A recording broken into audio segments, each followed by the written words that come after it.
Yes, it's already in a receiver here, but what is the clipper? The mic box, but we have here the mic for it. But bring everything. Bring the clipper and put the clipper, okay?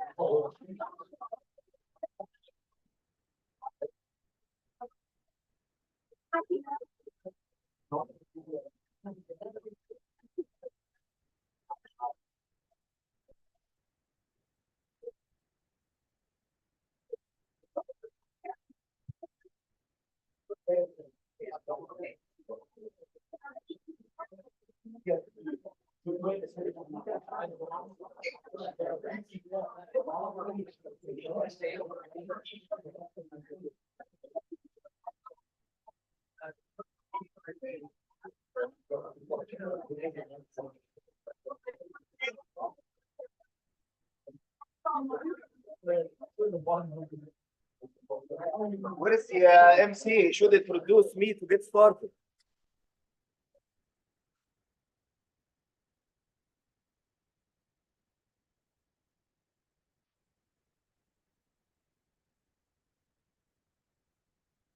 كده يا شباب check YouTube.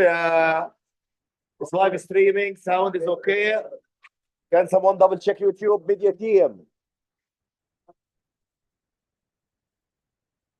Where did I put my bag over there? Where did you put my? Did you sit on my bag or where is it? Where is my bag? I put it on this one. Where did it go? My bag was here as it. Where did it go? Maybe the one next to it.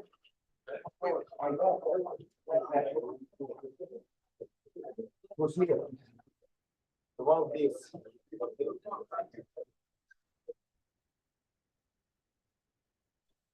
Here it is. I got it.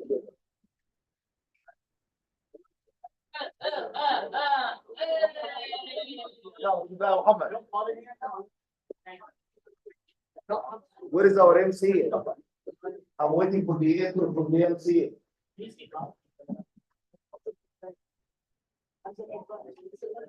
Should we get started without our MC or what?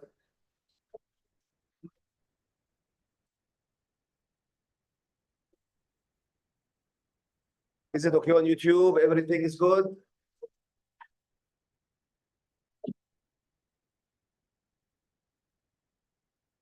يلا الحمد لله والصلاة والسلام على رسول الله. I'll try not to take much time. I think me and the review team from the voice side, we have half an hour to entertain you. يلا الحمد لله والصلاة والسلام على رسول الله. So here my can you turn up the alarm whenever I'm done with my talk? Okay, we can click on. As you can see, Shabab, I want to discuss Tamkeen at the intellectual level. My problem, Shabab, with many people, more specifically on the parent side. Whenever you say the word Tamkeen, everything that would come to their mind in Tamkeen is the same soccer flyer that Ibrahim is proud of, and we're just playing some soccer and basketball. Please, make some edits to the soccer flyer, okay? It doesn't have to be the same flyer every time you play soccer. Or even we can make it more entertaining and we do archery. And here you can see the field master who is becoming useless recently.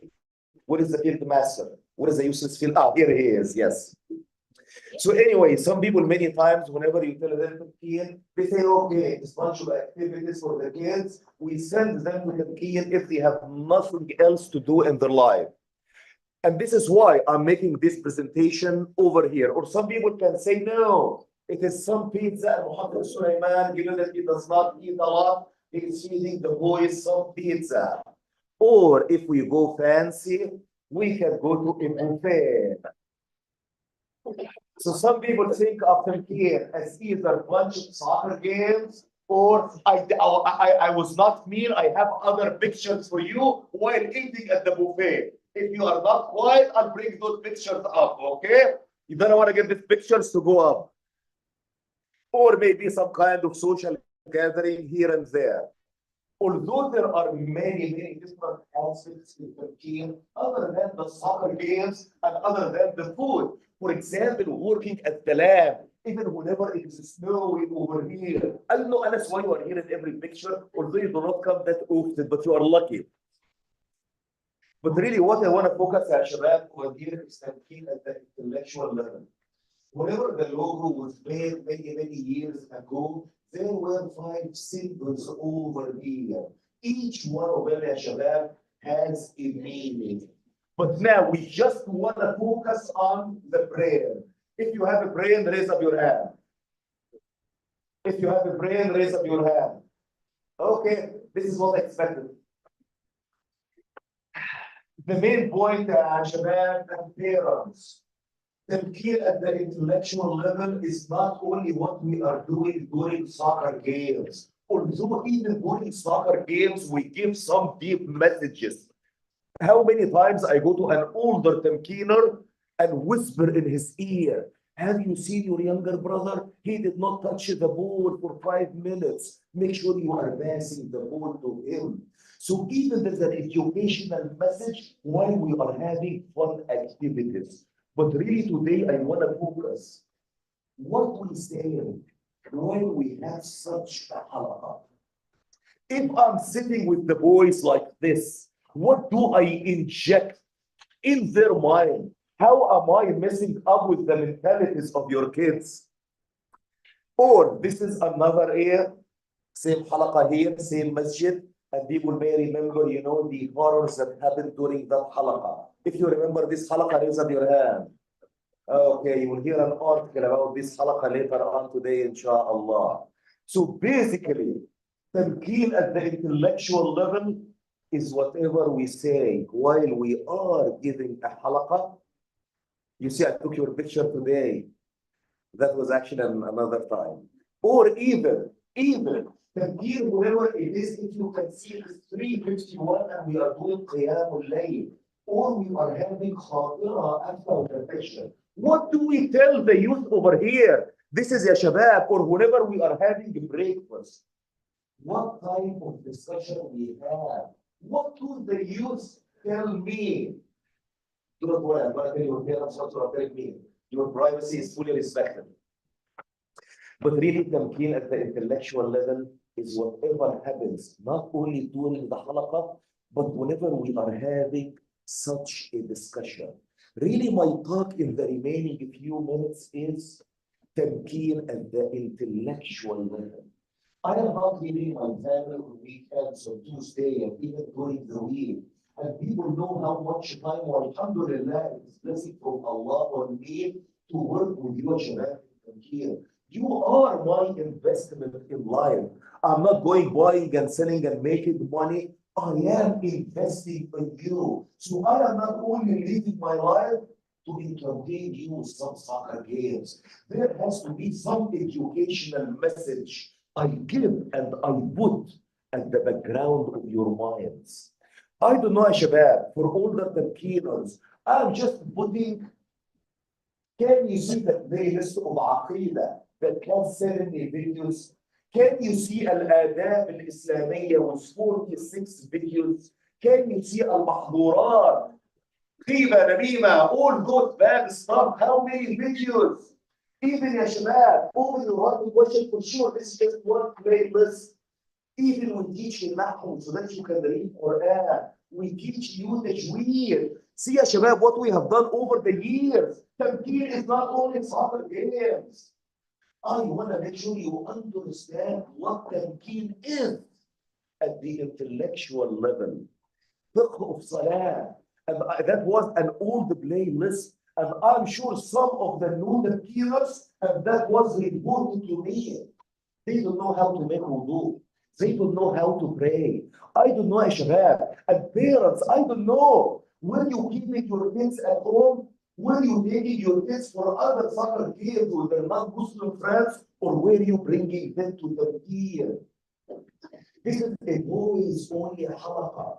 And actually, it is more than 73 videos. This is just one playlist with the halaqah once on Sunday When we switched it to Thursday, it was another playlist. Then we made the Quran school. That, mashallah, here, Ridwan killed it after some time. Even the Saturday halqa, 181 video. Have you, Shabab? We had a lot of knowledge, but where were you? Even the history, it is the same flyer with different topics.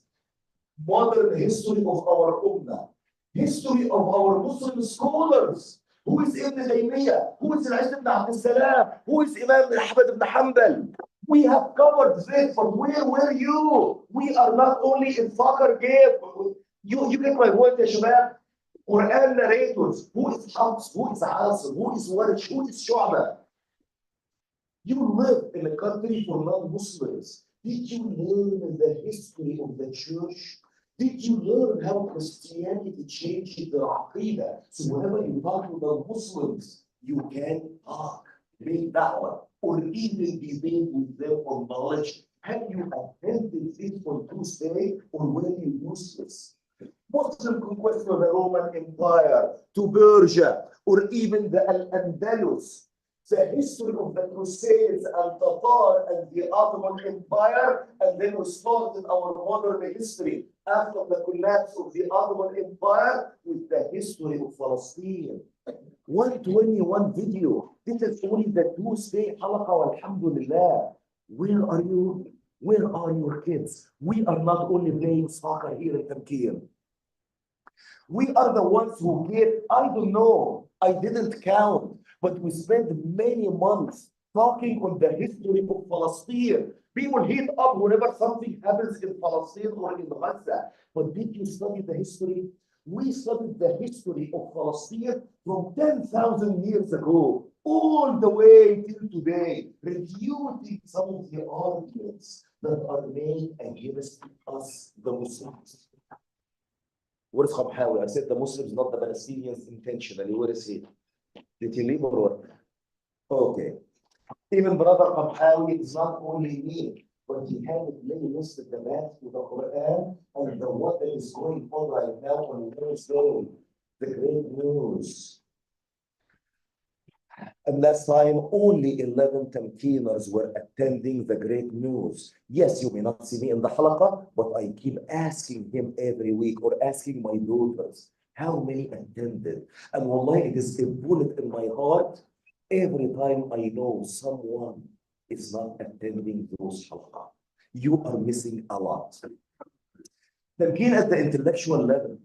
Whenever we cover those shabab, whether in a halaqa, or in a history online halaqa, or even over breakfast, whenever we are chatting with the boys, or even during the camp, whenever something happened in Palestine, you, mashallah, you stood up and you made a protest saying Palestine is a Muslim cause. You can read, ya shabab, my article. I came and actually remember our statement, okay? We did not write a statement like some useless organization who keep condemning left and right. We said whatever we believe is true. We said whatever we are willing to be held accountable for in front of Allah, not in front of anyone else. Even as Shabab, whenever we make this protest, okay, I came back and I had to write an article. I cannot miss this opportunity whenever my Tamkeeners are, mashallah, the ones who are going out and making a protest where we say it is a Muslim cause, where we start with Salatul Asr and we end with Dua, where we say, man, you are at the front and women, you are at the back. The ones who are chanting should be the boys. And you see, we have been fighting with some of the other Kurds who said, no, we want to chant, we want to, okay. Tell me so that I get the boys to come and watch and have fun. Anyway, I titled the article to Tamkeen or to question the deen. Please make sure you read the article, maybe to question the deen, because some people who are not Tamkeeners came to the protest.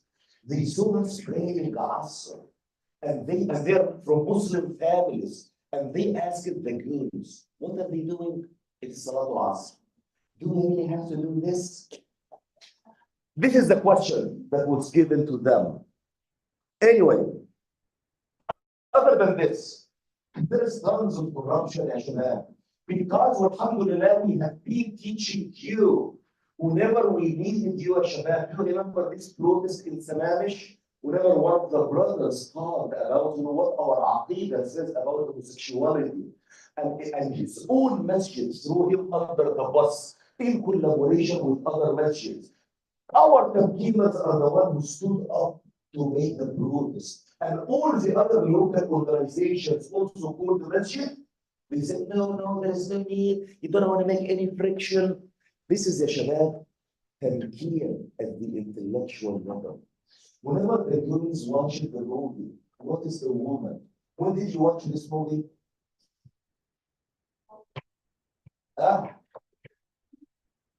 No, this is when you were coming from Libya, the first Friday you came after Libya. I remember, alhamdulillah, what we teach in Tamkeen and the web. So that was in every masjid.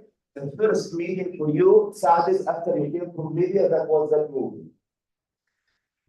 And you will hear one author, ya shabab, who is going to be presenting something about the Barbie movie later today. Look at this picture, ya shabab, and I want to make sure parents, they look at this picture. Your kids are over here, and they are living under the sewage. They are living under the sewage. If you live them in this society, and even whenever you want to play soccer, you send them to play with other people. And this is the shabab, wallahi.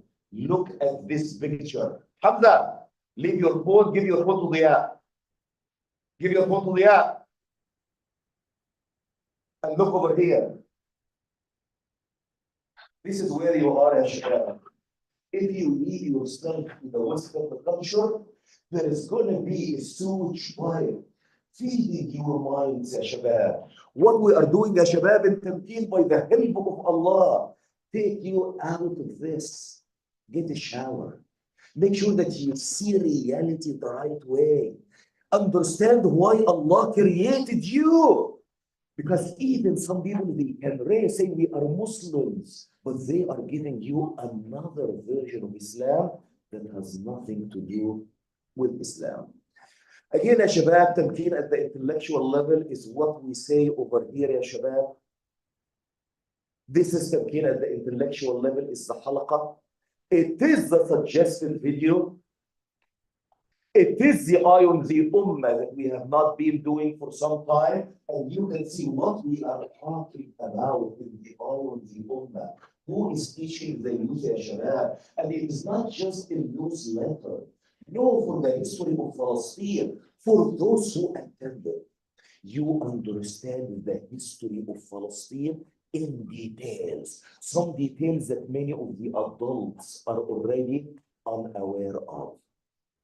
So we said it is the halaqah. It is the suggested video. It is Eye on the Ummah. It is the newsletter where the team has been very useless since Ramadan. I heard that they had a meeting probably yesterday or the day before, but the newsletter team was fully useless. It is the quiz. Have parents read the answers of their computers regarding the last quiz of Birrul Walidain? Have you read the answers of the Tamkeeners? If you read the answers of the Tamkeeners, you say, Alhamdulillah, my son or my daughter are at Tamkeen.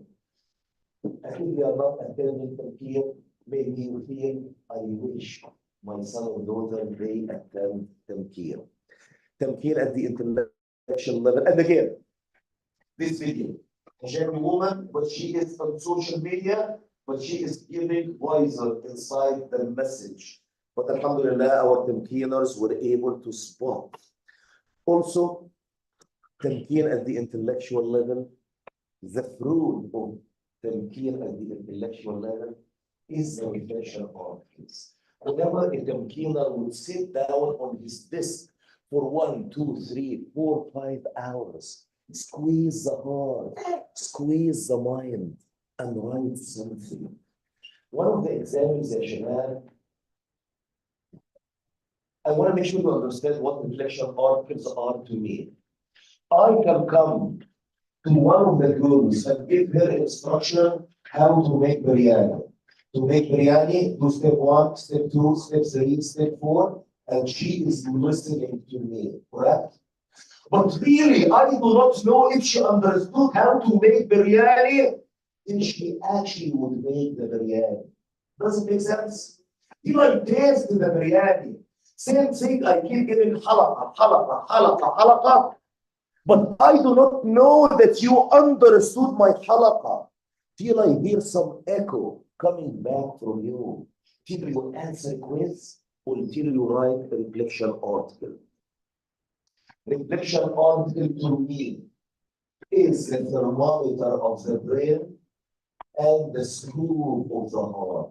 Again, do you understand, ya shabab, what reflection articles mean?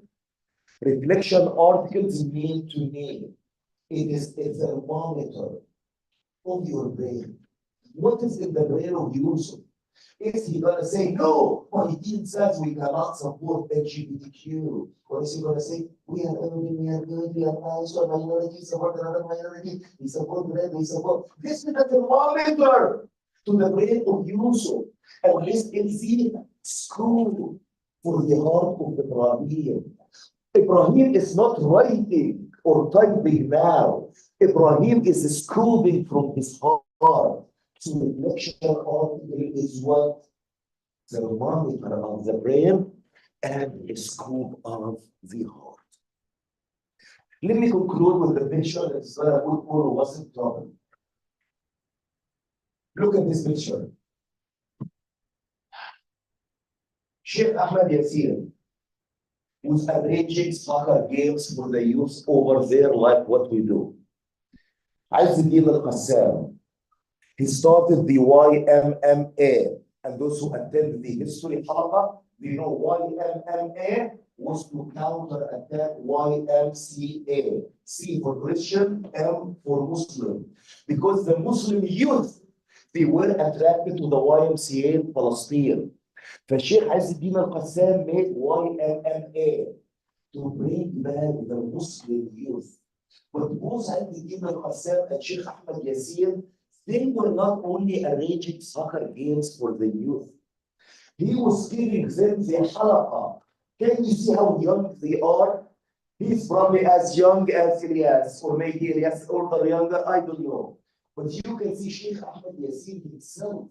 He is talking to the younger generation. Sheikh Ahmed Yassir, he died as Shaheed, but after years, those are the rules. In Tamkeen, are we gonna stop at soccer games?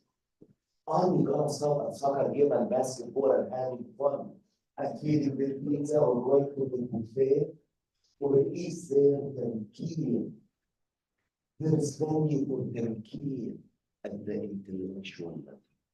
So in the future, whenever I am not around, is there going to be another picture that shows what the demons will do in the future? Jazakumullah khair, Shabab. I'm sorry, I'm over by 2-3 minutes because we started a little bit late, and then you take it back or should I give it to the team? Jazakumullah khair, Shabab.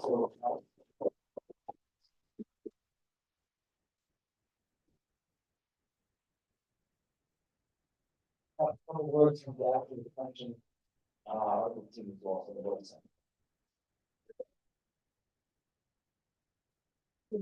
So if I come in, where's the clicker? What is the clicker?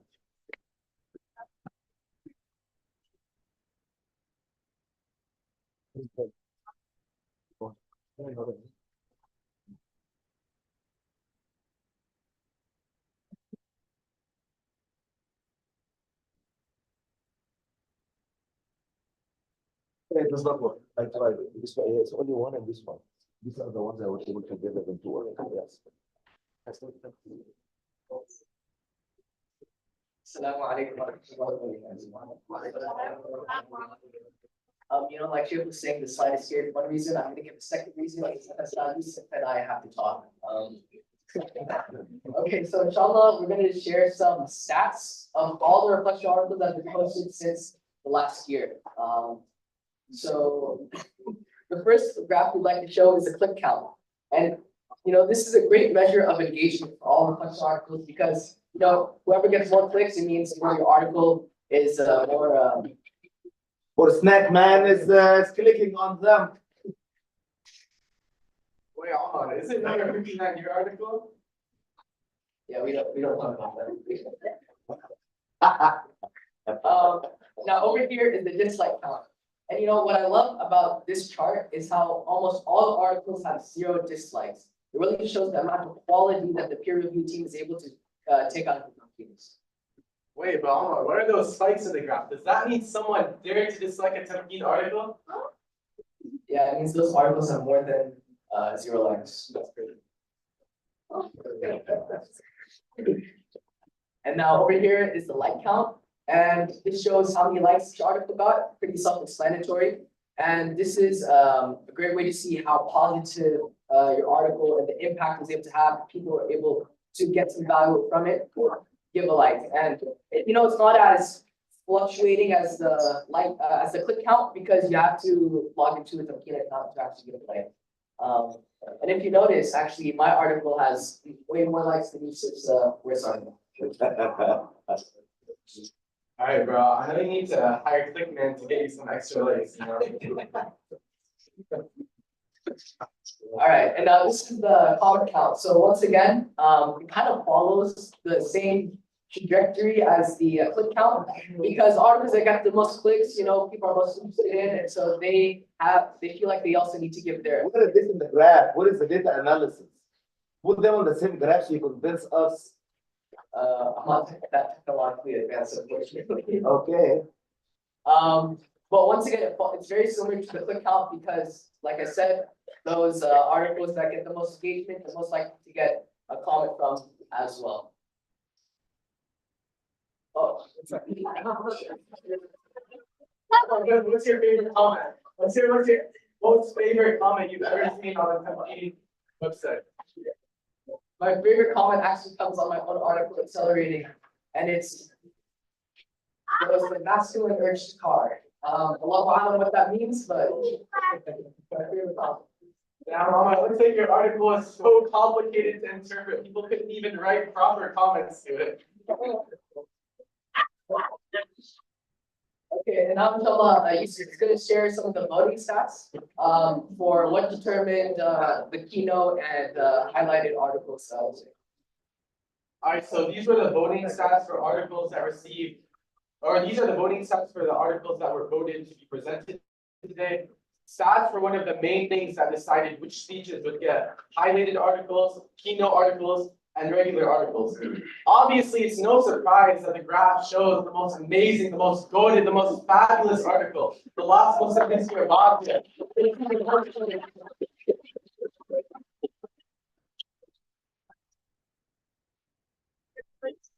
Oh, who made the article? I don't know, I'm sure it's a pretty goated man though. In second place, we have He's the one who asked all his friends to vote. second place, we have the right to be now receiving the second most total amount of votes. Yusuf, if you add up the votes for both my articles, I'd actually have the second most votes. Damn, it looks like you're not accelerating fast enough to catch up. Alright. So in third place, we have Modern Islamic Movements by Sheikh al-Islam Abdullah Aziz.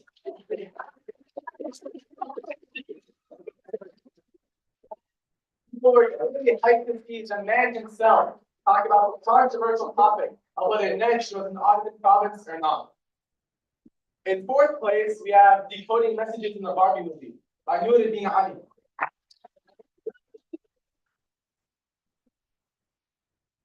People were obviously ecstatic to hear the Barbie expert himself discuss the tafsir of the Barbie movie. So, in fifth place, we have Romanticism and Men. It's a crazy surprise that 4 boys were able to work together on one Google document. This is a revolutionary achievement for Tamkeen.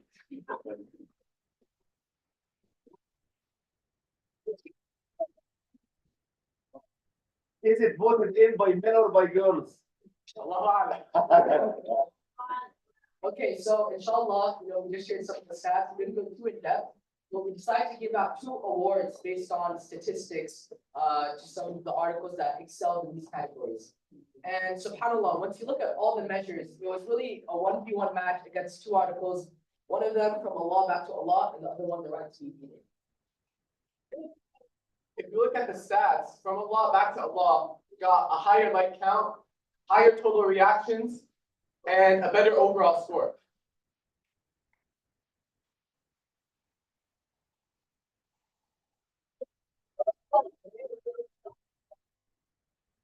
Then the right to be beaten had the most average comment length, the highest click count, the highest dislike count, and the highest comment count.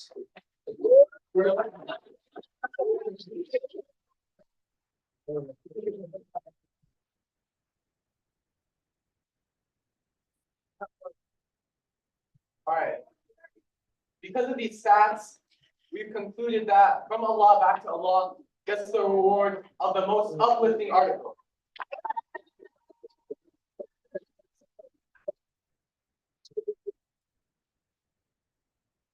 And the right to be beaten has won the engagement award.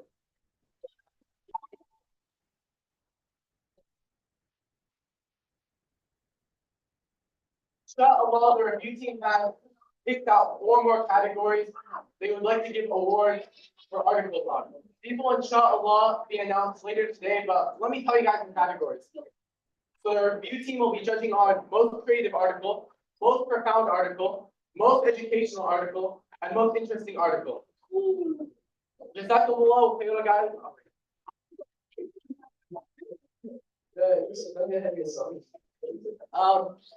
Now, alhamdulillah, we just had these 2 articles, and I'm very excited to announce that inshallah the next speech is going to be our first keynote speech, which is the winner of the most engagement award, the right to be beaten. And then we'll also hear from the author from Allah back to Allah as well later on. And we're looking forward to their speech very much.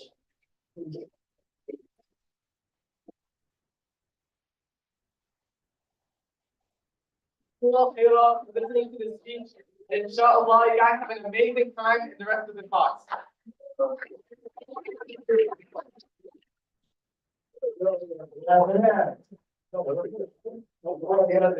As requested, because I want to make sure everyone is listening. No one is using the phone. I'm keeping an eye on all the rules. I'll be happy to come and correct all the phones. I want to make sure all of you are listening to the beating up article. Okay? Do not be talking to each other. This group, okay? Jazakumullah khair review team. And actually, these 2 awards, I just want to mention the 2 awards for the most uplifting and most engaging. This is based on the statistics on our website. Click count, like, dislikes, comment lengths, and so on. So we just want to make sure that these 2 awards, whether there was a discussion between you, where is Yusuf, and where did they go? Where did they disappear? Yes. There was a discussion, they wanted to announce all the 6 awards now. I said no. Announce 2. Because these 2 articles, the right to be beaten up and from Allah back to Allah, those are the ones who got the maximum score in like count, dislike count, total reaction, likes plus dislikes, likes minus dislikes, comment length. So these 2 articles are winners by statistics from the website. The other 4 that are going to be announced later, inshallah, this is after collecting the feedback from the review team, and inshallah, all the awards are going to be given, inshallah, at the end of the conference. But everyone is listening. I'm here, but I'll keep an eye over here. Do you want to share your screen? Yes, sir. Okay, so while we get set up, I just want to do one quick thing. Can I have everyone to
Wasn't you the author of the article everyone was been looking for? Who wrote this article that you have been hiding all these years?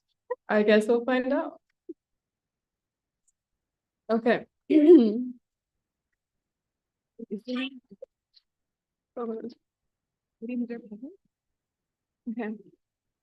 Assalamu alaikum wa rahmatullahi wa barakatuh. Oh, what? Oh, close it. No. I got, oh, well, wait. Patience. You're supposed to be showing this. Yeah.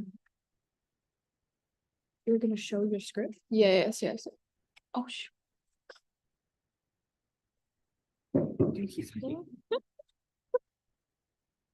No. You had no one at your neck is there.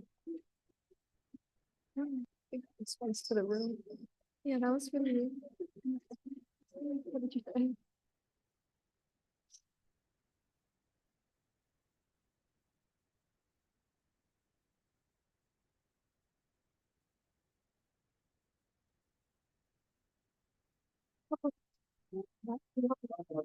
No, I'm just making because I want. Hello? Never mind. Hello. Don't worry about it. Not your business.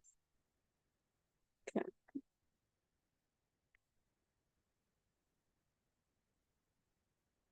All right. Assalamu alaikum wa rahmatullahi wa barakatuh. Today, I will be presenting for the author of The Right to be Beaten Up, and all work shown belongs to the author. So, Sheikh, if that doesn't answer your question, I am not the author. However, before I begin reading... Okay. However, before I begin reading the author's work, I'd like to make a few comments from the point of view of the girl's side. I will speak for myself, of course, although based on my conversations with other girls, I'm sure that a lot of them will agree with what I'm about to say. From the audience, whether it's those who attend Tamkeen regularly, or perhaps those tuning into the live stream, you may be surprised when I say that I fully support the message of this article. When this article was written, it was actually during the time when we were protesting for the Muslim families in Sweden. Those families were getting their children ripped out of their arms in their homes. Does anyone remember the reason why this was happening? And it's okay, not a problem if you don't remember, I can remind you. In Sweden, they created a new law called the honor crime law, in which it allows authorities to take children from their parents if they were taught to commit the honor crime. What is the honor crime? It's when parents discipline their daughters to wear hijab, or when boys are taught not to engage in improper relationships. And these are only a couple examples. When the honor crime is committed, the authorities are given the right to barge into your home at any given time to take your children away. The Swedish Muslim families have now lost access to parenting their own children, who are now placed in the homes of those destroying their aqidah, their deen, and their mentality. The article of The Right to be Beaten Up was written in protest to what was happening in Sweden. It was titled The Right to be Beaten Up, because this is a right Allah subhanahu wa ta'ala gave us as students of our shuyukh, as children of our parents, and as wives of our husbands. How can any government then think that they could take my right to be beaten up away? When I am disobeying Allah subhanahu wa ta'ala, and regardless of all the reminders I'm given, when those who care most about me decide that I need a beating so that I may finally listen, on the day of judgment, I can guarantee you that I will be so thankful to them that they decided to make use of their last resort before completely giving up on me and allowing me to stray in the path of disobedience. Let me use an excerpt from one of my reflection articles that are still in the process. In this excerpt, I use the example of yelling. Even though yelling and beating are not the same level, the point and the message still stands. Let me begin reading the excerpt now. Usually, when I'm lacking in something, it's no surprise to me when I'm roasted in the halaqah, because I know that this is Sheikh's way of saying that he values me. This lesson is one that I wish all the girls here today understood, and I will repeat it. If you are roasted or yelled at in Tamkeen, it is not the same thing as when you're yelled at by a stranger or someone in school. Rather, when you're yelled at by your parents or by Sheikh, it's because they love you and they want what's best for you. It's because they have high expectations of you and they know you're capable of achieving them, but you simply don't put your potential to the test. When I'm corrected by Sheikh, that is an honor. He took the time, the effort, and the energy out of his day to focus on me, to teach me, to grow me, and that is the same for all of you. When I first read the article, one of my main concerns was the usage of the phrase "be up." I understand that in this Western society we live in, this phrase has extremely negative connotations. It essentially means to harm someone or to inflict pain on them.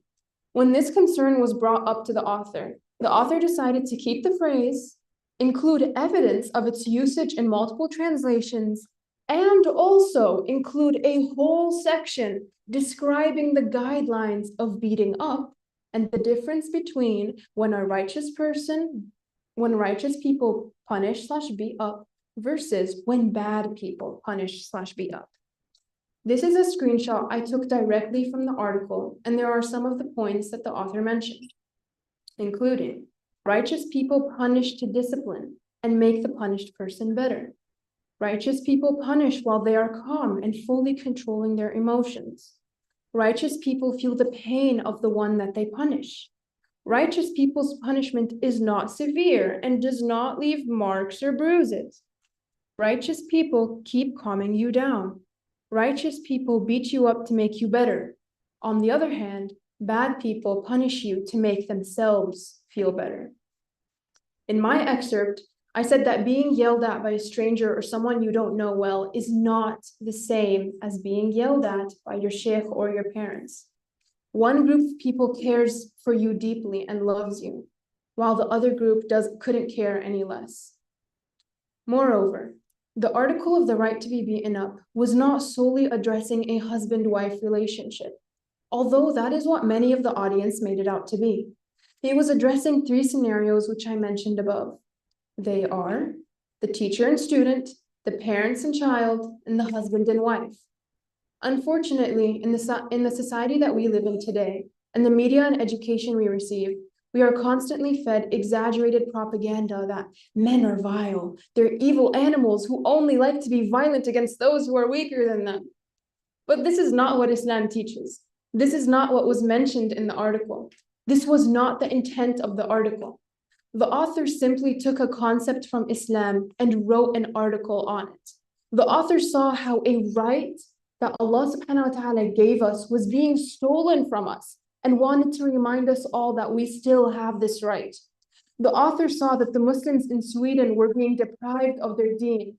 The authorities were corrupting the younger generations, and the author took it as an act of protest against these new corrupt laws in fear that they would transfer to the country we live in today. I mean, what will you do when we stray away from speaking the haqq or mentioning our deen? Who then will speak the truth?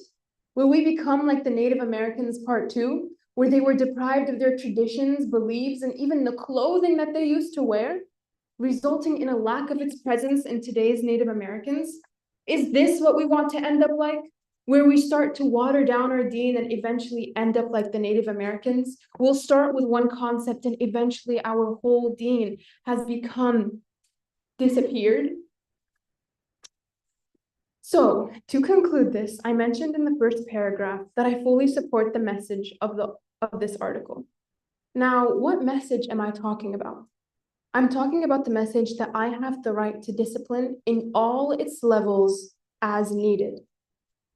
I really wish I could say more, and I have a million things I want to say, but unfortunately, my time is limited, and I would like to give the author his or her right to express his or her own thoughts.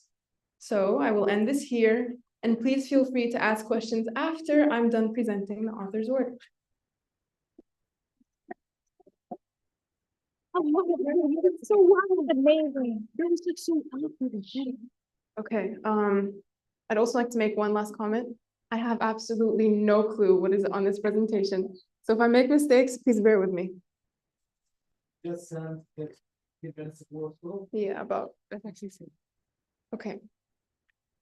The right to speak up, even if I am beaten up. So it's a pretty clever name. Anyway, anonymous. Walhamdulillah. May Allah cover us in this dunya so we are not beaten up. And in the akhirah, may Allah forgive us in the case I was wrong, or forgive me. It is sad and it is beautiful. My presentation is a sequence of pairs of slides. One slide is titled, "It is sad," and another slide is titled, "It is beautiful." I am not really presenting my article. I am reflecting on what happened after my article, just to set up your expectations. Let's begin. It is sad that my article is understood as an encouragement to husbands to harm their wives. It is beautiful that some people still understand that a drive-wise advice to Enes is not an encouragement to the cop to give him a ticket. Okay, I'm just gonna read this again, sorry. It is beautiful that some people still understand that, that a drive-wise advice to Enes is not an encouragement to the cop to give him a ticket. That makes sense now. Would you prefer this? Or this? I know, it's not easy to accept an authority on top of your head. But maybe getting a ticket is your right and our right for a safe drive. For sure, if the traffic violation system is not abusive and harsh. Or should we stop tickets so that young, cute girls and crazy boys do not hate driving? Not a girl like that. That's so funny. If you understood this analogy, then my job gets easier. I want this and this, obeying the husband, ta'at az-zawj, which would bring this and more.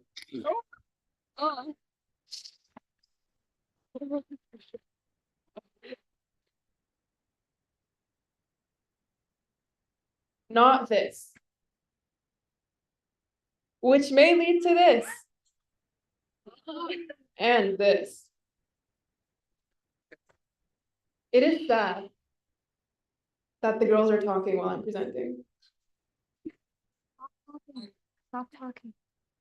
It is sad that I felt censored and oppressed when my article was initially rejected and trashed in Tamkeen. Why trash it? It's nothing but a Tamkeener's reflection. Post, discuss, and disagree. Do not censor and trash. It is beautiful that we have a sheikh who lifted up this oppression, although it took some time. No worries, I get it. Jazakallahu khairan, sheikh. And Jazakallahu khairan, sheikh. For this, it actually taught the girls' side a lot.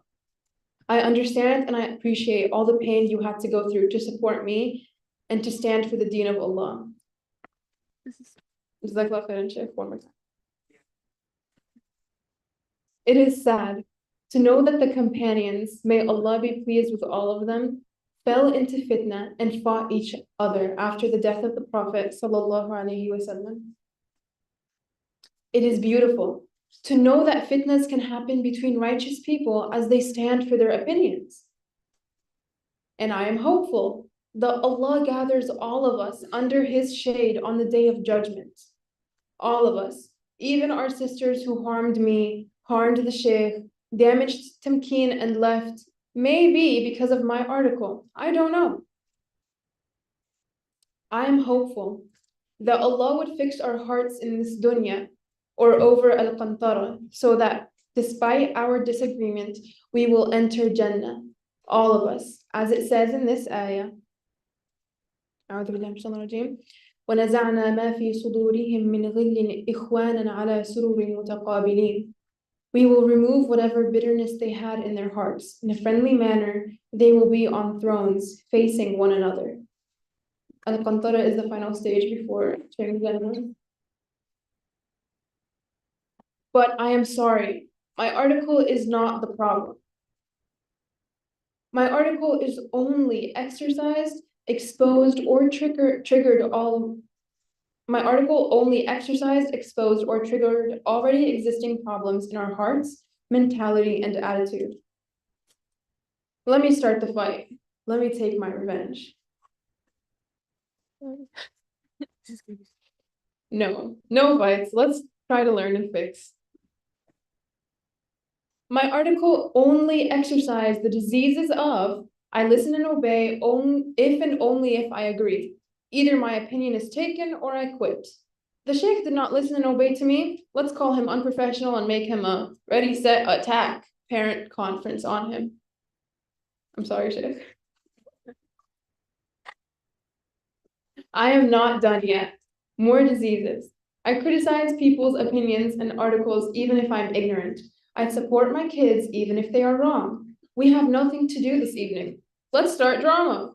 We have drama. Let's jump in. Stop the side conversation. And more diseases. I understand, interpret, and tweak the deen the way I like. Or I take whatever I like from the deen and hide the rest, so cute girls do not go away. Okay, let me cool down and elaborate more. Please excuse me. I've been boiling for a couple of years.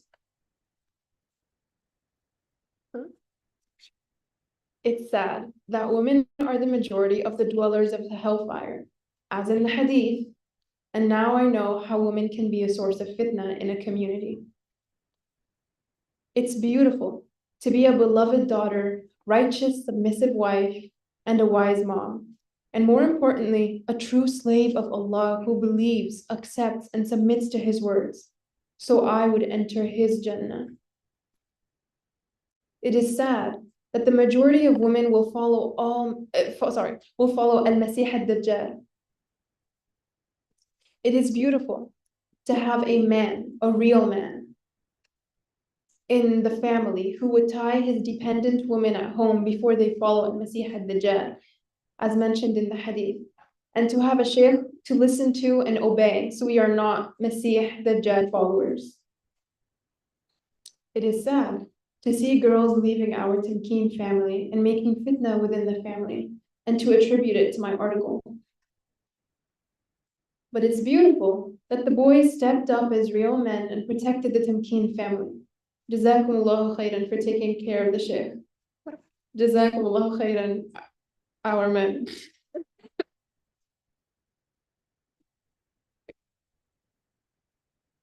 It is sad that some girls' admins wanted to listen and obey if and only if they agree.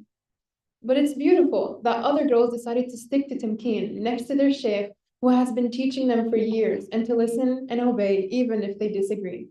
These girls. It's a guy. No way. It's a guy. Okay. Okay. Next. These girls, please allow me to kiss your hand. Here you are. You deserve it. You protected our Tamkeen.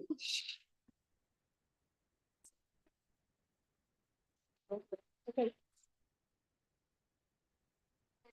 It is sad that some moms supported their girls to disobey their sheikh. It is sad to lose faith and unfortunately respect to moms who sparked this fitna around my article. But it's beautiful to learn that acting as a sheikha is not enough without 1, the proper understanding of the deen, 2, being controlled by a disciplining husband, 3, being supervised by a male sheikh, and 4, asking Allah for his guidance. Or otherwise, it ends up being the fuel of the fitna. It's beautiful that some of the moms who attacked the article and Tamkeen are proud that their daughters watched the Barbie movie. Wallahi, it's a sign from Allah that we are on the right track. Go Barbies. Go Barbies out of Tamkeen, please. It's sad to see some of the girls who were considered the pillars of Tamkeen and have fadl on all Tamkeen girls leave in this fitna and destroy their history in Tamkeen. It's beautiful to see new leadership from the girls standing up, getting committed to Tamkeen, and will never, inshallah, let Tamkeen down. It's sad, but expected from girls, to see girls siding with their sisters and friends in the fitna, leaving Tamkeen for the sake of a sister or a friend. It's beautiful to have a wise mom or a sister who would give me the correct advice and yell at me, listen and obey to the sheikh, not to side with me when I am wrong and heat me up more. It's sad that Brother Junaid wrote an article misrepresenting my thoughts and accusing me of claims I have never said or even came close to. May Allah reward Brother Junaid for his intention that I trust. It's beautiful that Brother Junaid's article has revealed the ignorance and diseases in the minds of our generation. Jazakallahu khairan, Shaykh, for taking the time and effort to discuss it and respond with 72 comments exactly, in addition to in-halaqah discussions. It was hard but needed. It is sad to see cases of divorce ramping up in our community. And it's beautiful that we have Tamkeen that's preparing us from a deen perspective to have a healthy marriage. Beautiful to have a sheikh who tells the boys to protect, provide, and respect, and the girls to simply listen and obey. It's sad that parents don't understand the need of the youth to talk, discuss, and learn about relationships with the opposite gender. Learn about one relationship with the opposite gender from deen perspective before we are offered it from other places. It is beautiful that we have a trusted sheikh and awesome admins to seek their advice instead of seeking advice somewhere else, or at least write an anonymous reflection article, or submit an anonymous open your heart question before we emotionally explode. It's sad that many people want to silence Tamkeen. And it's beautiful that we Tamkeeners are determined to not allow feminists, Barbie proud people, liberals, politics lover and Aqeedah corrupted people to silence us. Politics lover and Aqeedah, politics lover and Aqeedah corrupted people to silence us. Fix me a minute. It's sad to see local masjids compromise on our deen, work with corrupted Aqeedah groups, support green-haired groups, work with politicians, and never teach youth their history. Please feel free to go to these masjids. They will never talk about disciplining the wife. They will never talk about the hijab. They will never talk about hellfire. If you want that, please go for it. It's beautiful that Allah subhanahu wa ta'ala blessed us with Tamkeen, where we learn not only how to make wudu, but we learn what we need to learn without censorship and without the urge to please non-Muslims and politicians. What breaks my heart the most, but allow me to say a word of truth. Wait, what breaks your heart? Okay. It is sad to see girls who have been sitting as students in front of the sheikh carpooling and driving them when they were young, taking care of their problems, treating them as his daughters, giving them leadership opportunities. What did they do? Schedule a parent meeting to speak bad about that sheikh? Call him non-professional and open the door for triggered moms and girls with track record of feminism and well-known weird thoughts to speak bad about the sheikh, the one who has taught us for years? It's sad and horrible that these girls were supported by their parents. It's sad that they bite the hand that was stretched to take care of them and their kids. It's beautiful that Allah, by His mercy, may reward the sheikh for everything he suffered to keep us Muslims. I know he suffered a lot.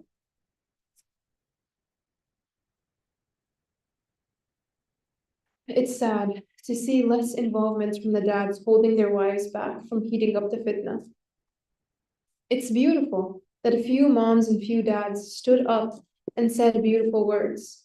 For these dads and moms, please allow me to kiss your feet and hands.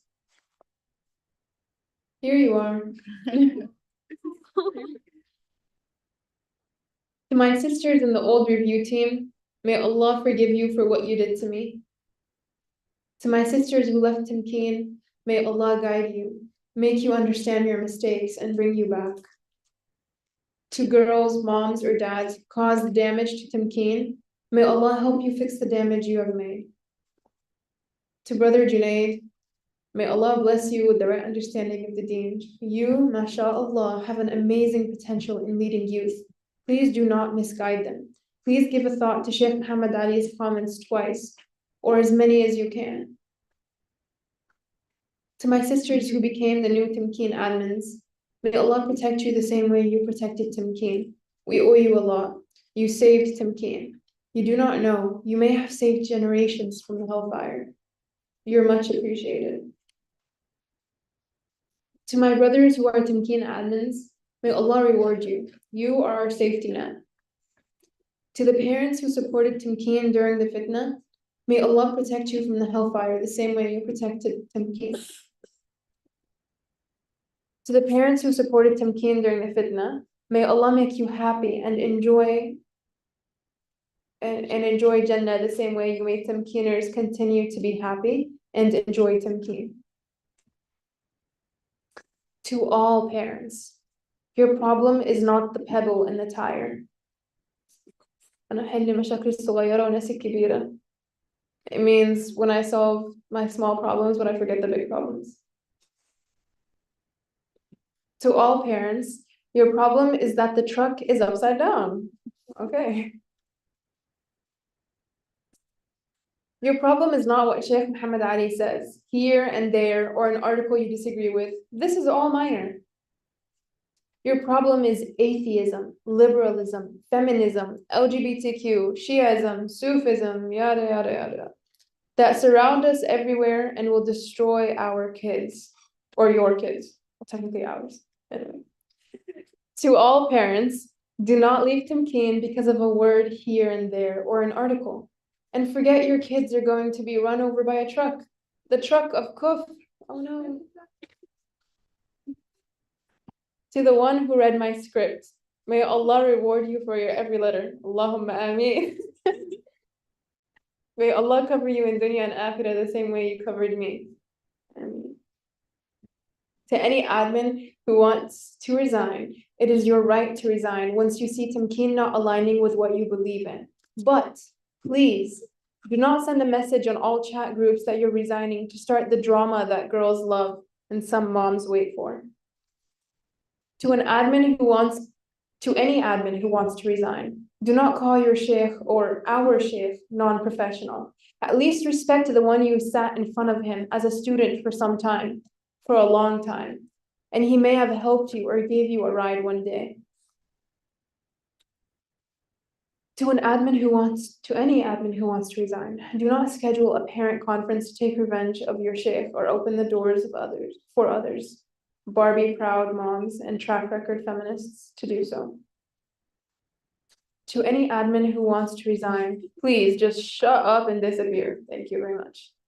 A sincere advice, you do not want to be the fitna maker or the one who caused Tamkeen to stop. To myself, may Allah forgive me if I am the one who caused the fitna. To myself, may Allah reward me according to my intention, and He knows why I wrote the article. To myself, if I am a girl, may Allah bless me with a husband who would stop me from being a fitna maker. Bless me with a husband who would beat me before I speak in a fitna. Bless me with a real man who leads me to Jannah and protects me from fire. To myself, if I'm a boy, may Allah make me a husband who respects, cares, and loves his wife, yet teaches, disciplines, and stops her from sparking fitnas. To myself, may Allah bless me with a dad, mom, brother, and sister who would wisely advise me, yell at me, punish me, and beat me if I am wrong. Not to always take my side even if I am wrong. To Tamkeeners, please take care of your deen. Take care of your parents. Treat your husbands as kings. Listen and obey to them. Treat your wives as queens and teach and discipline them. Take care of your future kids and make them Tamkeeners. Lead the community, the ummah, and the whole entire world. And take care of your sheikh. He probably needs it after all the pain I gave him. To all of us, we need to get together. We cannot afford disunity. We're surrounded with tons of danger. Enemies are waiting out there. Please remember, we all want to pray there together, under one Khalifa that we all listen to and obey, even if we disagree. To my sheikh, I do not know what to say. To my sheikh, please do not leave the girls for al-Masih ad-Dajjal. Please do not leave the boys to lose their deen and manhood. Please do not leave us. Do not give up on us. We are or will be the best, we promise, inshallah. Please stay tuned for my next article. The right of women that some men would marry more than one woman.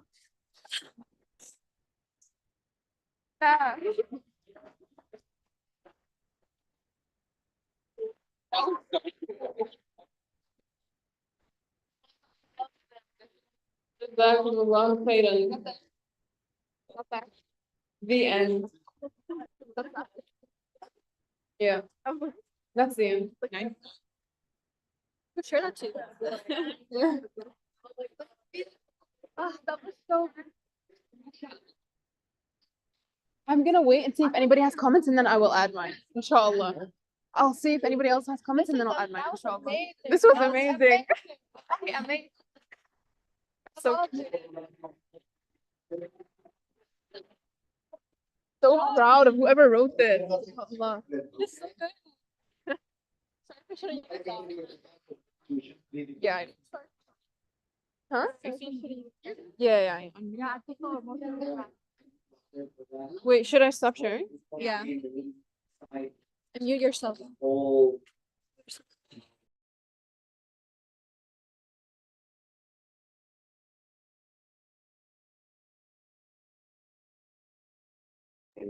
Of the background and, not just focus on one specific issue in that article.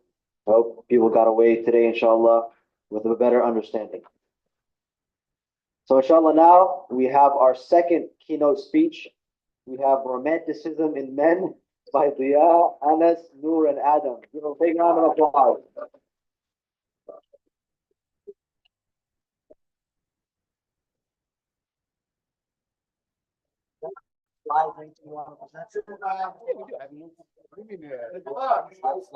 Question for them.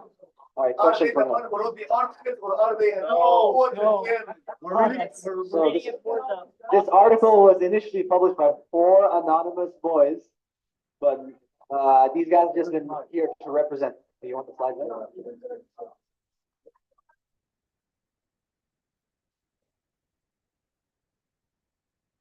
you're just representing the authors, correct?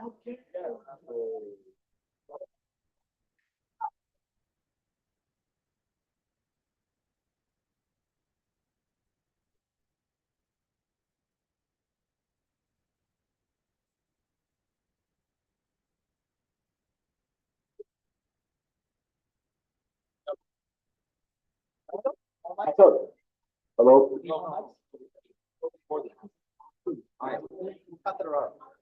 Hey, clickers right here.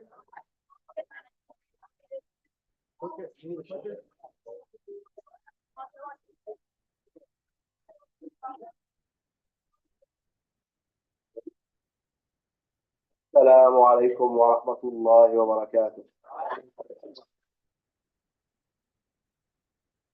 So, Romanticism in Men. So, we are going to be representing the 4 authors who decided to write this article anonymously. And for the purpose of being anonymous, I'm going to be representing incognito. Anonymous. Nameless. And I'll be representing unknown. Oh, yes. Where's the clicker? Go back. So why was this article written? Was there a need for this article? So a lot of times in Tamkeen, you'll see, we'll be discussing worst case scenarios. The scenario where the wife and the husband are already having problems. The wife doesn't want to give the husband his rights. The husband doesn't want to give the wife her rights. There's already a lot of problems at home. They are arguing 24/7. And they'll hear from Tamkeen, oftentimes it's just keywords. They'll hear that one keyword that will trigger everyone. And a lot of times, these problems aren't even coming from Tamkeeners themselves.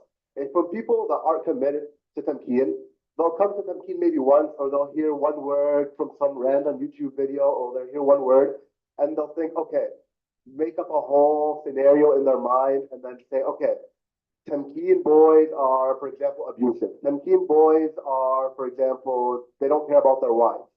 But what they really don't see is they don't see the behind the scenes. They don't see when all the Tamkeen boys are in the jungle on a Tamkeen camp in the middle of nowhere, surrounding their sheikh and talking.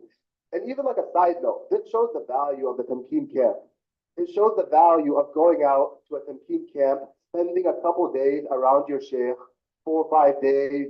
You get to follow a certain theme. You get to follow a certain agenda. There's certain stuff we're learning. We're sitting in a boy-only environment and we're discussing stuff. So going back, we are sitting in the middle of the jungle. A lot of the times we're talking about marriage, how to treat our wives in the best way possible. How are we going to spoil our wives? Men by nature, do they like to spoil their wives? What do they want to do? So I'm going to hand it off to Liat now to discuss the next.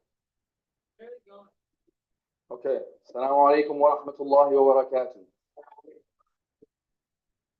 Come on, guys. Assalamu alaikum wa rahmatullahi wa barakatuh.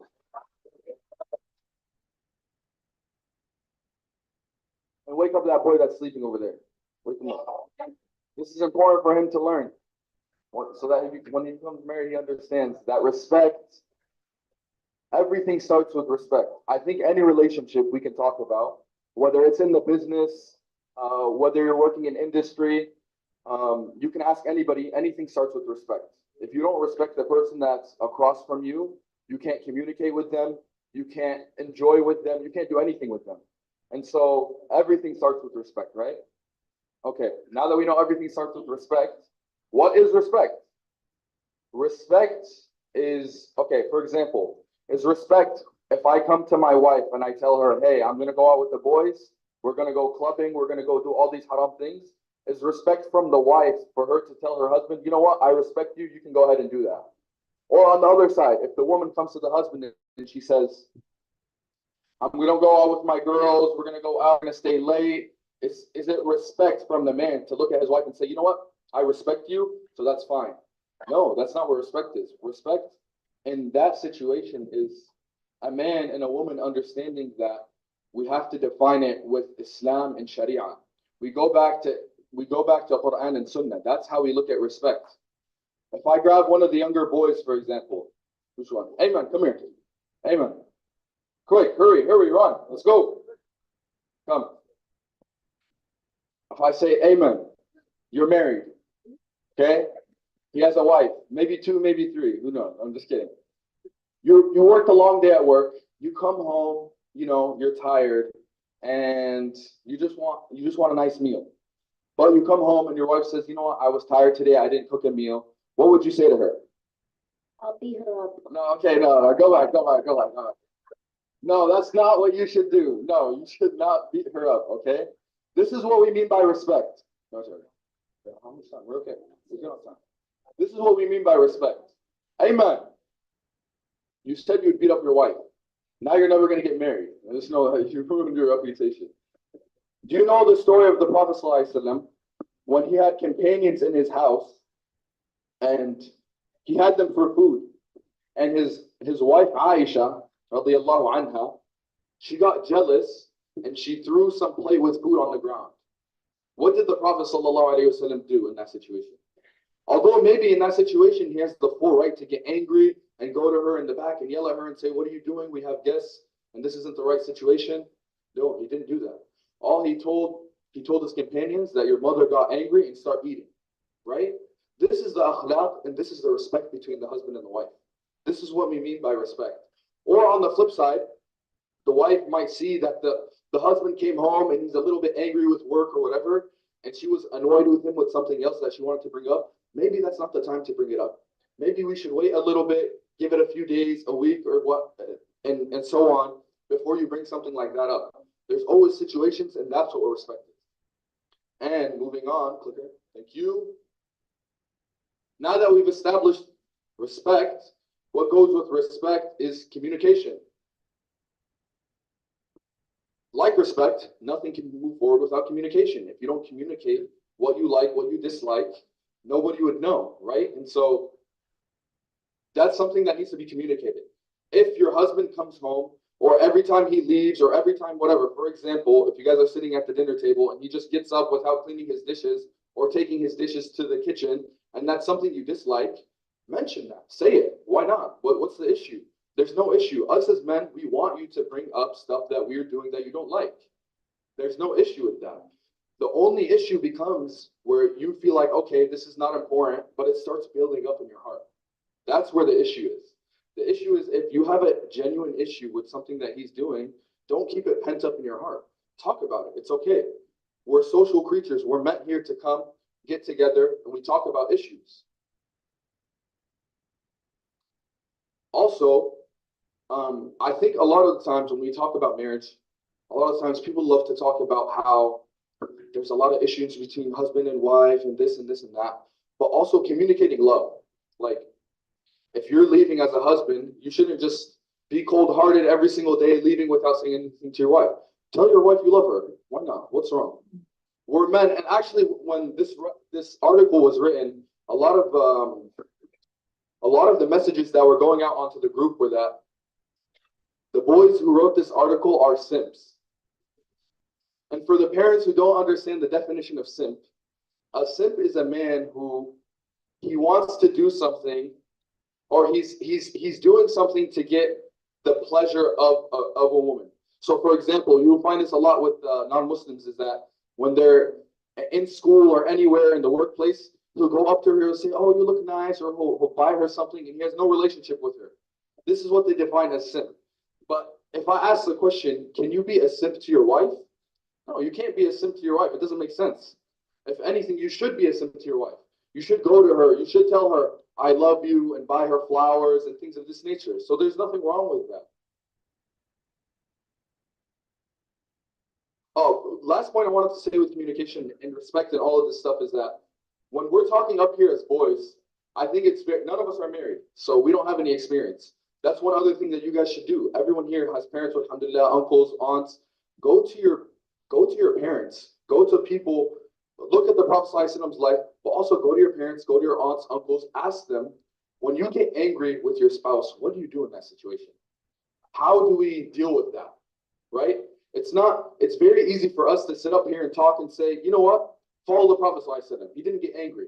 He never did this, or that. Follow the wives of the Prophet ﷺ. They didn't do this, or that. Or when they did this, and that, they responded in this way.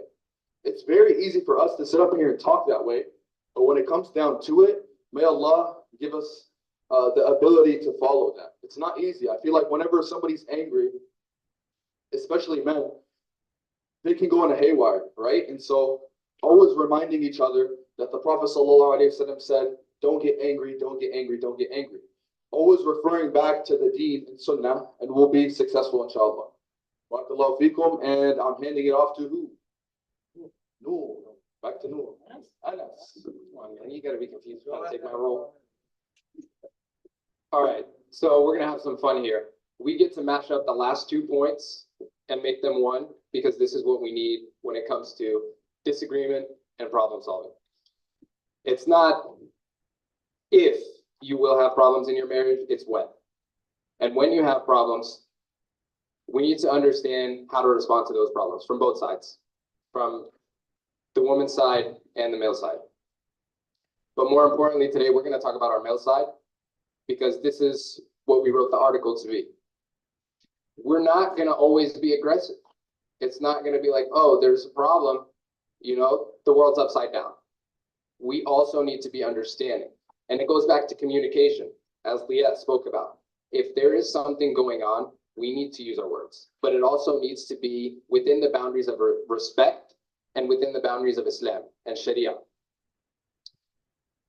Like I said, things don't always need to be aggressive. Sometimes when something's going wrong, you have to be a little softer. Sometimes you don't have to yell. Sometimes you can just say, hey, I don't like that. We're using our communication. Or you got to be understanding. If a man's coming back home from work and his wife's been running after his kids all day and he's just about to drop a bomb on her, I don't know how well that's gonna go. Or if a man's coming back home from work and his wife is gonna drop a bomb on her husband, I don't know how well that's gonna go. So there's always a time and a place for things. There's always a time for something to be said and a time for something, let it go, pass it on. Let them wake up sometimes. Sometimes you have to be a little softer, like I said. And you have to understand that you guys aren't head on. You're not fighting against each other. You're a team. You're there to work together. When you signed up for marriage, you signed up for a journey with somebody. You signed up to really work through what's called life. And what you need to understand is that when you are a team, it's about working through it. It's not about the yelling. It's not about the screaming. It's not always about getting angry. You have to work through it together, which leads to the next point. So husbands or future husbands, they don't find pleasure in coming home and beating their wives? Possibility.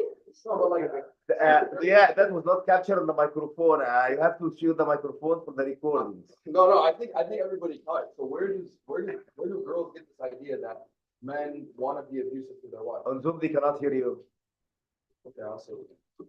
Where do girls, or even some people outside of Tamkeen, where do they get the idea that men, especially in Tamkeen, like Noor mentioned, where do they get the idea that men in Tamkeen, or men in general, they want to beat their wives, or they love to be aggressive, or they love this idea that I'm the leader, and that kind of idea? What is that? It's great that you bring that up, because that's the next point we're talking about. Discipline as a last resort.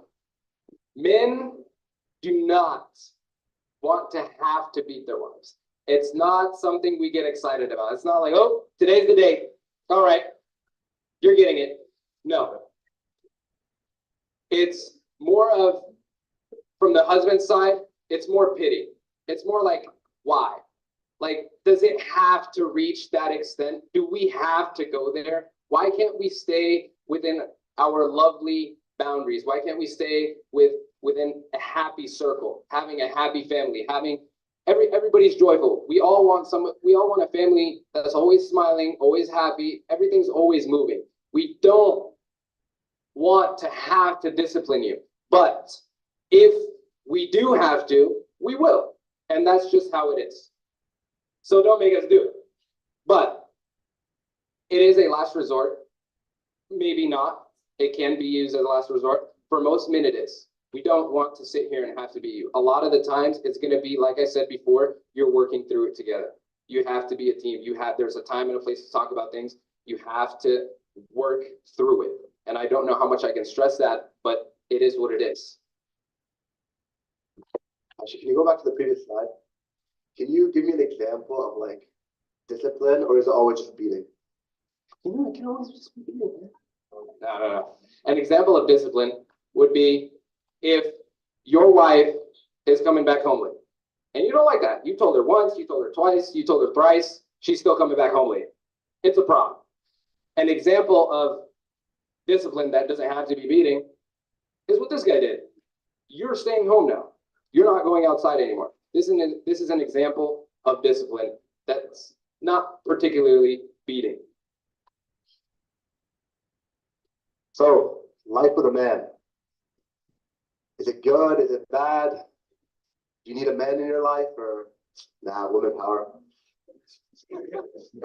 So, living with a man and having a man in your life, it has a lot of advantages. Starting with the fact that now you don't have to be out there in the public eye. You don't have to be out and about, running your errands, going to work, coming back from work. Someone's responsible for that. Someone's responsible for taking care of the money. Someone's responsible for providing a shelter for you. Someone is responsible for even providing protection for you. Everything is the responsibility of the man, even if he has to go, he had to do whatever to provide that. Sweep the floors at McDonald's or work a software job, whatever. Other than providing for you, which is the full responsibility of the man, there's also a fun side to being married. It's where you go have fun with your husband. Your husband takes you out, get some ice cream, go to the beach, enjoy the sunset. That's also the fun part of a marriage. The Prophet ﷺ, he would have fun with his wife Aisha radiallahu anha by racing. Aisha radiallahu anha, she married, and the Prophet ﷺ raced with me, and I beat him. Showing that it's not always serious, it's not always I go to work, I come back, you clean the house and cook, and then just live in the same house. No, it's going, having fun together. And you'll also notice from like the tone of the article, it wasn't such like a serious tone. You'll notice like the article had kind of like the playful type of tone. Cringe. Yes, but like it kind of had like a Childish and cringe. yeah, like the masculinity was kind of lowered. And I feel like when you live with someone and you have someone in your life, the man also has his hidden part, which is lowering his masculine cover and kind of enjoying it with his wife. So yeah.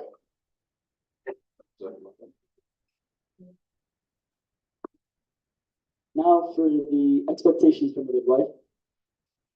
First of all, we expect you to have sincerity in your deen and in general, just in the marriage. We adore respect. We adore respect, whether it's in front of the kids, going outside, friends, just at any time. We really need that respect. And if it's not held up, it could cause friction that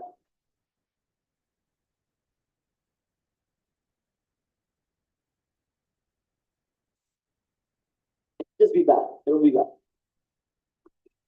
And What will be done? the relationship between Why? the man and the wife. Because if there's no respect, there is no happy life. Like, the man, he's gonna feel like a woman. Like, it's not gonna look good. Sounds good. So respect is a two-way street. We, especially as men, we expect to be respected. A man, like Allah Azza wa Jalla mentioned, he's the leader. So a man wants to be respected, and a woman also wants to be respected. Correct. Okay. I'm sorry, Adam, just one quick question. Yes. In the picture, why do I see the sliver over there? Is this what you expect from your wife? She's chasing the kids. I'm sorry. With I understood it in a different way. Yeah. Oh. It is the respect you are looking for. And another thing, a good woman is valued for the things that she does at the home. Cleaning up, whatever it is, we really value it. And if we do not have that, we don't want to be the ones coming home and doing all the work. We already have work to do. And if you are sick or whatever it may be, we will help you. And it's not like we fully neglect doing the dishes or just helping out. Even taking care of the kids.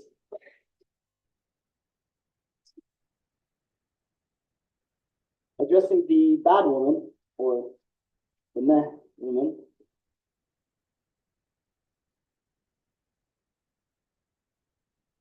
Who are they? Who's the bad one? The bad women are those that don't uphold respect and are speaking behind your back or just not being transparent. And I think if we don't have that transparency within the marriage, we won't have a clear view, and it could even lead to divorce, or yeah, it could just lead to divorce. And I'd like to add a little bit on that. So, I mean, as you can see here, bad women are pretty crazy. You have, she's chasing her husband with a dough roller. That's pretty awkward.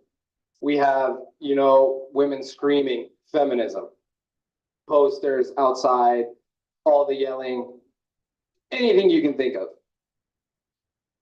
You don't want a bad woman in your life. Trust me.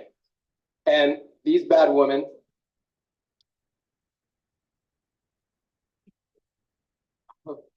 Sure. Yeah, I think it just comes down to understanding that we just follow the Sunnah of the Prophet sallallahu alaihi wasallam Quran, right? whenever, I feel like whenever we talk about women, especially as men, people look at us like, oh, these guys are misogynists, or oh, these guys are men. Why are they talking about women in this way? But we also say who the good and bad men are. We say that you should be getting married to a good man who's following his deen, who's memorizing Quran. So it goes both ways.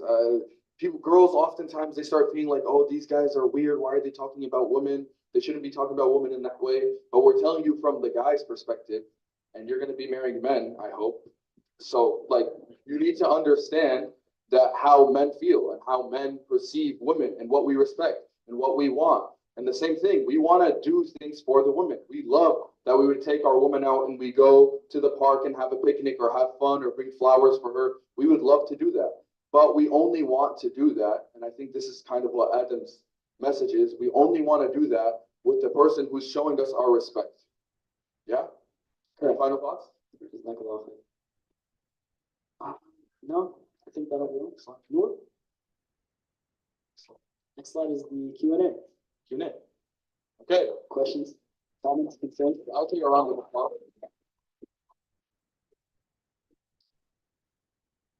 I think before we take Q&A from any of the younger ones, we want to get Q&A of parents specifically. Not just Q&A, more of comments. We want to learn from you guys. Like I said in the beginning, we're just a bunch of boys who are reflecting on an article. We have no idea what's going on in marriage. We're just perceiving what we think, what we've learned, what we've experienced from parents and aunts and uncles before. So we want to hear, you don't have to say specific scenarios in your life with your wife or anything, but maybe just scenarios of how, if your wife or your husband got angry at you or you guys were angry, how did you guys deal with that? That would be valuable information for us. So, or questions from the parents. Questions, comments, or concerns, anything? Also questions. Okay.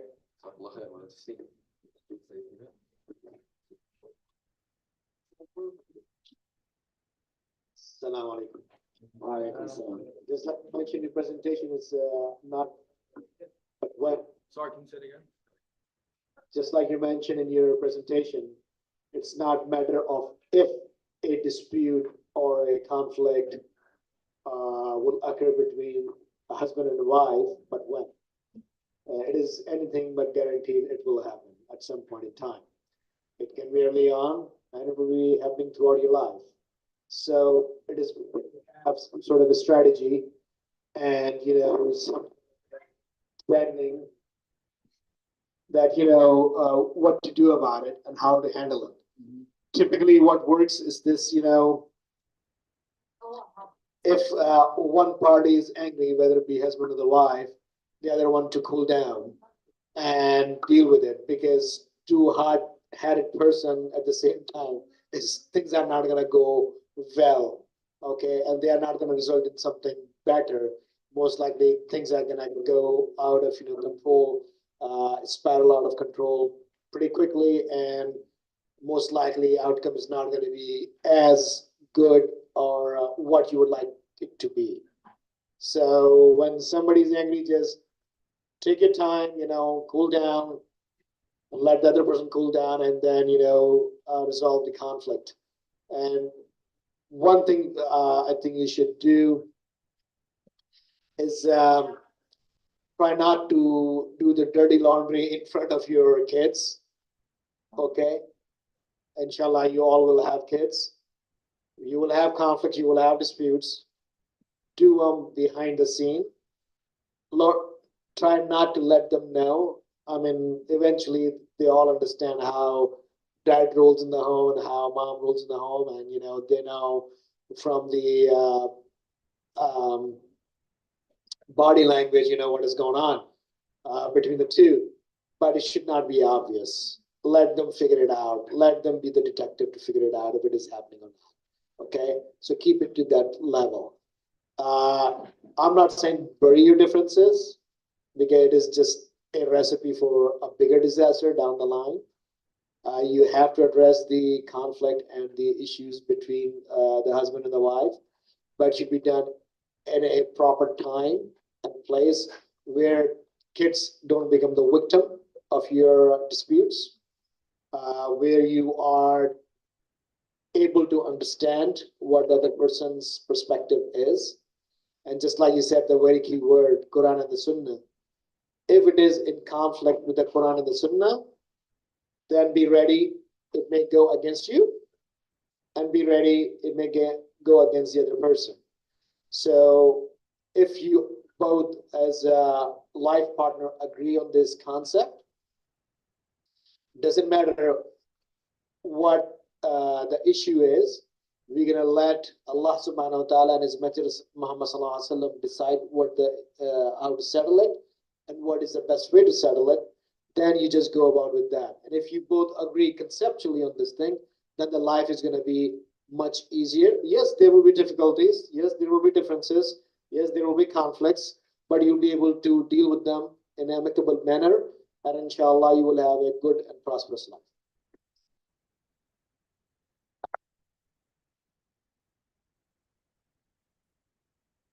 Barakallahu feek, brothers and I think that was great advice. Stay cool, keep the issues indoor, don't do the dirty laundry in front of the kids, and keep to Quran and Sunnah. And I think I have a personal story that I want to share. Although I'm not married, but I do have sisters, and sometimes we fight. It's just siblings how they are. And I told my sisters one thing. I told them, because it goes back to your point of Quran and Sunnah, if I'm ever unjustly angry, if I'm ever angry at you for an unjust reason, tell me the words of the Prophet ﷺ. Tell me the Prophet ﷺ, when the Sahabi came to him, he told him, give me advice. He told him, don't be angry. And I think this relates back because in that situation, I don't want to hear you. You're the idiot, you're dumb, we're fighting, I don't want to hear you. I'm not going to listen to you. But if you told me the words of the Prophet ﷺ, I would hope in that situation, my heart would be softened and I would follow it. So barakallahu feek. Any other parents? Come on, we got to have some gems in here. Oh, insane. Okay.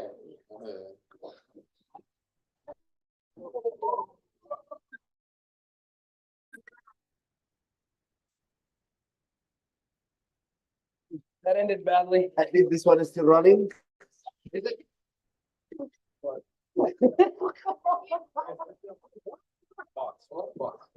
That wire was invisible. This is the laptop. It broke it.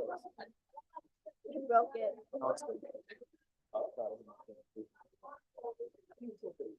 We're still alive, right?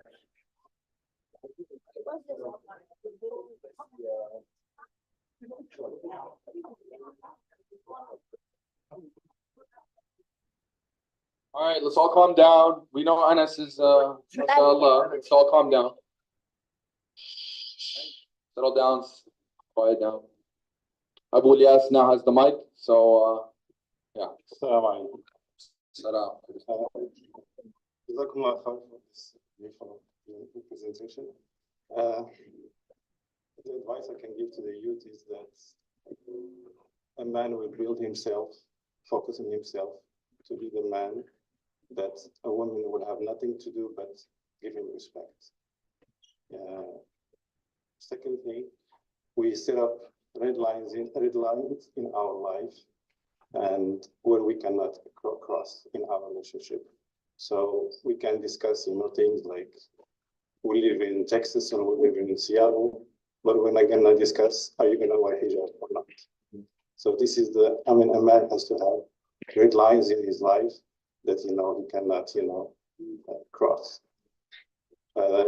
One sifa that we, a man, like when there is conflicts or in daily life, is sifatul taraful. Can you lift your voice up a little bit? Sorry. Sifatul taraful is sometimes a man has to let go, because women in nature, they focus on details. And if men also focus on details, it will create, problems. So sifatul taraful is a beautiful sifa that can make the relationship, be smooth and soft. Jazakumullah khair. Barakallahu feek. You want to go get it this time without, okay, no, Rizwan got it, don't worry. Stay whatever. Stay whatever. Barakallahu feek, Abu Ilyas. Open it up to all Any questions from anybody? Any feedback? Parents still have anything to say? It's okay. You can raise your hand. If not, we can also have. I think there was a hand raised around this area. Yeah, there was. What do you want to say? No trolling questions, guys. What do We you don't wanna want say? trolling questions. Want to say something? And open it for the two keynotes, inshallah. Assalamu alaikum. Alaikum salam wa rahmatullahi wa barakatuh. Amazing article, guys. I am gonna give it up to you. We were just representing whoever wrote it. Oh, okay, okay. How would you deal with your righteous wife if she does something wrong and she does something that you don't like and you don't want to go to the means to like beat her up or like do anything? Like, what's some advice you would give? Can you repeat that more in a more clear way? If you had a righteous wife, let's say, okay, you had a really righteous wife who obeys Allah subhanahu wa ta'ala, listens and obeys to you, but then one time she just does something that just pisses you off. Like, what would you do? I think that goes back to what we mentioned earlier about sometimes, or what even Mu'adil mentioned about sifatul taghaful. Sometimes if it's big, you're going to have to speak. It's not always about aggression, like we said. Sometimes pass it on. Sometimes act like you didn't see it. Sometimes if you don't give attention to something, it's not going to come up again. But if you give attention to something, it could keep happening. Sometimes blind eye. Didn't see it, didn't happen. If it keeps coming up, you're going to have to speak about it. It goes back to that respect. Respect is a two-way street. You're both going to respect each other and talk about it privately, similar to what Umar Siddiqi's dad said. He said that things need to be sometimes in private. You don't let your kids be the detectives. You don't have to do all that in front of them. Let their kids believe that their parents are, sane, and you guys are adults. You guys are supposed to handle situations and issues and problems together. Again, team. Everything in this presentation basically intermingles with each other, and if you use all of the key points in this presentation, I'm sure you'll end up just fine. Just one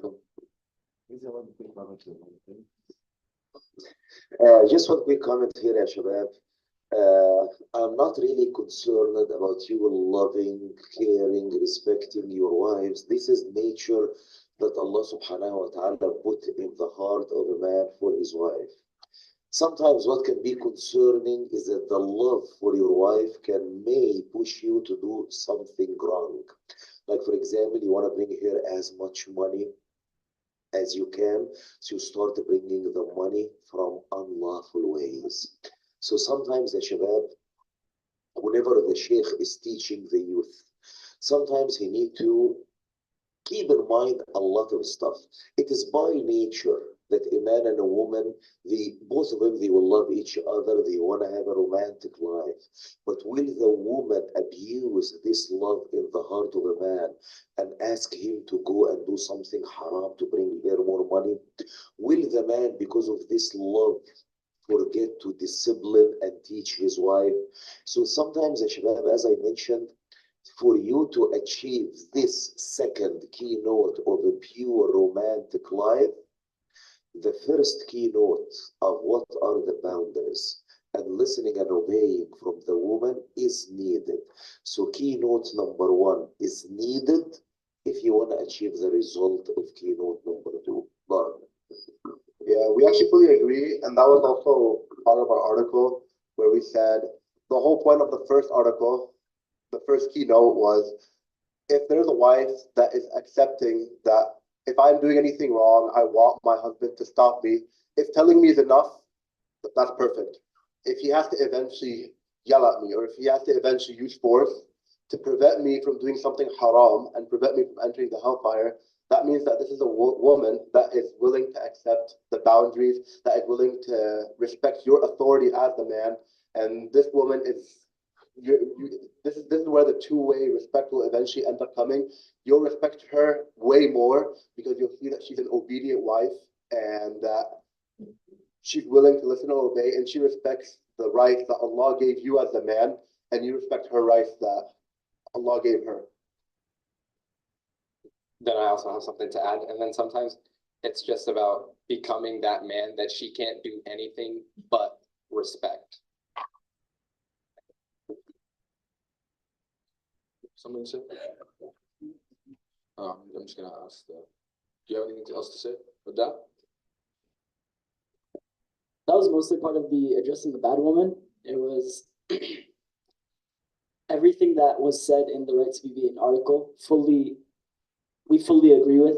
I mean, the authors fully agree with, and it is the basis of the bad woman. Like, if the woman don't have those qualities, we don't want them. Okay, Jazakallah khair. Now that you touched on the previous article, we didn't actually have a chance to talk, the audience to talk about the previous article as well. So if you have any comments or questions or anything regarding both articles, the Right to be Beaten and the Romanticism one, please speak up. I'll go ahead and pull up the Slido because I know this is pretty, people want to stay anonymous. So I'll make sure the Slido is up and you can ask your questions on the Slido. And if you have to, brave enough to raise your hand, you can do that as well. So any more questions and comments, anything?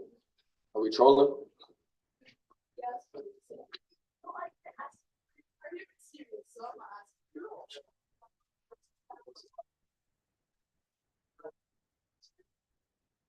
You know, Ridwan, one of the problems, from the girl's side, what they care for is the younger boys in your age would misunderstand our words. This is one of the main concerns. I know, whenever, for example, we discuss something, I know the older boys are gonna get it. What triggers the girls are some people at the age of Ayman and Adam or Hamza or whatever. They go and they try to tease their sisters and they say some words, and this is what heats them up and makes them go sometimes against these articles. Do you need the microphone, Imanad? Anyone? Are you going to send? Do you need anything? Moms have anything to say? I hear that some of you had comments, and this is why I asked for the 2 articles. Or text, let me know. Or let me know.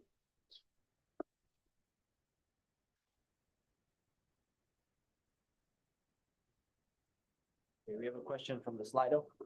Question on the Slido. Is a bad wife just someone who obviously has bad qualities like beating their husband with bread, or can it be someone else?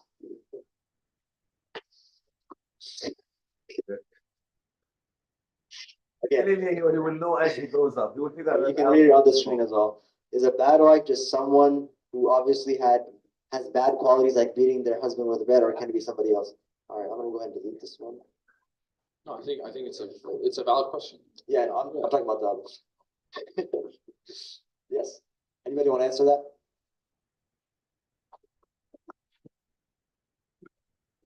Anybody have anything to say? The first one? Yeah, first question. I think okay.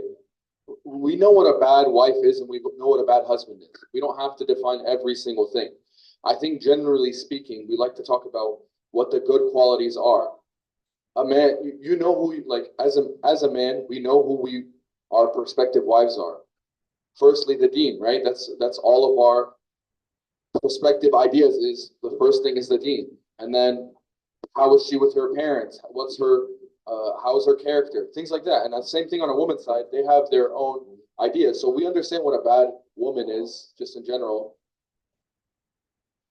I think to add to that, when you're actually getting into marriage, or looking into marriage, you should go into things unapologetic and you should have your own opinion, because we want to hear what you think, not what you got influenced by.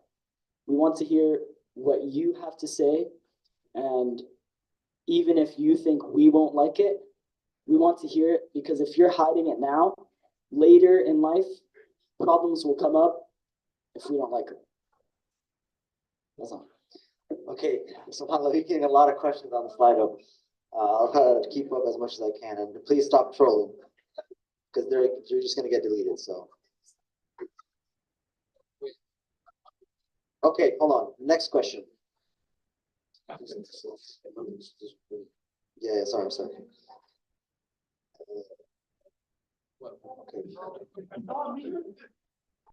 Let's scroll to one of this.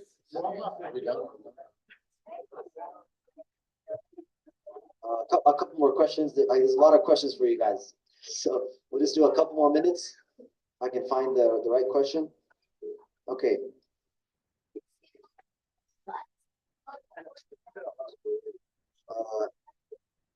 Well, any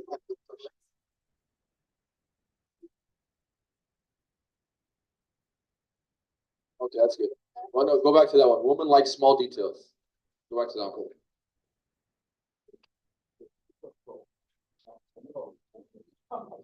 Okay, that one. Okay. So woman likes small details. There's a hadith about the Prophet ﷺ moving his cup to drink from the same spot as his wife. You should have mentioned that. No, I shouldn't. You mentioned it, so thank you. That's what I'm saying. So we were talking about how husbands want to be romantic. So I don't know, like Abu Ilyas was mentioning, I think women, they, like this was saying, they focus on the small details and they like the small details. Us as men were the complete opposite. So we don't know those things. So you kind of have to say them sometimes. We don't know. Yes?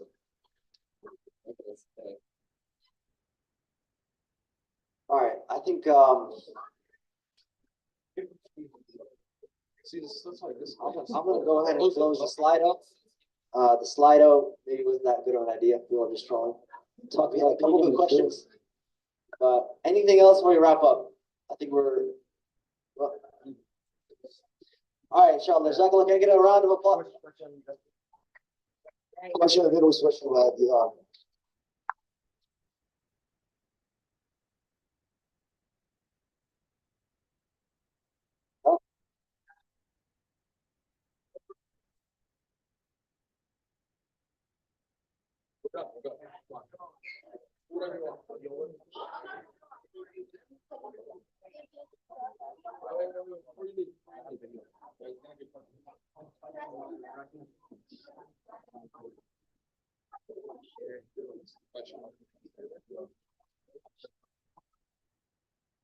Okay, so actually here is a very good question, and I want to get the voice to answer this question.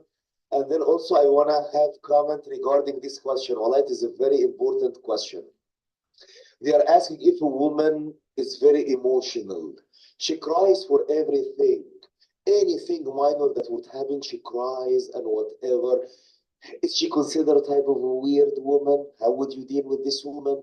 Everything. So even she's too soft, so anything would make her cry. What do you think of this woman? This is the question they were asking. Like I told her, she looks. No, yes. So I'm just asking, Sheikh, what do you mean? So like I brought. This is the question. I brought her. Correct. Did I explain it well? Or you want to add something? Yeah, but like if I brought her flowers or something, she's just gonna start crying. That's weird. I'm confused. She cares for you. Anything happens, she cares for you, so she cries a lot. So like you're saying, like if I got a cut on my finger, like she's gonna start crying? Yeah. Okay, I think for that, I can go ahead and answer it, and then you guys can add on. I would say you can, for those types of women, I mean, you're gonna know this stuff beforehand. You're just not gonna end up marrying a sensitive woman like by chance. That's not gonna happen. You're gonna know who you're marrying, so you're probably gonna have an idea. And if you have an idea of who you're marrying, you better have a plan. And for sensitive women, the way I would say is give the extra care, go the extra mile. It's the person you've married. It's the person you chose. Go the extra mile for that person, so long as it doesn't go extra. As long as it doesn't take away from certain priorities in life, why not? If it doesn't hurt, go the extra mile. But if it gets to a point where it's like, okay, hey, you know, this is too much, like you're crying in front of the kids all the time, the kids think you're crazy or you need mental help, like, okay, you know, we need to talk about this. You gotta, you know, maybe go cry in the room or something. You get what I'm saying? But sometimes it's not always just soft. Sometimes it's like, you know, hey, I don't think we should be crying about that. And that's the way I'd say to deal with it. I think we should also be open to jokes. Like, I don't know how girls would take jokes, but hopefully they aren't as sensitive, and hopefully you could actually joke.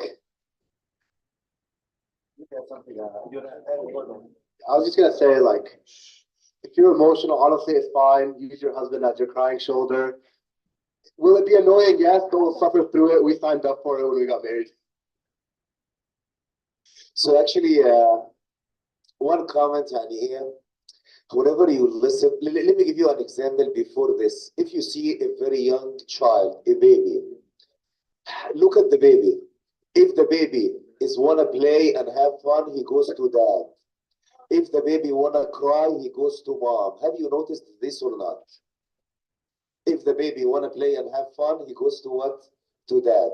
But if the baby wanna cry and he feels sad, he goes to mom. So you understand there are two different mentalities. If you listen to women or see what they are writing, or even the romanticism in women, usually what they are saying is, we need someone to talk to. We need a crying shoulder. We need someone to talk, and he would be listening to us. For the men, whenever they get married to have fun. So you want to understand, it is beautiful to have a sensitive woman who would be crying for some of the stuff because she is sensitive, but make sure and keep in mind, يا بنات يعني ايه, the boys cannot tolerate this for a long time. يعني ايه, you don't have to be doing this 24/7. It is okay. It is good to show that you are sensitive. Men would appreciate this. But يعني ايه, lower the volume a little bit. It does not have to be 24/7. They do not understand this. They are not getting, they can be the crying shoulder for a little bit, but they cannot remain like this for all the day. Am I correct, يا شباب? They just want to have fun. Yes, but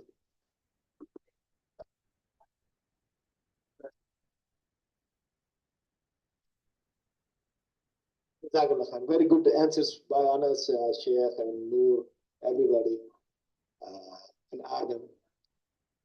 It is on the lighter side. I'm trying to make a joke out of it.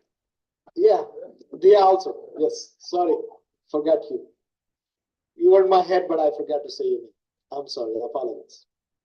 Now, on a lighter note, if they're sensitive, fine. Once after you get married to you guys, I think they will learn not to.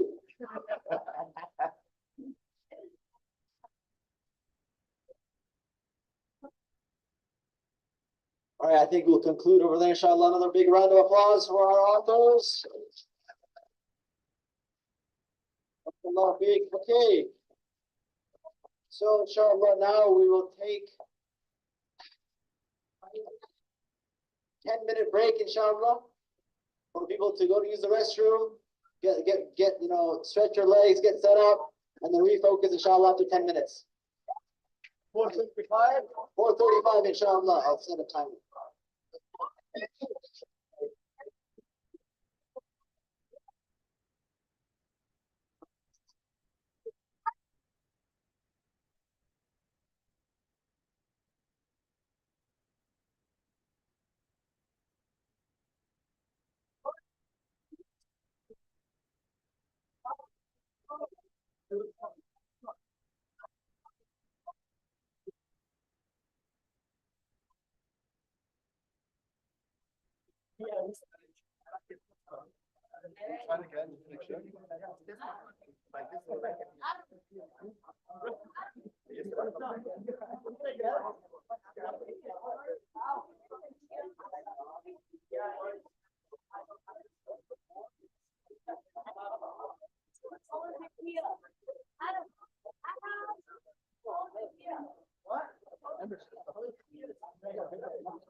No. You should have seen what I did earlier.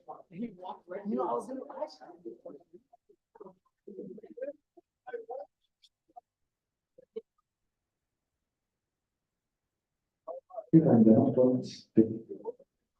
Yep. If you want to test your slides as well. Go to the laptop, I'll use the bathroom and be back. يعني ايه, one is and Zoom is still on, correct?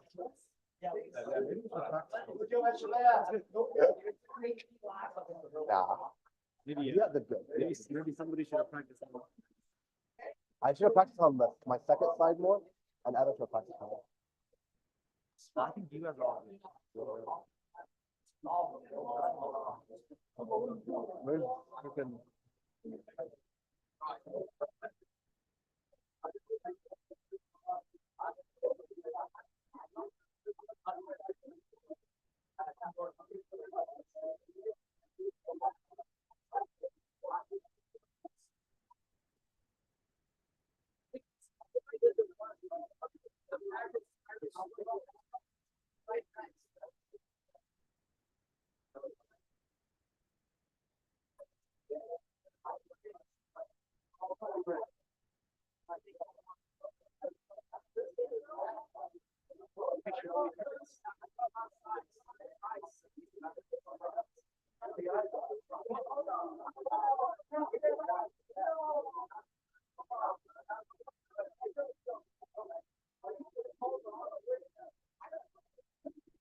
not gonna eat you. I'm done. I'm not gonna eat you. I'm not gonna eat you. I'm not gonna eat you. Go down. Go. You do shut up.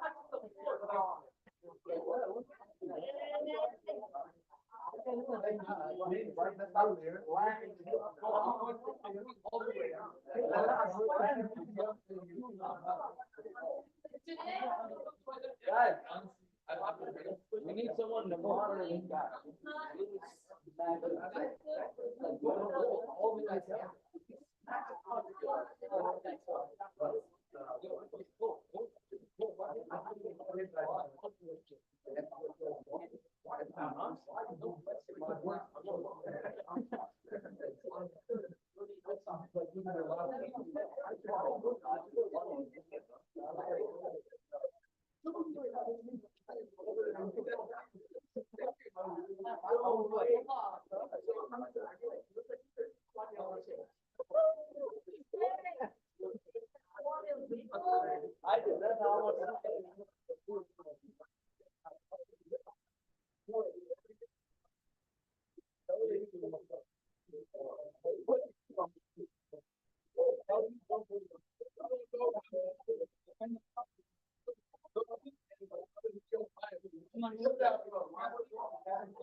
You are not debating.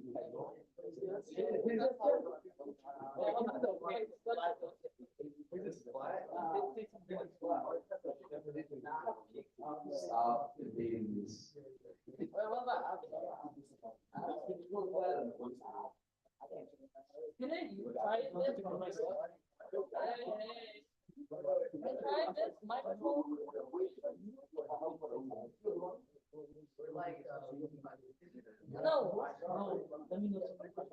Hello.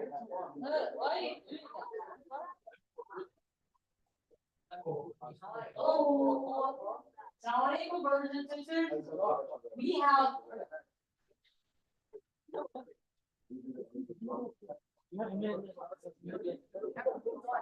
Assalamualaikum, brothers and sisters.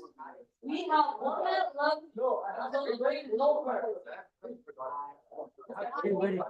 We have like 54 more seconds until the timer is done.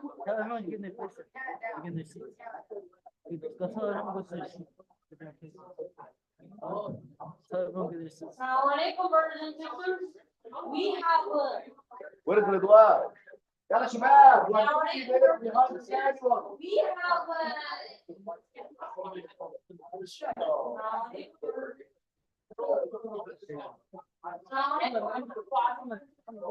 Assalamualaikum, brothers and sisters. We have Assalamualaikum, brothers and sisters. We have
It was. Quick question, that's serious, and really asking for quick comments. Okay. I know I'm behind the schedule, but give us an answer. And it should be on here. Quick. Also, Erdogan, we want to announce for babysitting.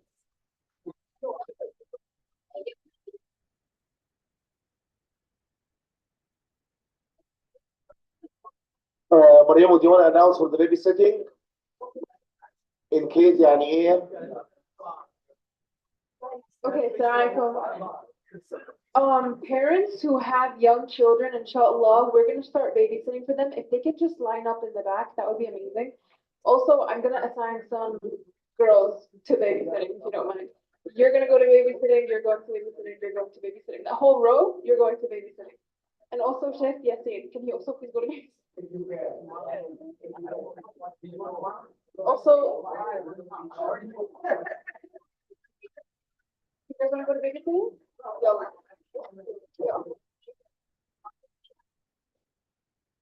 Yes, yes. Yellow.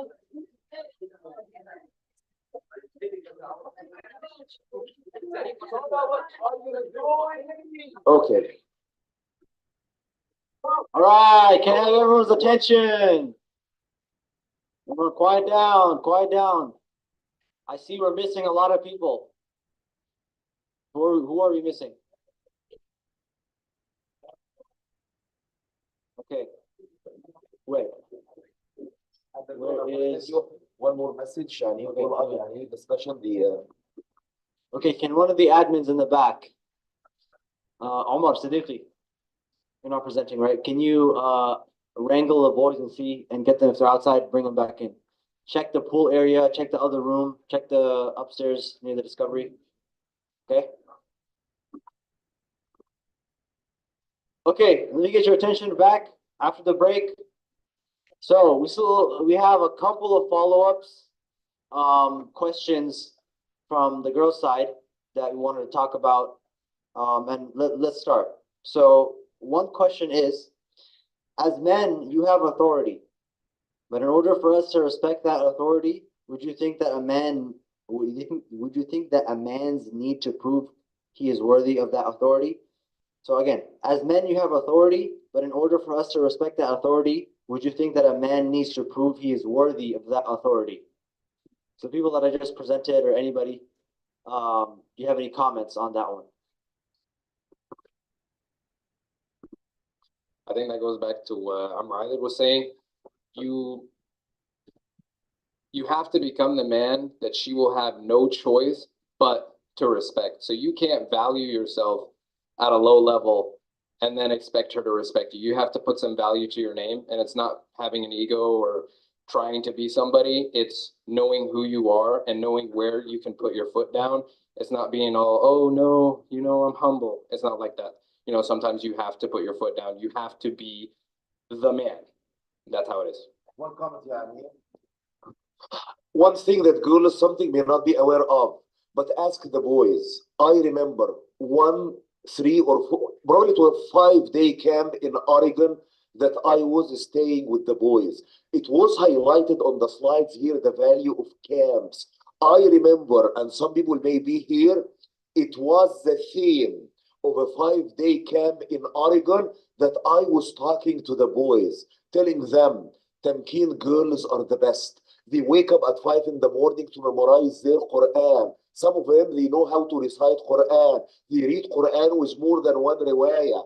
And I was telling the boys, for you to be eligible for such girls, you have to be the best in terms of your deen, in terms of your Quran, in terms of your memorization, and in terms of your career.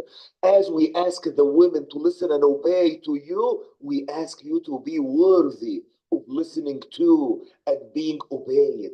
Even ask the Fajr group. Few days ago, I was telling them how valuable it is to be strong in your deen, strong in your career. Many girls come and complain to me and say, we know this in deen, we studied this, we studied this. Can we just get married to any man? We will have problem in our heart listening and obeying to someone who does not know how to read Fatiha. To someone, if you ask him to recite Surah Al-Kawthar, he will say, but let me know what does it start with. So wallahi, my heart is getting broken. If my man is not really standing up for their deen and for the best career, you need to be worthy listening to and being obeyed. And this is what I tell the boys at the camp when there are no girls. Yeah, just to touch on that, Sheikh, this is all before marriage. This is all something you're gonna know before marriage. I feel like this is something that like you're gonna know whether a man is knowledgeable or his character when you meet up and talk with him, right? Can you read the question one more time, actually? The problem sometimes, wallahi, yeah, there are not real men in the community who are proposing to our great girls. We are out of real men who are good in their deal, who are good. Oh, you see the point? So whenever they are proposed to, they say, should we accept or are we going to get really the man that deserves to be listened to and obey? The one we listen to and obey while we have no issues in our heart. You see the point? There's lack of those real men in the community. Ask many of the boys, how many of them are just, having fun, running left and right, and how many would go and attend the halaqah of Tuesday and Wednesday? How many would sit in the morning before Fajr 2-3 hours memorizing, reviewing his Quran? They do this on their side, not all of them, but good amount of them. On the boys, no. They just go to the gym. This is what they do. And I'm not against going to the gym. But if going to the gym is the only thing we do in our lives, how are you going to be eligible to propose to those great girls who are on the other side?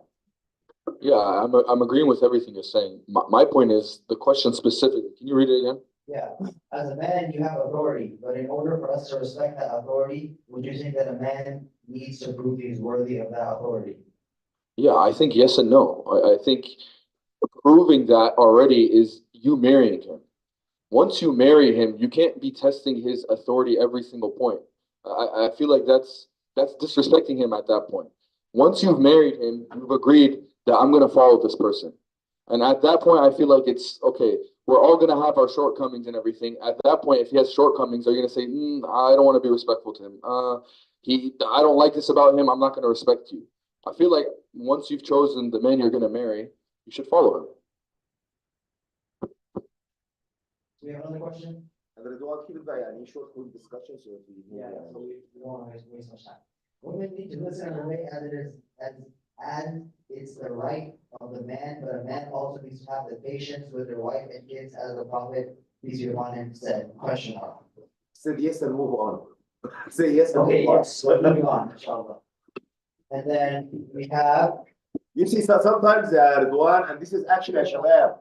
Many times, whenever the women are talking to you, they are not expecting an answer. They just want to make sure you are listening to them. Okay? Yes, so we're all taking notes, right? We're taking notes. You are being listened to. Again, shabab, many times learn this in your future life. She talks, you keep just nodding your head, okay? While you are watching a game, while you're doing something else. She is not looking for an answer. The answer is well known. She just want to be listened to.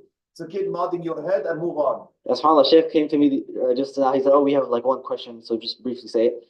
And I go back to my messages and we have 2, 3, 4 messages coming in from the girls. Read them, Quickly, inshallah. And move on. Quickly. What I wanted to say was that as women, we want to be acknowledged and recognized in our day-to-day life as we do things like the household care and caring for our children, cooking food every day. We don't always want to ask for appreciation. Sometimes we want little gifts or words to us that say we are doing good. Okay, thank you for the point. I don't know. Thank you so much. Yes, absolutely. Yes, I think. And move on. I think what the boys covered in the presentation, talking about the gifts and communication, I think that goes hand in hand with what we said. Also, we want to say that even 10 or 20 or however many years down the line, we want to make sure that they will come home and appreciate how tirelessly we do our best to make it a good home. Again, like great points, what they've mentioned in the presentation as well, being thankful and communicating well. Just because it's part of the routine, don't forget all the work and effort that happens every day just because it's a normal thing now. Yes, sometimes we need to just pause and we need to reflect on all the blessings Allah has given us, all the people that are working out very hard. So Jazakallah khair for all of the comments. MashaAllah. Sorry, you said to be quick, so okay, without further ado, okay, next we have our highlighted article section. And our next article to be presented is Decoding Messages in the Barbie Movie by Nuruddin Ali. Give a big round of applause.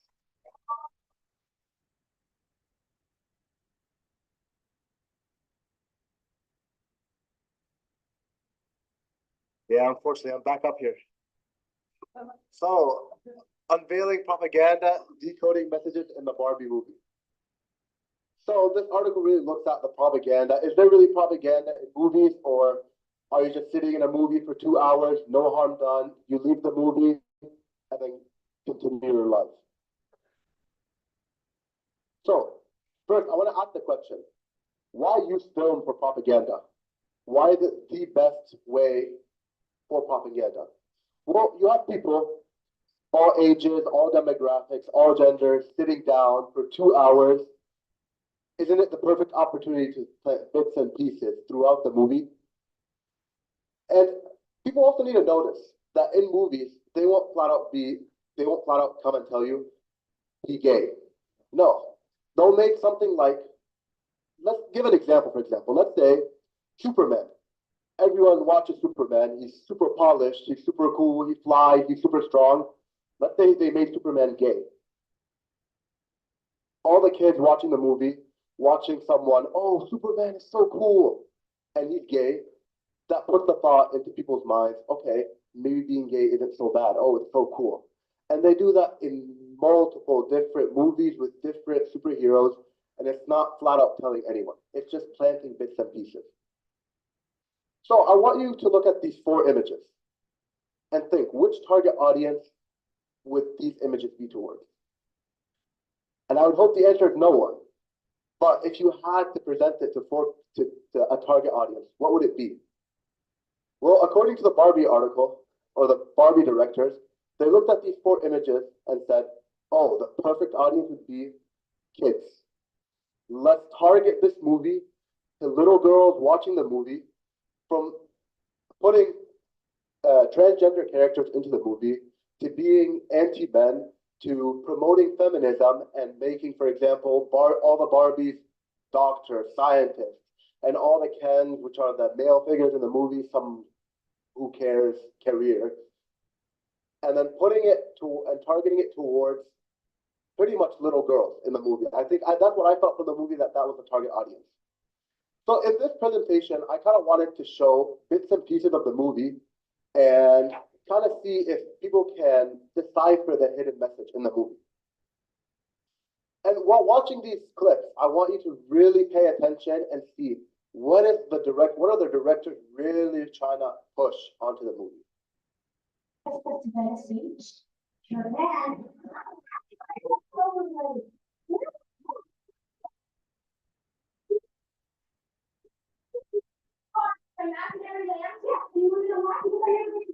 I didn't even go on that cruise. I wanted to go 2 hours because I didn't have enough vacation days when your dad was at the spot. Oh, who knows that? Sweet and petrified.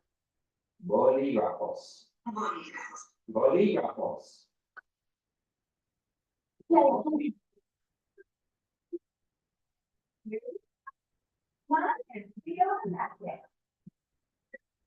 So anyone caught the hidden messages in that clip?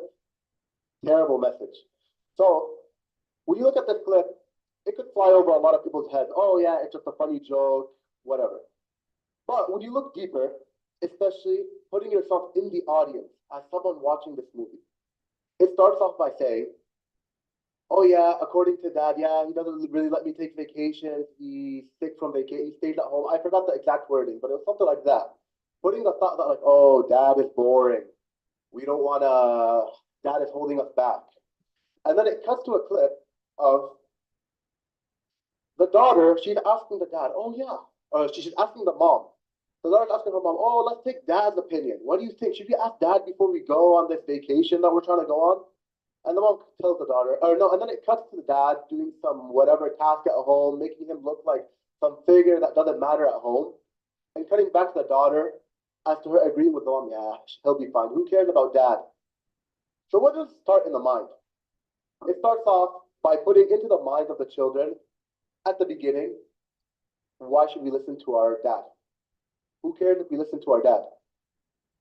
Which then proceeds from, oh, why should I listen to the dad? They'll grow up, they'll become wives. Why should I listen to my husband? Which then becomes, oh, why should I listen to any man? Who cares? And this is throughout the movie in multiple different clips.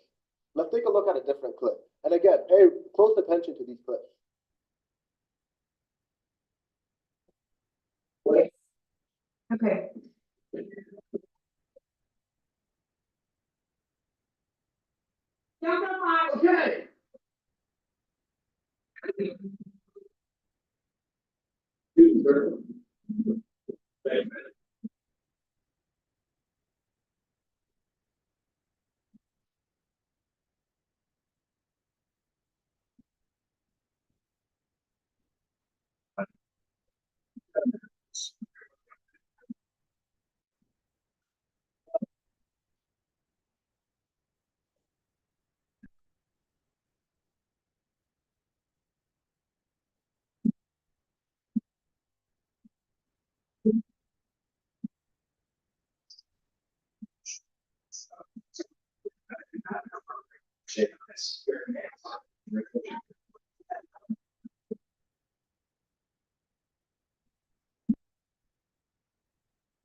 So anyone caught the hidden message? Starts off by Ken, which is the guy in the movie, he's asking permission from Barbie. Can I go that way? And we gotta realize at this time in the movie, they came from Barbie world, which is, oh, women are leading everything. It's pretty much the opposite of this real world. And they went from this Barbie world where women are leading everything and women are in charge of everything, and where men pretty much have no respect. And they came to the real world where apparently men now are ruling everything. They're in charge of anything. And you'll hear this word thrown around a lot in the movie, patriarchy. And we'll define that later in the slides. But Ken sees the real world. He's like, okay, men are actually relevant. This is not normal. And he's walking around with his head up, okay, I'm actually someone that matters now. And then you'll see the next actually clip goes hand in hand. I'll play it and then I'll continue explaining exactly.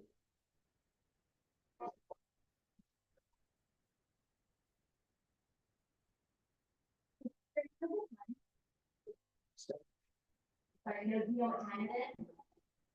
No, I didn't. Okay. Already telling you about patriarchy, which my understanding is where men and forces run everything. Sure. Shall see my fortune there. All right. Okay, a high level, high paying job with influence. We were sitting in recent India, and a lot of people have PhDs sitting there and actually kind of opposite. You guys are clearly not doing patriarchy very well. We're doing that. We're just high. No, I won't let you do just one appendectomy, but not all. Please. Yeah. Can I talk to you about this? You are talking about. Can you give me a copy? Yeah. And I need to, I don't like it, I'm sure. There it is. I'm gonna get security. So you saw they pretty much took the way of like him coming to the real world and where men are in charge of everything, and then exaggerated it to a completely different spectrum, pretty much saying there is no way that life can actually be like this. There is no way that men can actually be leading everything. And you even saw he went up to that one doctor and he's like, oh yeah, can I do this one surgery or whatever? I can do it just because I'm a man. And then pretty much making how the real world should be, where you have to go study and learn, and then you can become a doctor, and that's your responsibility as a man. Switching it to, oh, just because you're a man, you're supposed to do it, that's your responsibility. Making it pretty much kind of a laughing factor for people to be watching, especially those young audience watching. Oh, ha ha, yeah, no, there's no way he can actually do this job. He just can. He's just this one figure coming from Barbie world that doesn't matter. his job is stuck at assisting Barbie in the Barbie world, there's no way he can come to the real world and do any useful job. And then there's one more clip that I wanted to show, and this is by far the worst clip in the movie that I saw. Do you need permission to become human? You don't need my permission, but you're the creator. Don't you control me? I can't control you any more than I control my own dog. I need you as a friend, Barbara, and I've always hoped for you like I hoped for her. So I don't know if this is just disrespect to God or if it's a push for atheism, to be honest. But I don't know if you guys heard clearly, but Barbie is asking God, oh, can you make me human? And then God, I'm quotes, but obviously this is not the case. She's like, oh, I can't do this because you're your own person. Pretty much full on just disrespectful to Allah, our creator. And again, I want to re-emphasize over and over and over again, who are the audience watching this movie? Who's sitting in the audience listening to, oh, I can't do this. Yeah, God can't do this. Oh, God can't do this. Who's the audience? What does this implant in the mind? Does it tell the younger audience, you can do whatever you want, do whatever you don't need to, God can't control anything? What is it really saying in the movie? How would someone that's young perceive it? And throughout the whole movie, there's this whole theme of emasculation of men and a gender role reversal. I don't even want to say role reversal because they're putting the men at such a, like, usually when we're talking about men and women, it's not that, oh, the man's job is important and the woman's job is not important. Both jobs are equally important. The man has his duties and the woman has her duties, which are both as important as each other. But in this movie, it's making it as, oh, the woman has this very important job and men don't matter. Why would we need men in society then? And it's shown in the movie through multiple different examples. For example, oh, the car breaks down, what happens? Oh, Ken tries to fix it, completely fails, humiliates himself, or tells him move out of the way, and fixes it with ease. Multiple different examples throughout the movie. And what does this cause to happen? So this happened throughout the movie. And you heard the word patriarchy in the movie over and over again, or maybe you heard it once in these clips, but that word is thrown around over and over and over in the movie. So what is patriarchy? So patriarchy is a system in which the father or oldest male holds power in a family, or a system in which men hold power in a society, which is good. This is something that's good and it has a lot of benefits. So the whole purpose of the Barbie movie is to make patriarchy seem like the worst thing on earth. So what are the benefits of patriarchy? Especially for the woman, what are the benefits of patriarchy for a woman? Financial stability, shelter, protection. This is all on the man, and it's his responsibility to make sure the woman has all that no matter what. And in the workforce, there is a burden shouldered by men, which creates for a protective umbrella for women. When men go into the force, do you think there's no stress? Do you think they're not being yelled at by the boss? Do you think they're not being forced to do things that they don't want to do? This is a burden shouldered for the men, and it's reserved for the men. And the patriarchal system protects women from having to deal with this problem. This system causes for emotional attachment between the husband and the wife. The husband sees his wife, she's taking care of the house, he's coming home to a happy family with a warm meal. Everyone's happy, and the wife sees, okay, my husband is making sure I have all my needs, I don't have to worry about money, I don't have to worry about protection, I don't have to worry about housing. This is all the man's responsibility. Knowing that,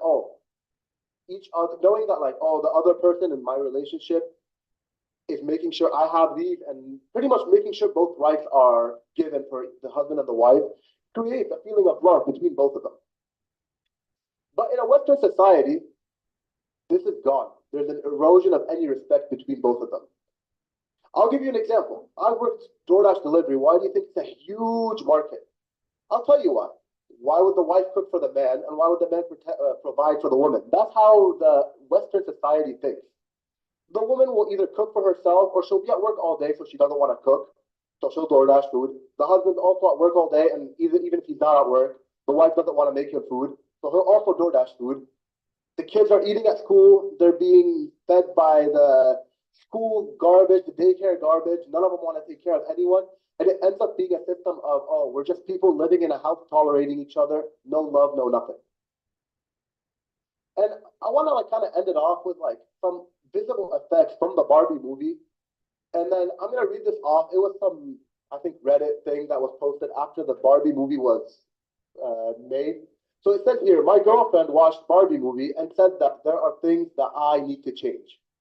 She watched it with her female friend first. She told me that she enjoyed it, but didn't comment much more about it. Today, she told me that the movie opened her eyes and that we must watch it together this time, because there are things that I need to change if we want to keep being a couple. Can a movie really make you question your relationship with a person, specifically a Barbie movie? What do you guys think? You think the Barbie movie can change your mentality? You think sitting for 2 hours, getting bits and pieces over and over and over again will change your mentality? Especially if your wife is accepting it and then now she wants to force you to watch it. So I also want to add, should anyone be watching the Barbie movie? Or more, I don't really want to say should anyone be watching the Barbie movie, but people need to know what's happening in a movie such like that. What is our, for example, as a parent, is our kids just going to the movie theater, just having fun for 2 hours? Is that it? And then after that, it's done? Parents need to know that the whole film media is targeted to change people's minds. It's all propaganda, and it's not just 2 hours of entertainment. And if you really watch any movie, honestly, not even just Barbie movie, I'll give you other examples.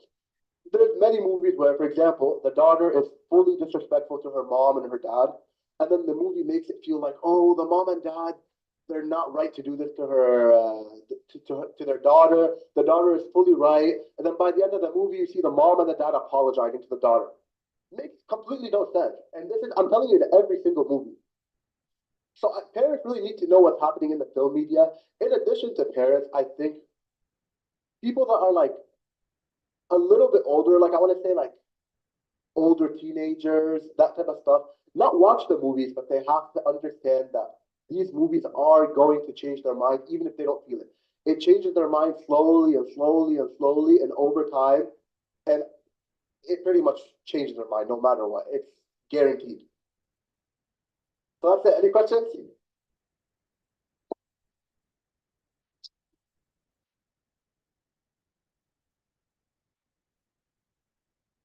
No, any questions for him? Okay, in the back.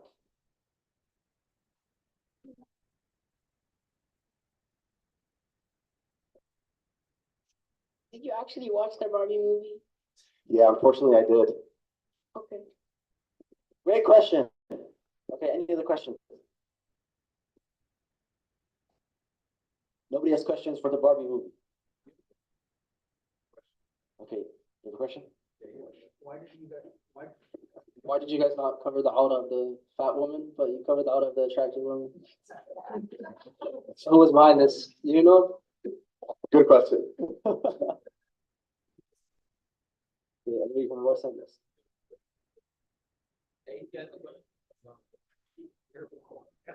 It's a comment, not a question. Barbie, I was just looking into the stats. Looks like it made $1.44 billion of business in 2023. And out of that, about 636 or $660 million was done in the United States. So you asked who was the audience. I think the audience was the entire, the whole $7 billion population in the world. But who actually goes and watches it again? That's what, you know, the message is really resonating. And that resonates typically with the young minds, immature minds, and typically happens to be the teenagers. They go and spend money to get the propaganda, and they're brainwashed. Only they can afford to do it twice or 3 times. Yeah, subhanAllah, the audience for it is crazy. I also want to ask a question to anyone here. Can anyone else think of any other propaganda that's obvious in movies or a specific scene? SubhanAllah, none of you guys watch movies? Every single movie. Every single movie. SubhanAllah. You have a meaningful question this time? I can actually give an example for one of this. I remember whenever I was young, there was a movie of Back to the Future. Are you aware of this movie? All of you have watched this movie, correct? Back to the Future. Did you get the message? Which was the last sentence that was mentioned in the movie? The last sentence is kind of kufr in that movie. It says, your future is not written yet. Go and make your future. For sure, we have a purpose of this that you work hard or whatever, but telling you your future is not written yet. No one knows the future. For sure, it is clear violation of the Aqidah. So you can imagine even that movie, as we say, this movie is the basically spit inside your head, direct spit inside your mind. And before I give the microphone back to Ridwan, do you remember whenever there was an issue within Tamkeen and one of the moms, before she leaves the group, she said, I'm proud that I'm going to leave Tamkeen and I'm proud my daughters watched the Barbie movie. Now, as a dad, I'm saying, I'm proud that my son watched the Barbie movie. If he's going to bring such a beautiful presentation.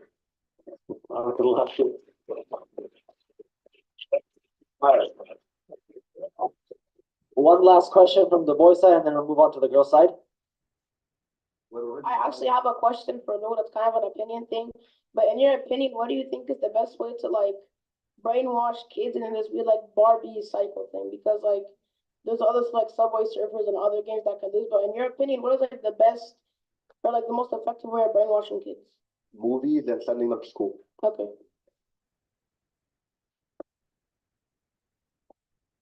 Okay, any other questions? Okay, okay, one last question with the boys. Do you think we could use this tactic to brainwash kids in the correct way? Like if you're making the movies yourself? Like, do you think positive messages would have the same impact as negative messages from movies? I mean, if it's reiterated over and over again the same way it's done here, I think it could. Like if, for example, if movies show, oh yeah, respecting your parents is a good thing, and then they show it as something that's so looked up upon. If kids are watching this from the second they're born to when they're older, I think of course it'll make kids think that respecting your parents is a good thing, which of course it is, but that's what kids will think of. A lot of kids right now, after watching these movies, you'll see in their minds like, oh, being disrespectful to our parents is cool. And you'll see that a lot, especially in like school. It's everywhere.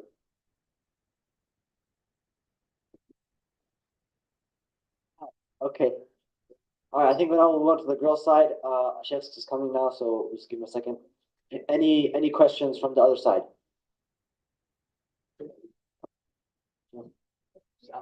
Ask them to.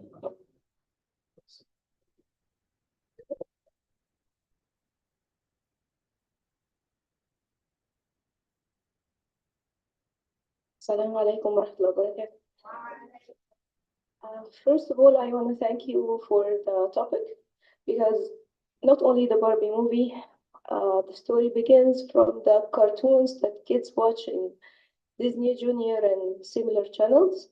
If you really search in the movies and the cartoons, you will find hidden messages and subconscious thoughts that are driven into the kids, that we leave our kids blindly watching these movies. Hiddenly, they are feeding on these bad thoughts, and then we suffer as parents. So alhamdulillah that you brought up this topic. If you I don't have a question, but I have a message that we as parents should be more watchful with an open eye, very well what our kids are eating or really feeding their minds with these bad thoughts. For example, like Baby Junior or Disney Junior, lots of movies have the same idea that the woman is the one that has control. If a show that has a boy and girl, always the boy is asking the girl to what to do, and most of the shows show that the woman is the superior, and oh, the boy is dummy, he's doing always bad stuff. Also, the magic, they instill that the magic is the solution of everything, and forget about like creators. Astaghfirullah al-Azim. So, jazakumullah khair. Jazakumullah khairan.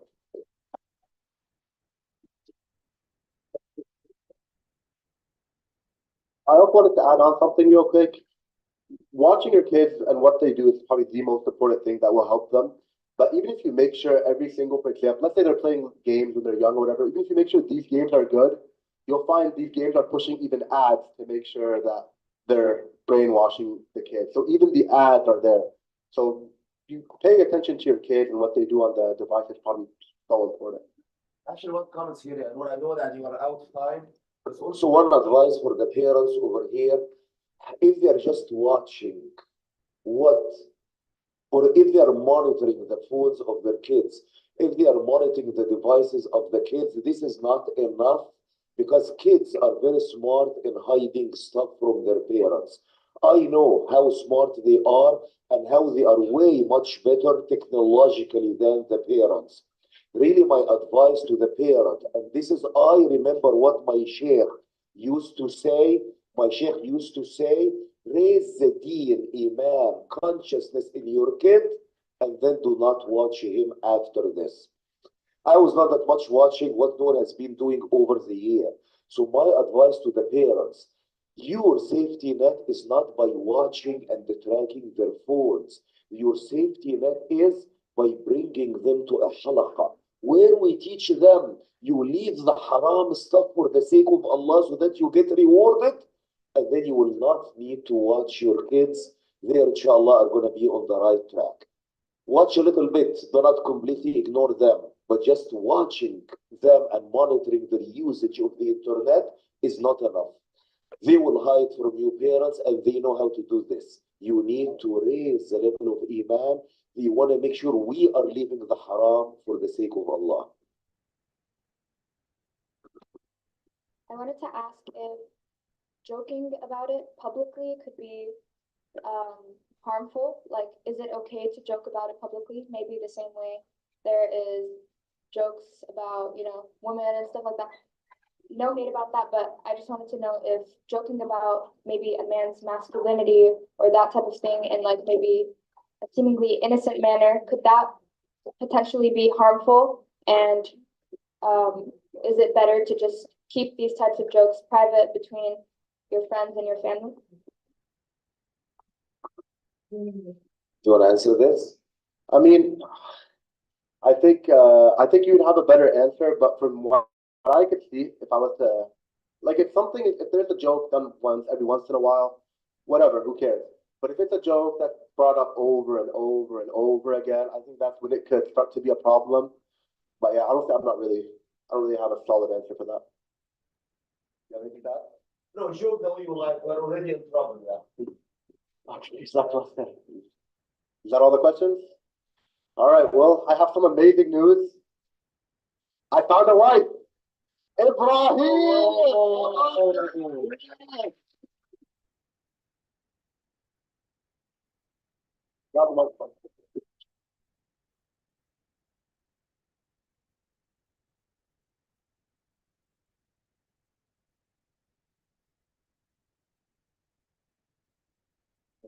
So, Ibrahim. Wa alaikum salam. How are you doing today? Doing well, man. No, doing well. Doing well. So, me as the husband, I would like to mock interview you, and know if we would be a good fit as husband and wife. I'm just really looking for a, loving, caring, righteous husband, who listens and obeys. Who listens? Oh, okay. Yeah. Oh, you want the husband to listen a bit? Yeah. Yeah, I didn't expect anything less. So, what are you looking for in our marriage? Well, what is like your main goal from this marriage? In our marriage, like, I really wanted to Your part is going to be the labor, but not in career sense. You're gonna be washing the dishes, doing the laundry, doing the stuff that women usually do. And I'm gonna be out there getting paid, getting my paycheck, coming back from my 9 to 5, and I expect to see that level of respect. So what about like the kids? Who would you expect to like take care of the kids? Because I about my 9 to 5. I plan on going to my work. You're gonna be at your work. So who's gonna take care of the kids? You're gonna take care of the kids, right? No. We're sending them to like a daycare or something. Daycare, okay. Which government daycare? You're right. Who cares? Yeah. So other than the 9 to 5, other than cleaning the dishes, and you wanting, I fully agree. Of course, I'll go do the 9 to 5. And then I'll come home, I'll clean the dishes, I'll wash the laundry, I'll make sure the kids I'll pick them up from the daycare. Do you want anything else for me as the husband to do for you? While you go after your career, be your independent woman, go make sure you get everything done? All I'm asking for is by the time I come back from my job, my 9 to 5, I want to see a clean home, a wash dishes, and if I don't, I'm gonna have to put you on a leash. And what if I accidentally like forget one dish in that thing? That's unacceptable. I'm sorry. Okay. Yeah. 5 years later.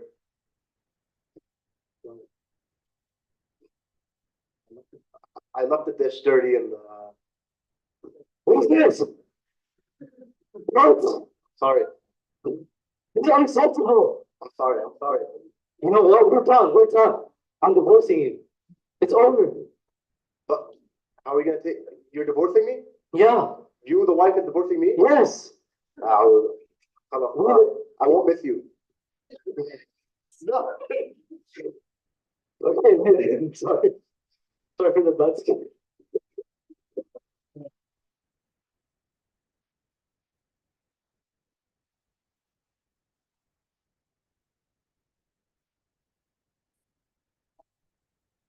Okay. All right. Another big round of applause for that skit.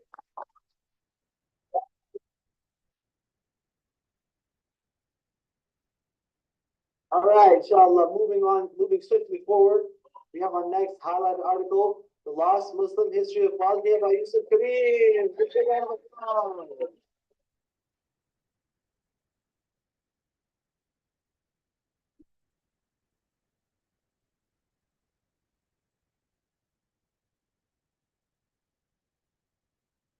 Assalamu alaikum wa rahmatullahi wa barakatuh, everyone. I want to ask you guys a question. How come every time a Muslim empire has entered Europe, it's ended in failure? Think about Al-Andalus, the Muslim kingdoms in Sicily, and most recently, the Ottomans. Every time a Muslim empire has entered Europe, they've been pushed back, and the Muslim population never returned. If you look at the map I have on the top right, it shows all areas in Europe controlled by Muslims for an extended period of time. If you look at the image on the bottom right, it shows the modern day Muslim countries in Europe. And if you look closely at this map, you only see 2 Muslim majority countries, Bosnia and Albania. I want to ask the question, how come these 2 countries maintained Islam and all these other European Muslim dynasties didn't? To answer this question, we need to go over a little bit of history. In the 1870s, the Ottomans are on the brink of collapse. After numerous defeats by Europe, it looks like the empire is finally going to come to an end. During this time of great weakness, a strong sultan comes to power. This sultan, Abdul Hamid, refuses to let the Ottomans collapse. In his reign, he would pay the empire's debts, stabilize the empire's holdings, and most importantly, preach for a united ummah. Abdul Hamid would send money to and support Muslims under colonial occupation. His influence would be felt all the way from Dutch-occupied Indonesia and British-occupied India to European-occupied Bosnia. This policy by Abdul Hamid made sure that the Muslim Ummah wouldn't be separated from the deen, even if they were occupied by foreign powers. This Islamic influence Sadly though, in 1909, Abdul Hamid would be overthrown by a group called the Young Turks, who would eventually lead to the Ottomans' collapse.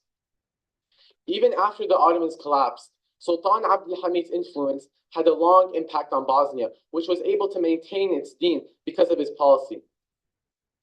The Muslims in Bosnia would form a group called the Young Muslims, where they would preach for an Islamic identity. Sadly though, a communist Yugoslav regime would take power in the country. This regime despised Islam and wanted to eliminate it. Things would only become worse for the Muslims of Bosnia after a man named Joseph Tito would take power in the country. Just like previous Yugoslav rulers, he despised Islam, but Joseph Tito was different. If previous Yugoslav rulers wanted to eliminate Islam, Joseph Tito wanted to eradicate Islam. During his reign, he would ban things like the hijab, close many madrasas, and overall, make life much worse for the Muslims of Bosnia. He would abolish the group of the Young Muslims, which was a leading organization promoting Islam in Bosnia. During his reign, a man named Ali Izetbegovic would write a book called the Islamic Declaration. This book preached for a revival of Islam in Bosnia, as well as preaching for a formation of a Muslim state in Bosnia. Obviously, the anti-Islam Yugoslav government wasn't that pleased when they heard about this book. Ali Izetbegovic would be sentenced to 14 years in prison for the writing of this book. While he was in prison, his two daughters would visit him. When his two daughters approached him, they would hand him a letter. The letter was sent by the Yugoslav government and said that if Ali Izetbegovic denounced the statements he made in his book and instead made a new book praising Yugoslavia, that he'd be set free from prison. Ali Izetbegovic would refuse this offer and would refuse to stand down on his Islamic principles and instead spend 14 years in prison. After 14 years, Ali Izetbegovic got freed from prison. During the 14 years he was in prison, Yugoslavia had transformed completely. After Joseph Tito had died, many other oppressed ethnic minorities in the country decided to declare independence. Countries like Croatia and Slovenia would declare independence from Yugoslavia. During this time, Ali Izetbegovic would run for president of Bosnia under the Yugoslav government. Thanks to his Muslim supporters, he would be able to win a majority vote and become the president of Bosnia. A year after he became president, he launched a poll. He made a poll to the people of Bosnia, asking them if they would rather stay in Yugoslavia or declare independence. Over 90% of the people of Bosnia would vote that Bosnia should declare independence from Yugoslavia. So that's what Bosnia would do in 1992. Now, unlike Croatia and Slovenia, who are Christian countries, Bosnia was a Muslim country. The nations of Europe weren't willing to support Bosnia the same way they did with Croatia and Slovenia. Croatia and Slovenia were Christian countries, meaning that they're actual people who deserve independence. But why would Europe support the creation of a Muslim state right on their doorstep? That would be disastrous. So when Bosnia declared independence, it had no weapons, no Western support.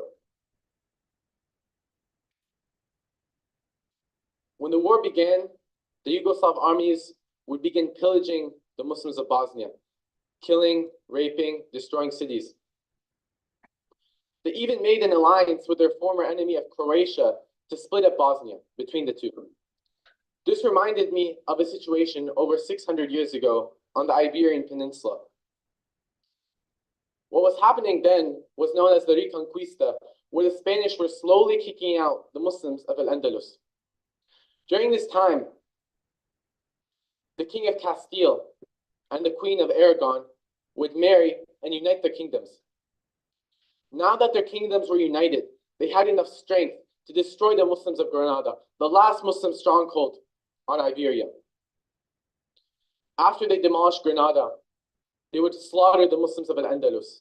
And that's why to this day, Al-Andalus is no more a Muslim majority country. The same thing was happening in Bosnia. Just like the Spanish were slaughtering the Muslims of Al-Andalus, the Yugoslavs were slaughtering the Muslims of Bosnia. Two people looking at the same situation side by side would predict the same thing would happen. Just like the Muslims of Al-Andalus ceased to exist, people may predict that the Muslims of Bosnia would cease to exist as well. But the one difference between Grenada and Bosnia was that Bosnia had a strong leader who would refuse to let the Muslims get slaughtered. When Ali Izetbegovic realized that he wasn't going to get support from Europe, he would head east to the Muslim world. Ali Izetbegovic would ask Muslim countries to support Bosnia.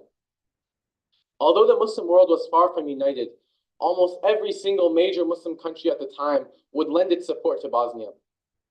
Countries like Pakistan, Saudi Arabia, and Egypt would smuggle weapons in to support the Bosnian army, even though the UN had prohibited it to ship weapons. Because of the support, the Bosnian army was slowly able to gain more strength. During this time, the Yugoslav armies would launch waves of artillery strikes on the Bosnian capital of Sarajevo. When Ali Izetbegovic's generals told him that he should switch the capital and they couldn't hold the city anymore, Ali Izetbegovic would refuse. I want to play this video of one of my favorite quotes in the Bosnian War. عليكم أن تتعرفوا على شعبكم. بالنسبة لي كنت أتعرف عليه على مدى الأيام الماضية. إنه شعب طيب ولكنه شجاع. رأيت أشياء غريبة. كانوا يقولون لي: سيادة الرئيس، ليس لدينا ذخيرة ولا طعام.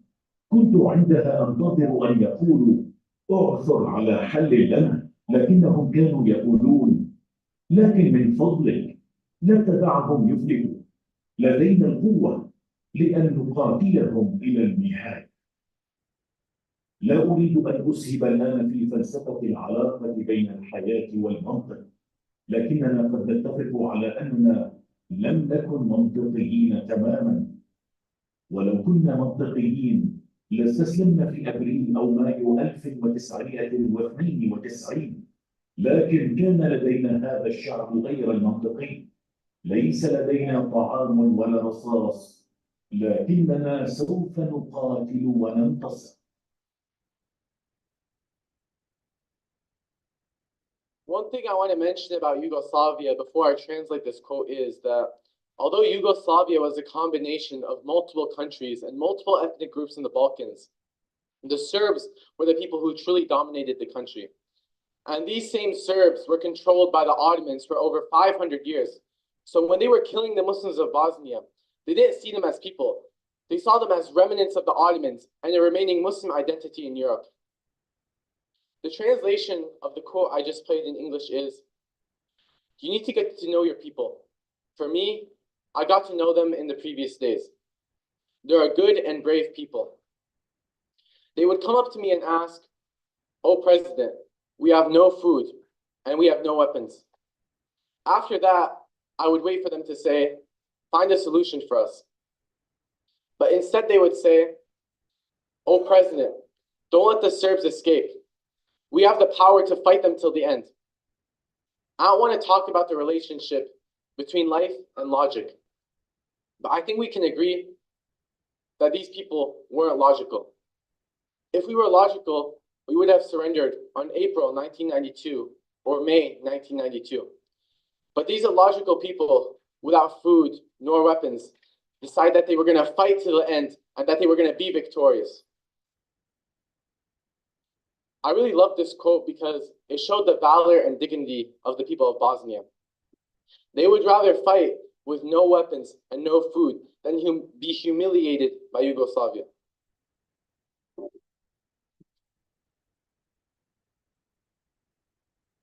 During the siege of Sarajevo, one of Ali Izetbegovic's friends would visit him. Ali Izetbegovic's friend would ask him for a cup of tea. Ali Izetbegovic would give him a cup of tea, and his friend would drink it. When his friend drank the cup of tea, he asked Ali Izetbekovich where the sugar was. Ali Izetbekovich responded to him by saying, "How can I have sugar when the people of Bosnia don't have sugar?" With more and more support coming from the Muslim world and the battalion of Mujahideen that was formed from combination of Muslims from Chechnya, North Africa, and the Middle East, the Bosnian army was able to inflict major defeats on the Kora army to the south. Now that they weren't surrounded on both sides, they were able to launch their full military force on the Yugoslav front. When the Yugoslavs realized that they were now beginning to get defeated, they decided to sue for peace. Ali Izetbekovich didn't want to sign this peace treaty. He wanted to liberate all the Muslims of Bosnia. Sadly though, the West, knowing the dangers of having a strong Muslim power in the heart of Europe, wouldn't let Ali Izetbekovich to continue fighting.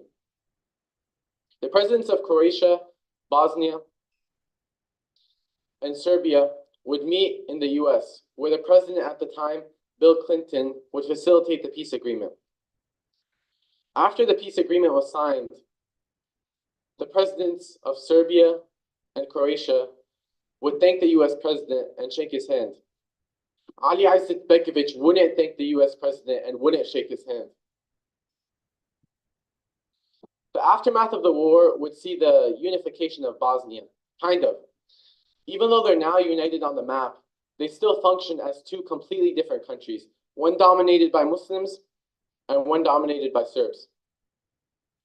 Now that we've gone over the history of Bosnia, I think we can answer the question I asked at the start. Why Bosnia and Albania remained as Muslim majority countries? Now, if you've been paying attention to my speech, I haven't mentioned Albania a single time. Well, this is because Bosnia and Albania took two completely different paths. When the people of Bosnia were fighting for dignity and Islam, the Muslims of Albania were liberalizing Islam to fit in with the demands of communist rulers. So eventually, when communism was eradicated in Europe and Albania became a democratic country with freedom of religion, most Albanians only maintained Islam by name.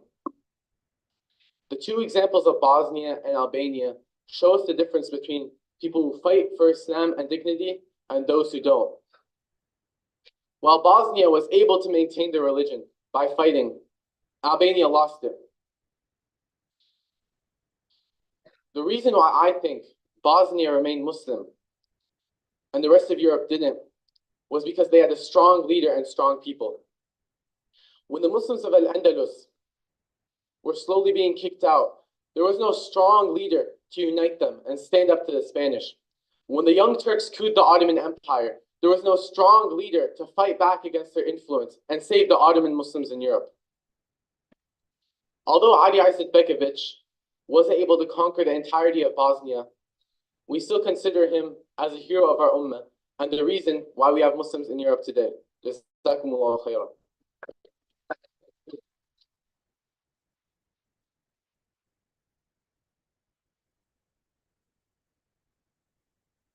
Yusuf for the presentation. We're going to take two quick questions. Inshallah.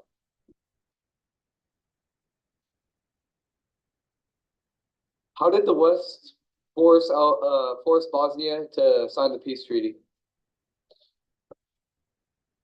They threatened to support the Serbian side instead of the Bosnian side, which they were supporting with aircraft and that type of stuff.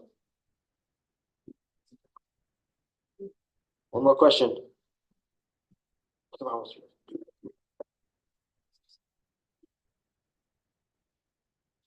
Is Albania Muslim? Is Albania a Muslim country? Yeah, Albania a Muslim country? As I mentioned in my speech, because Albania didn't fight for Islam and dignity, they lost Islam because they liberalized Islam to fit in with the demands of communist rulers. So eventually when they became democratic and people could pick their religion, they only maintained Islam by name. Okay, barakallah feek. One more round of applause for Yusuf.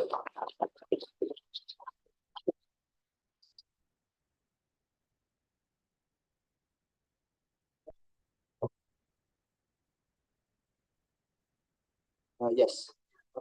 Okay, when I'm walking, actually, I was young. I'm still young, by the way, but I was young whenever this was unfolding, and that was some of the historical events that shaped my life. Whenever we saw the pictures of men and women being slaughtered in Bosnia, it was something big for people who are in my age. But anyway, I think everyone is looking forward for the most, did we say? Uplifting article. Here you are.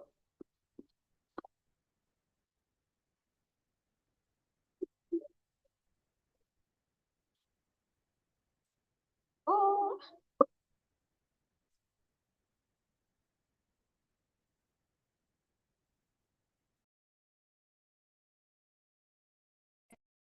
Okay, it's unmuted. Now. Oh.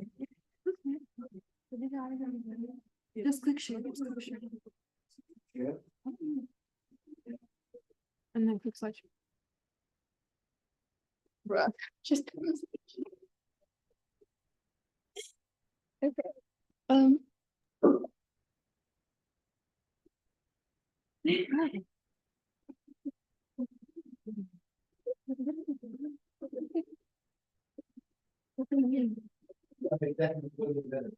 Okay, okay. Okay. Girl, I'm gonna separate you guys. No.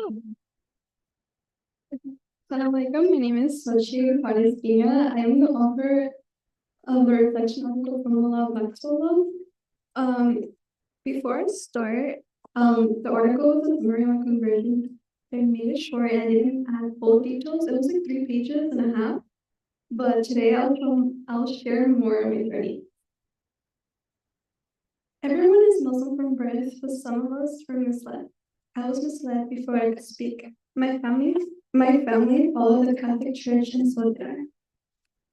I would read the Bible and pray as my family taught me, but I still didn't connect to the Catholic religion.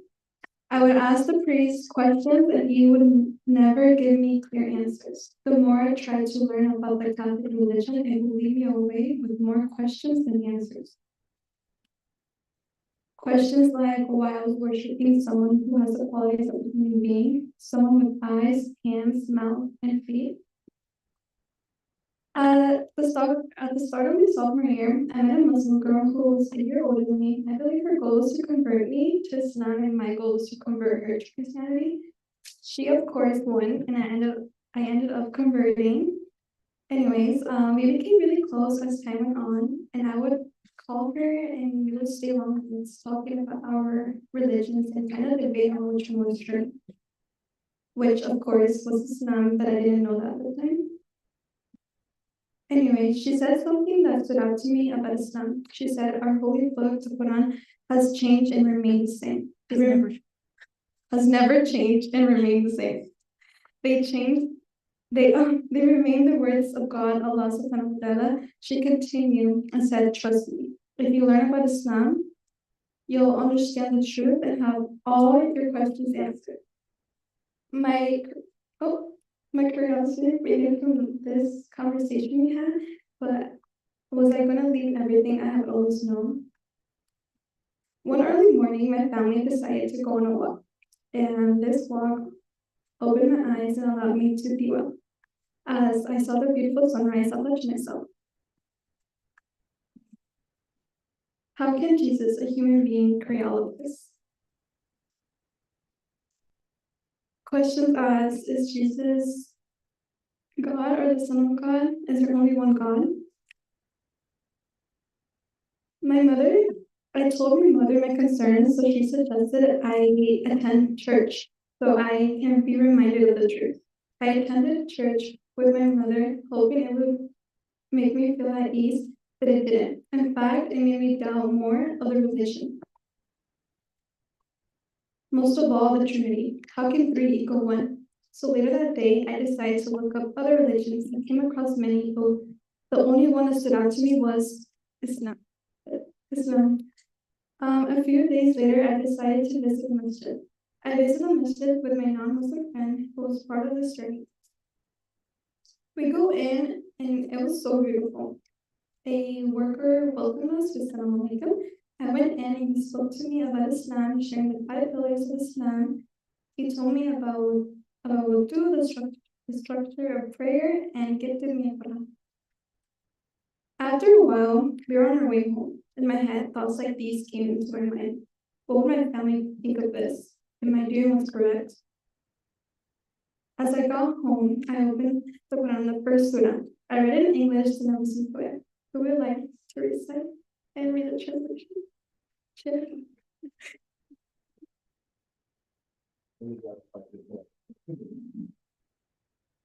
هو يريد الفتاحة يا شباب. هو يريد الخروج ورز الفتاحة. ها؟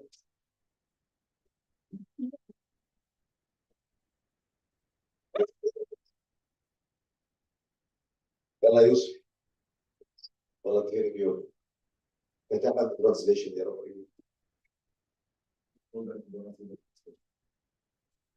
بسم الله الرحمن الرحيم الحمد لله رب العالمين الرحمن الرحيم مالك يوم الدين إياك نعبد وإياك نستعين اهدنا الصراط المستقيم صراط الذين أنعمت عليهم غير المغضوب عليهم ولا الضالين آمين. Oh my God. We would like No, to. don't read that.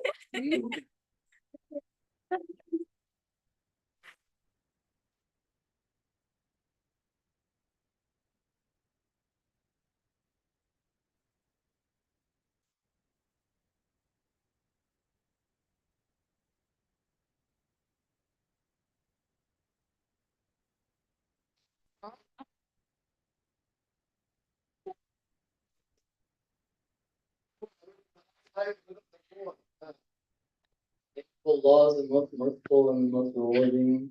Peace and thanks to Allah, the Master of the universe, the most merciful and most rewarding, the owner of the day of the religion, the day of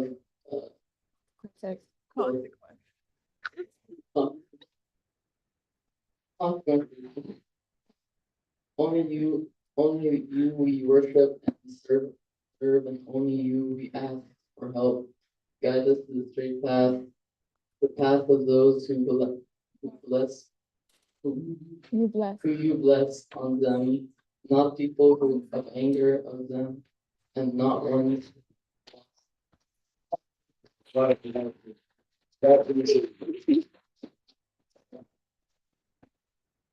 In the name of Allah, the most merciful and most rewarding. My chest felt heavy. Something about it drew me closer to God. Allah subhanahu wa ta'ala. Feeling of excitement and nervousness surrounded my heart, and so does today. My questions were answered, but was I going to leave everything I had always known? What would my family think of me? I decided that it was time to start my real journey in secret because my family cannot find out about this.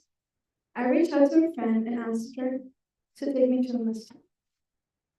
Going to the mosque and observing them pray as a community brought a smile to my face. I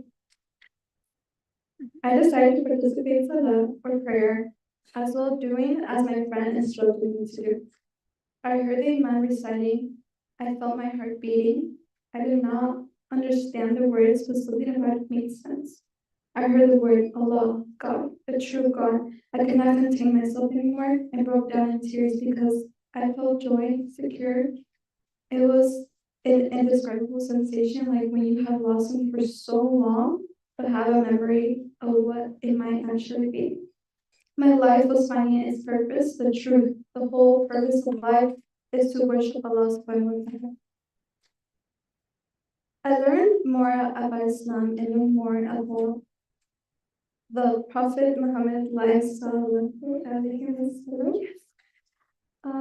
peace and blessings of Allah be upon him. The more I learn about all the Prophet's life, everything makes sense. I fell in love with this religion and how amazing it is. I love the rights that women have in Islam. I get to be protected by men and can be a housewife. And my money is my money, and his money is our money. All the girls can agree, we love that. Also, hijab, the value of that's not funny. Okay. Also, hijab, the value of our beauty is recognized by Allah subhanahu wa ta'ala. We find validation in what Allah subhanahu wa ta'ala tells us to wear, not what anyone would want us to wear, and I love that. I would visit masjid and ask the man several of my hard-burning questions, and he patiently responded to all of them. My lifelong confusion was being answered. This cannot be Shaitan trying to take me away from Christianity. This is Allah bringing me back to the truth. More questions came to me after some time went on, so I decided to keep getting knowledge about Islam. The more knowledge I gained, the more content I became with life. Everything felt more beautiful, everything felt more peaceful, and I felt serenity, knowing Allah subhanahu wa ta'ala has written everything, even my journey faster. He wanted me to be one of the successful. And as weird as it seems from a distance, when you think about it, it makes sense why it is the way it is. Who would like to read? يا أيها الذين آمنوا من يتبع منكم عن دينه فسوف يأتي الله بقوم يحبهم ويحبونه أذلة على المؤمنين الذين يجاهدون في سبيل الله ولا يخافون لومة لائم فضل الله يؤتيه من يشاء فوز عليم. And Beatrice. No, it's for you. Okay. Oh, believers, whoever among you families for faith, Allah will replace them with others who love Him, and are loved by Him. They will be humble, but the believers but firm towards the disbelievers, struggling and the way of Allah.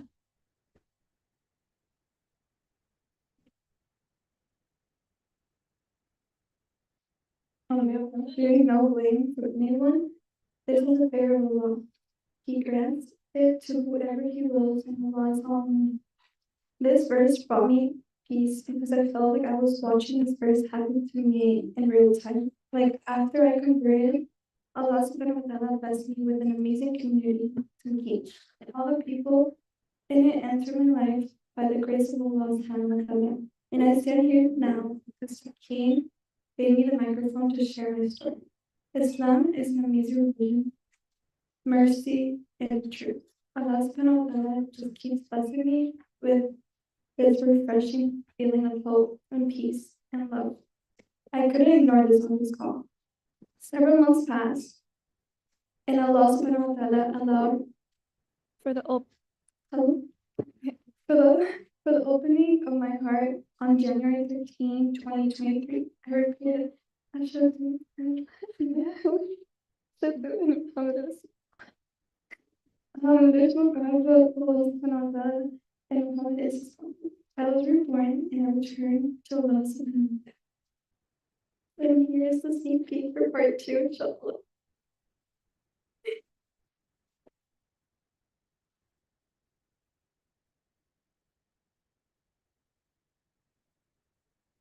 I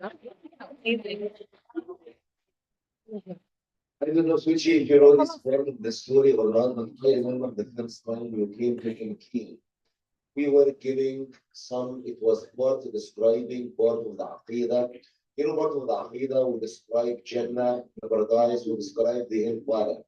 So the first time you were coming to Tamkeen, it was a session regarding the hellfire.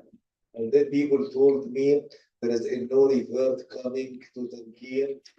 This is the first time in Tamkeen or whatever. Then I was thinking, should I need the first halqa, the first lecture should be listening to is the hellfire, it is part of our Aqidah. So I do not remember what I said. But حلقة looks like it was one of the worst حلقة that I gave. But I was surprised to see you again in Tamkeen. SubhanAllah, you came again, alhamdulillah. Well, to share a story, I remember like I was another youth group before I came to this one, but when I mentioned I was like thinking, a lot of people warned me. They're like, "Are you sure you're like thinking like it's not the best and stuff?" But I'm here still, so it's the best. Alhamdulillah. Yeah. Make sure you manage to keep it around, inshallah. More questions?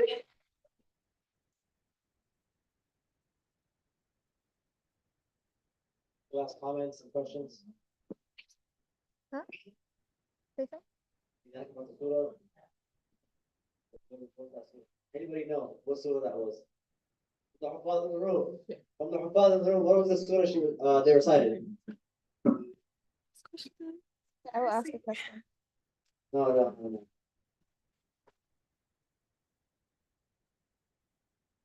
Inshallah, go watch the recording. And you question that you feel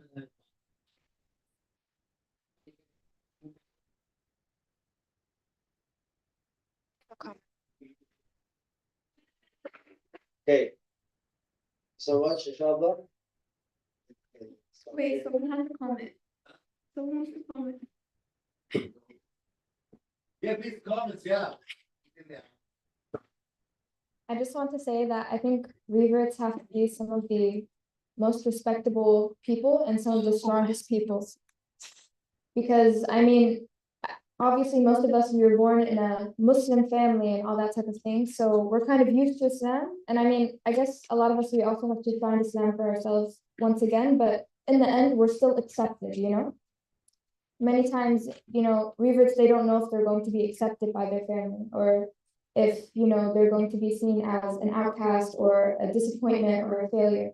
So, but they chose the truth over, you know, this lifestyle, which a lot of people, they don't choose. A lot of people, they choose not to really commit to something like a firm belief, and they'd rather have a nice time in the dunya. But you know, I'm so proud of, you know, I'm so proud of her, and I think that not many people, even if Islam makes sense to them, they just find reasons just to not become Muslims. This is why so many people attack Islam from the morals, you know, oh, Muhammad married this, that type of thing. That kind of pushes people away, even though logically Islam is obviously the most correct. So I just really think that, you know, reverts, they're some of the most respectable people, and mashallah, alhamdulillah, that, you know, reverts decide to come to Islam. They really have an open mind, and I think that we should all really make sure that we're thinking that we're all just here on earth and we're just trying to find the truth. So yeah, inshallah.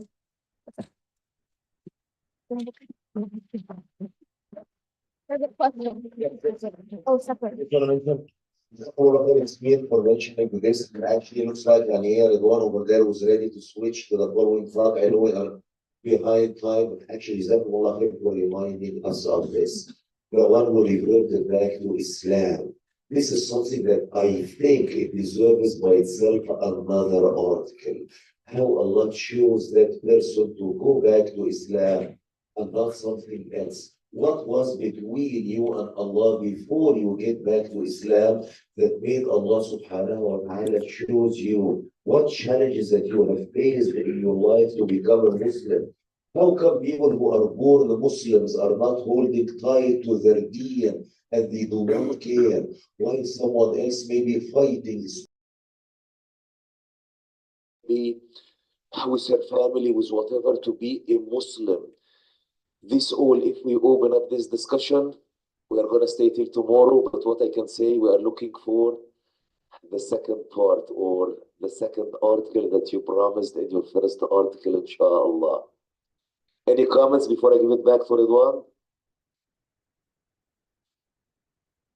Okay, back to you, Ridwan. All right, inshallah. Hello? Okay. And make sure you time Omar for 8 20 minutes. Okay, next up, moving swiftly forward, We have somebody at Tamkeen by almost Siddiqui. Big round of applause.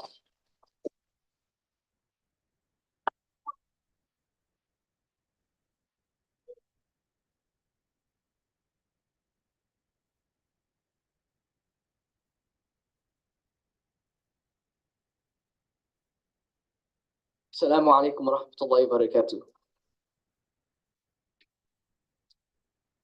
March 12th, 2024. It's one of the first days of Ramadan, and I'm scrolling through YouTube trying to find a video about the Quran, and specifically tafsir, because I want to learn something that I didn't know before and get closer to the Quran. I mean, what else are you supposed to do during Ramadan? And so I'm scrolling, and subhanAllah, I come across this video that just kept on showing up in my recommended for the entire past week. And I was like, you know what, YouTube? If you want me to watch this video, fine, I will. The video in question is the story of Samiri by Nu'man Ali Khan. And it's about a group of ayat in Surah Taha, specifically ayat 80 to 98. The story starts with Bani Israel being saved from Fir'aun. Okay, so they crossed the sea, and Allah subhanahu wa ta'ala has given them the man and the salwa. And Allah subhanahu wa ta'ala tells them, eat from what we've given you. Okay, so eat from the man, eat from the salwa. And do not transgress in it, or you will face my wrath. And if you face my wrath, you will be doomed. So the lesson to Bani Israel, it's very clear, okay? Don't transgress in any of these things given to them. Don't transgress in the man, don't transgress in the salwa, and most importantly, iman. And if you do, you will fail. So Allah subhanahu wa ta'ala, He calls Musa alayhi salam to meet with him. And then in ayah 83, Allah subhanahu wa ta'ala, He asks Musa, oh, why have you come hasten to me? And Musa alayhi salam responds, Bani Israel, they're right behind me, they're on my footsteps, and I hasten to you to please you, Ya Allah. And Allah subhanahu wa ta'ala, He lets Musa alayhi salam know that in his absence, Bani Israel has been led astray by Samiri. So Musa alayhi salam, he's done meeting with Allah, he returns and he's angry and he's sad. He's like, hasn't the promise that Allah subhanahu wa ta'ala made with you good enough? Wasn't it good enough? All you need to do is not transgress in these three things. Was I really away from you for that long? Or did you want the wrath of Allah subhanahu wa ta'ala to come upon you and break your promise with me? And I mean, subhanAllah, Musa alayhi salam, he spent so much time trying to teach Bani Israel, keep them on the same path. They've been given so many blessings and reminders, and still they decide to do this the second he goes away. I mean, I would feel the same exact way. So then Musa alayhi salam, he asked these questions to all the people, and then he goes to the sub-leaders. And he asks them, hey, what happened? And they're like, well, we had the gold and we threw it away. And Samiri had the gold and he threw it away as well. And the gold, it's a different story, don't need to worry about it. But what Samiri did, he was very smart. He took all this gold and he decided to make an idol in the shape of a calf. And it wasn't just a regular idol, it'd make a sound whenever the wind blew. So now imagine you're someone from Bani Israel and there's this idol, and then the wind blows and all of a sudden it makes a sound. And you're like, whoa, did that cow just moo? Did it just moo? And Samiri's like, yeah, it did. And guess what? This is actually your God. And this is also the God of Musa, the guy that we are with. But he just forgot. And Allah subhanahu wa ta'ala, He makes a comment. He's like, can't you see that it can't talk, it can't speak, it can't protect you, it can't benefit you? So why, oh Bani Israel, are you so stupid that you would believe and start worshiping this idol? And we actually learn, when Musa alayhi salam went away, he left Harun alayhi salam in charge of Bani Israel. And Harun, he was reminding them, he was telling them, hey guys, this is a test from Allah. This is not your God. Do not worship it. Just obey me, follow my orders, and you will pass this test. And what Bani Israel say, what they said was, we're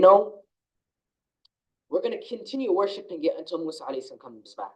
As if Harun alayhi salam isn't a prophet as well. As if he being second in command doesn't matter whatsoever. As if they don't need to listen to him and all of his authority is completely disregarded.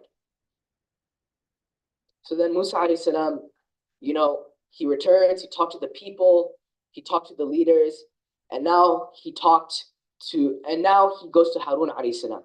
And he asks him, what were you doing? Why did you let Bani Israel go astray? Why didn't you listen to me? And Harun alayhi salam, he responds, he says, this is the one question I feared you say, that I caused division among Bani Israel. And I mean, this is a very serious question. Imagine your leader, someone, your boss, and they ask you this question. They're questioning your intentions, your loyalty, or whether you even have the ability to do the job. And you might be asking, why is Musa alayhi salam even asking this question to Harun alayhi salam? And it's because all righteous people ask themselves these questions. Every action you do, and the people you surround yourself with, you believe that every action you took led up to that bad act, because this is a responsibility they have. This is the responsibility they hold when they lead these people. So, Musa alayhi salam, he went to all the people in the increasing order of responsibility, and he finally learned everything. So he goes to Samiri, and he asked Samiri, oh, what were you doing? And actually, Samiri, he's sent away, the calf is destroyed, and he goes to Bani Israel, he goes to everyone, and he reminds them that Allah subhanahu wa ta'ala is one, he's the only one worthy of worship, and that he knows everything. And this is the story of Samiri. March 9th, 2024. I'm very excited for Tamkeen, okay? So the activity team, we hit a huge score. We managed to get an i'tikaf at this amazing masjid. I mean, subhanAllah, its blessings are amazing. Its facilities are awesome. It was going to be one of the greatest i'tikafs we've ever had because we just have so much fun. On top of that, in a couple of days, it was going to be Ramadan. And we were going to have a Ramadan themed halaqah, get us in that mood, and who cannot be excited for Ramadan? And on top of that, the activity that was planned for the next day might have been the single greatest activity that has ever been done in Tamkeen. I mean, it was going to go down as one of the greatest activities of all time. One of the greatest Tamkeens of all time. And so, Sheikh was with us at the beginning, and then he left, and he left the boy admin in charge. And he had all the other admins, and they're in charge of separate areas. And all the people, they're supposed to listen to the admins and only go once they got permission from the admins. And for the first couple of hours, we had so much fun, alhamdulillah. I mean, it was great. And then there was a boy. And in an unsuspecting place, he finds a door. And he tries to open this door. And, he's trying to get in, and there's much resistance. But you know what? He keeps on trying. He's very persistent. And eventually he's able to squeeze his way through into some place he's not supposed to be. And it's obvious he's not supposed to be there. And subhanAllah, it's as if all the blessings that were in this facility just went over his head. And he decided to stay in this room and play in this room. And then some more Tamkeeners, they find him. And they go through this door and they decide to stay in here and play as well. And then some admins find them as well. And they decide to go in the room and play as well. Now, the boy admin, he eventually finds these troublesome Tamkeeners, kicks them out, and we continue as normal. We pray Qiyam, Shaykh comes back, he prays Qiyam, he leaves again, and then he returns soon after. But this time when Shaykh came back, he was angry, and he was sad. He gathered all the Tamkeeners in one room, and he asked them, how could you be so stupid to trespass on the neighbor's property? Didn't you know you committed a crime? Didn't you know that what you're doing was wrong? Past 12 p.m., causing damage, leaving it dirty? 12 a.m., not 12 p.m., 12 a.m. And then he talks to some of the admins, and then he goes with the boy admin. And he tries to resolve the situation with the neighbor. So when I listened to the story of Samiri on March 12th, the pain of what had happened that last Saturday was still in my heart. I mean, I felt betrayed, I felt angry, and I felt sad that this amazing weekend had to get ruined. And subhanAllah, it felt as if the Quran was speaking right to me and able to fix my problems. And the connections between the two stories was all too clear. Now, before I continue, I'd like to point out the obvious, that the analogies aren't one-to-one, all right? For example, Musa alayhi salam, he went to meet with Allah subhanahu wa ta'ala. Shaykh, he just went to get some coffee. Harun alayhi salam, he did no wrong whatsoever. He kept on trying and fighting to make sure that Bani Israel did not worship that calf. Well, we had some admins go in that room as well and participate in the crime. But the lessons there's still a lot of value for us to take. Number one, the Quran, it's a book of all times and all places. I mean, can you name one other book in which you can take any story, in which you can take and then connect it to your life? There's no other. And the lessons from the story as well. I mean, how we should act as leaders. How Musa alayhi salam, when he came, how he reacted, how he acted, how he went in ascending levels of responsibility. I mean, these are all lessons that we need to take. And then for the people that committed the crime as well, I hope it's very clear how you acted just like Bani Israel in that situation. And it's very easy to blame Samiri. Like, why do you have to make that calf? Why did that boy have to manage to open the door? But you also have to hold yourself accountable, because at the end of the day, it's you who decided to walk through those doors. And subhanAllah, whenever I see Bani Israel in the Quran, I see that they had been given opportunity after opportunity after opportunity. And they had been given blessing after blessing and reminder after reminder. And yet after all of that, they still managed to fumble it all and end up going nowhere. And we tell ourselves, we're not that old nation. We're the new nation. We're actually going to be the people that actually do something. All right. If we were given the man and the salwa, we wouldn't complain about it. And yet we were given the facility at the masjid and we managed to let it drop out of our hands. I mean, we broke a relationship that day that all Tamkeeners loved, the activity team loved. It was a valuable relationship and now it's gone. We acted just like Bani Israel in that situation. So I ask Allah subhanahu wa ta'ala that, He allows us to connect the Quran to every situation that we have in our life. Because like I said before, there's no other book that will be able to connect to every single situation in which we can reflect, in which we can learn, in which we can fix our mistakes from, in which we can grow. And I ask Allah subhanahu wa ta'ala that He never finds ourselves or Tamkeen acting like Bani Israel or in the story of Samiri again. Jazakumullah khair.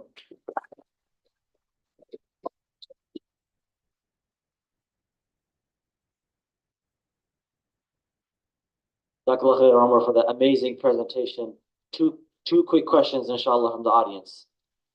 Any comments, questions, concerns? Anything from the audience?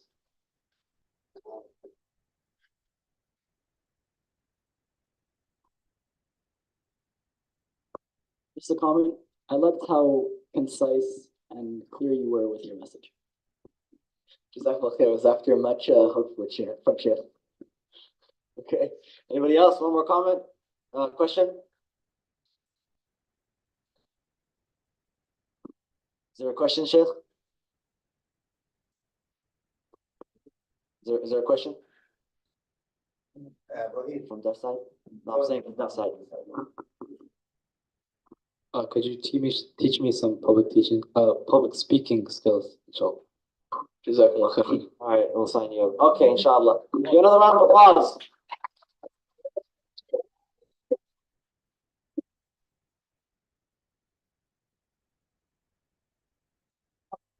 Okay, one more comment from the Actually, yeah. I just want to mention, because he was saying it and the ayahs were coming to my brain. And I was connecting what he was saying with the message actually. And I remember when it happened and Sheikh came to us and then he went to a couple of the admins and he started yelling at them. And then with the surah that he mentioned, Surah Taha, it's mentioned, قال يا هارون ما منعك إذ رأيتهم ضلوا ألا تتبعني أفعصيت أمري. So he says, قال يا هارون. He says to يا هارون. He says, Harun, ما منعك إذ رأيتهم ضلوا. What did you do when you saw them going astray?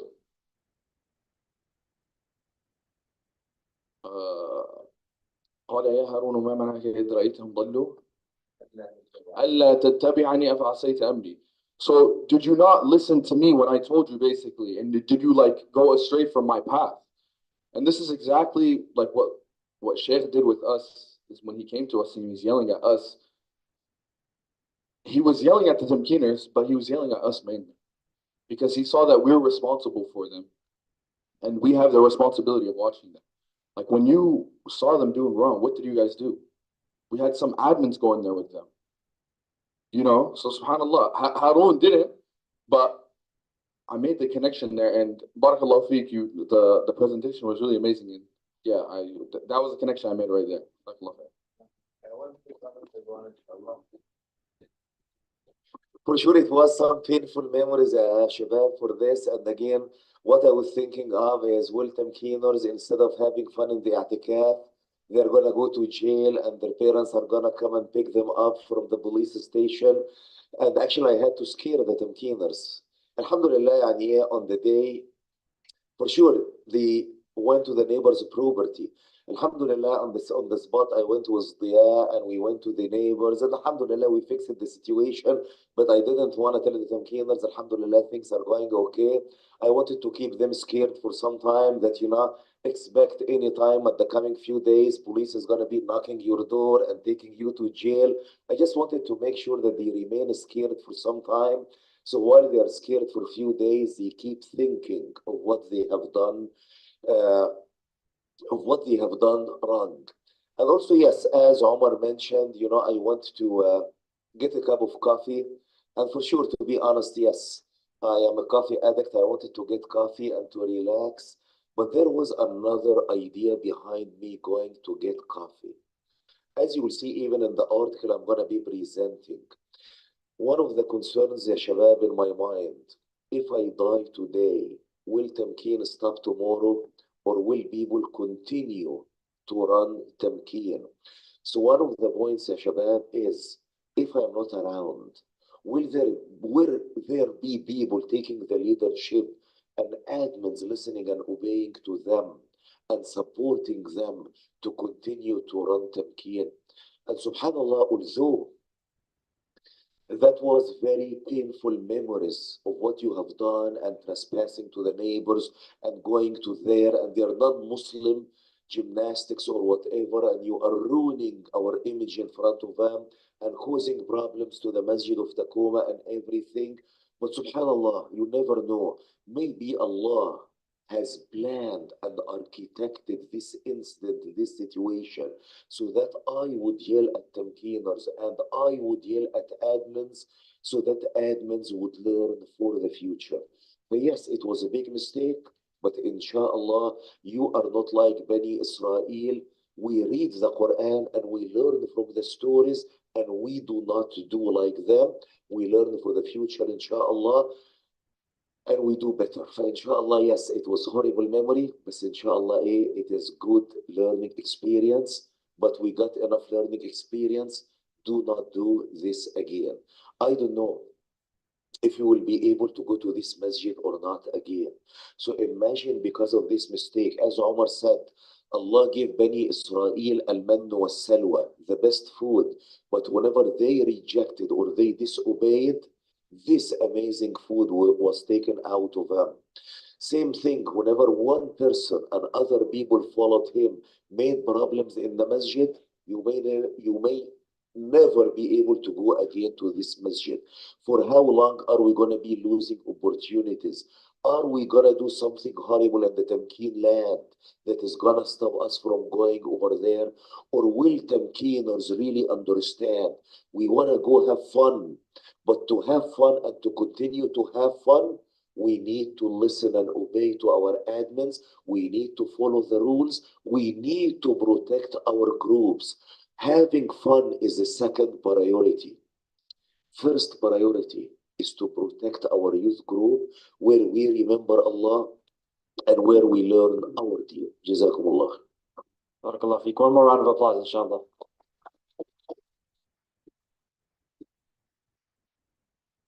Okay, now we will take a break for Asr, inshallah. So at 6:20, I want everyone to be ready for Salah and Takbir being said.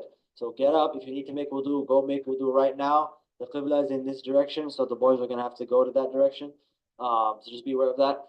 And yeah, be back here 6:20 sharp. We're going to start praying, okay? 6:20.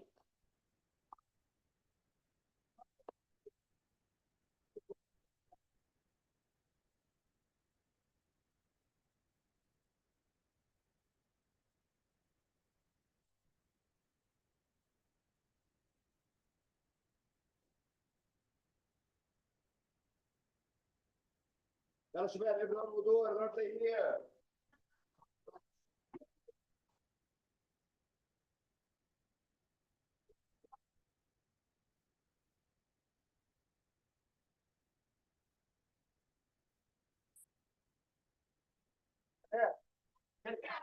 Get this table over here somewhere.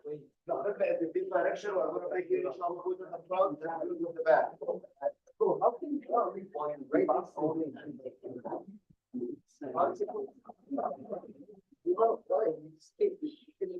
just give you right now.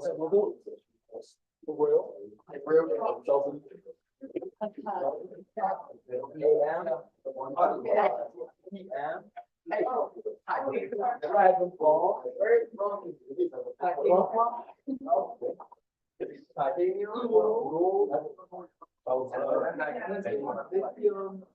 Did anyone lose his car key?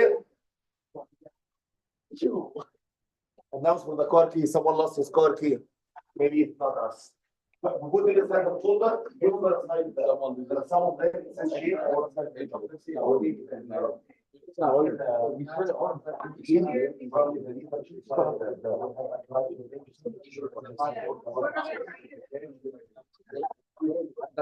We turn it on. Someone lost his car keys. It's a Honda. It doesn't say. It's a Honda.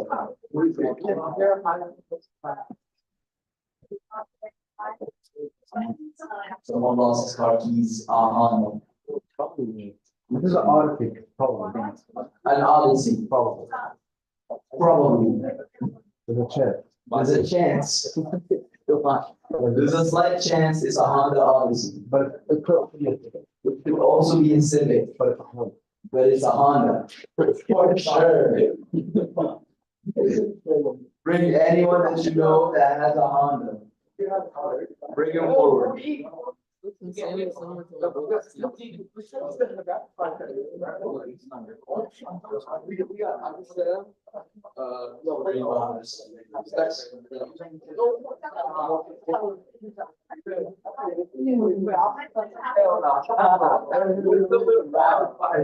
it already 6?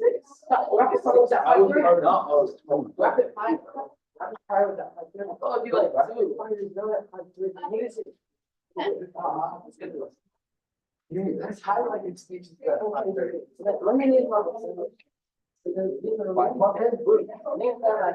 And what? That books are pretty safe. You'll talk about.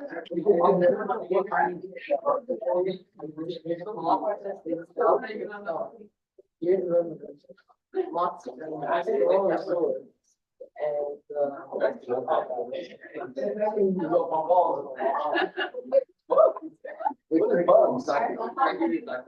Wow, no, I'm getting all right.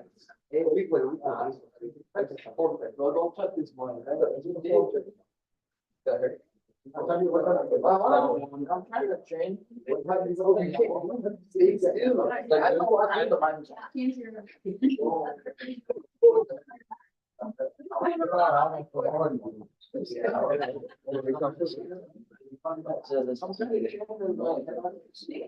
No.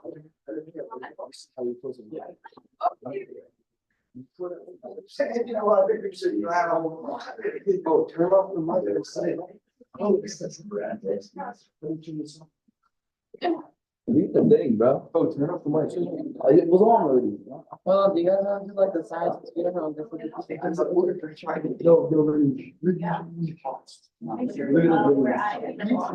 You know, that actually retarded. You put a paper in the bag over. You guys see it? It took a bird. You guys see it? Yo. See it? It could fall on paper. Oh. No. Someone lost his car keys. Yes, see it. See it. You missed it. See like yeah. Press the five buttons. Found the card.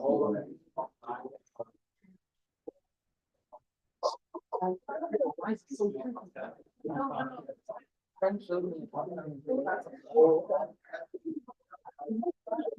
back here. This thing like that. Someone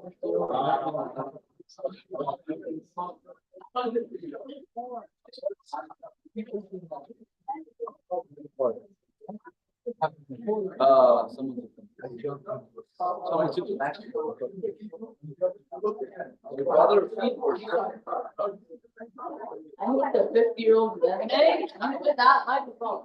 I'll eat you. Don't eat me. Hey, you got my fire. Why are you giving him a microphone? So what do you just Assalamualaikum, brothers and sisters. What are you gonna pray? What time is the Hasa prayer? What are you doing? Guys, don't be using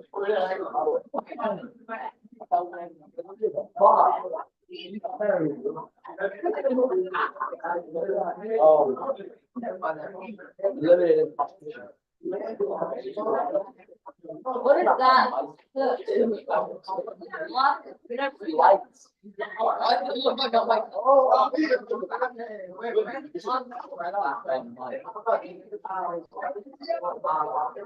eating me.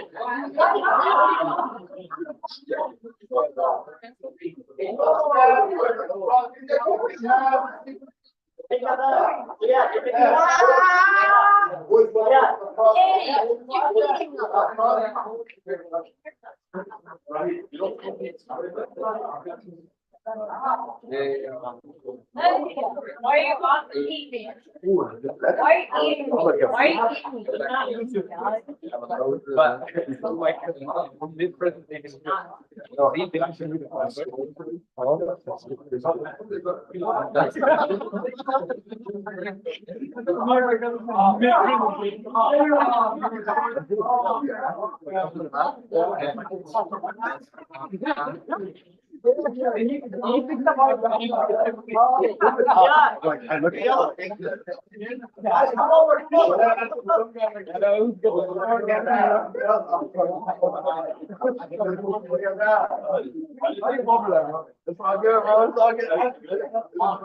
I didn't hear. We good?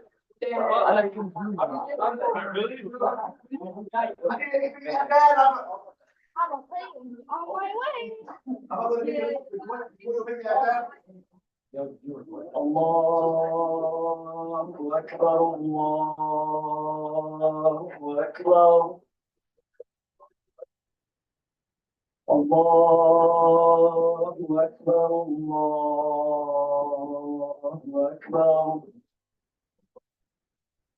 أشهد أن لا إله إلا الله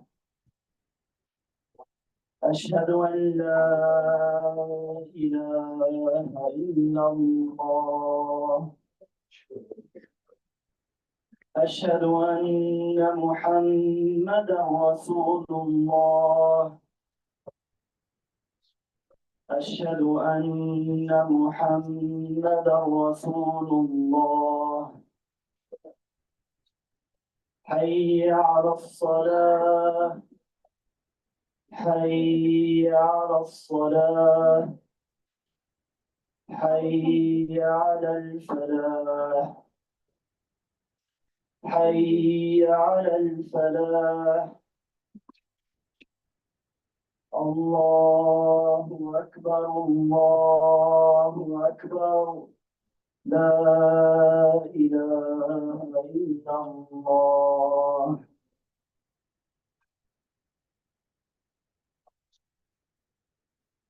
الله أكبر الله أكبر أشهد أن لا إله إلا الله أشهد أن محمدا رسول الله حي على الصلاة حي على الصلاة حي على الفلاح قد قامت الصلاة قد قامت الصلاة الله أكبر الله أكبر لا إله إلا الله استووا سووا صفوفكم. You can make another line here, إن شاء الله. الله أكبر.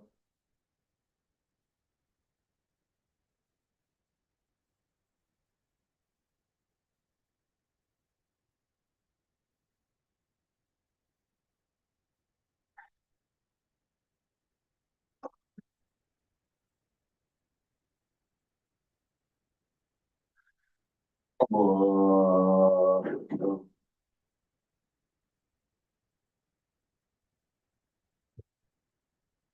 سمع الله لمن حمده. الله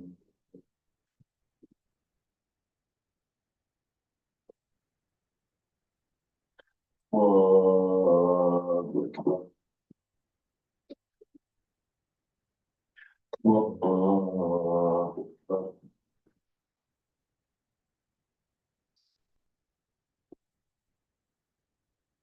الله أكبر.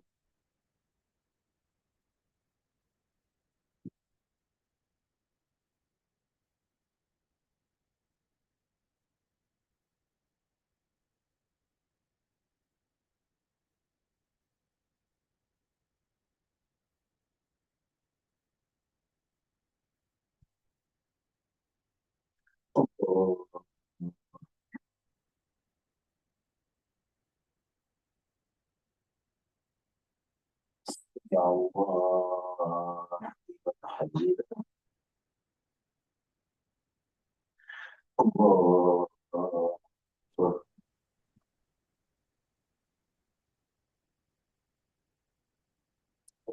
الله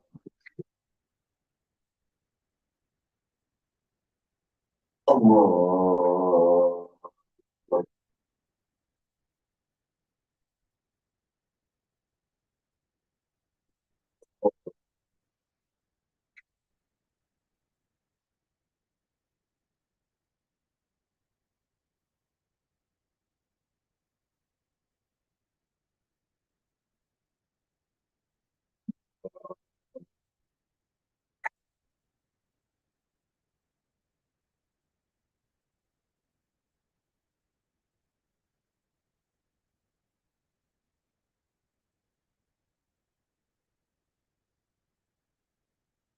الله أكبر.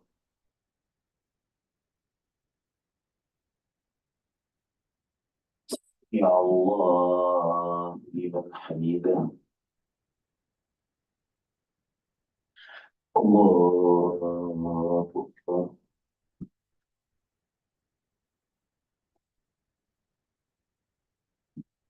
الله أكبر.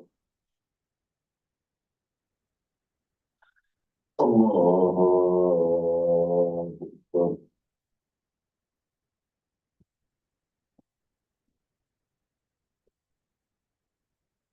الله أكبر.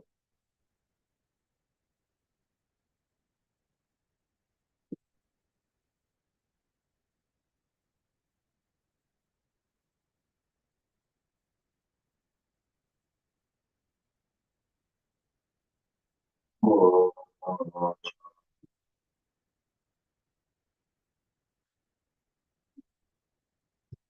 يا الله لمن حمده. الله أكبر.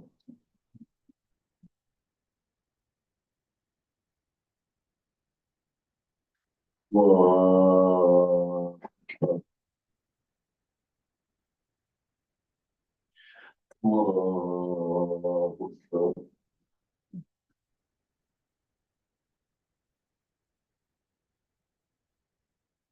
الله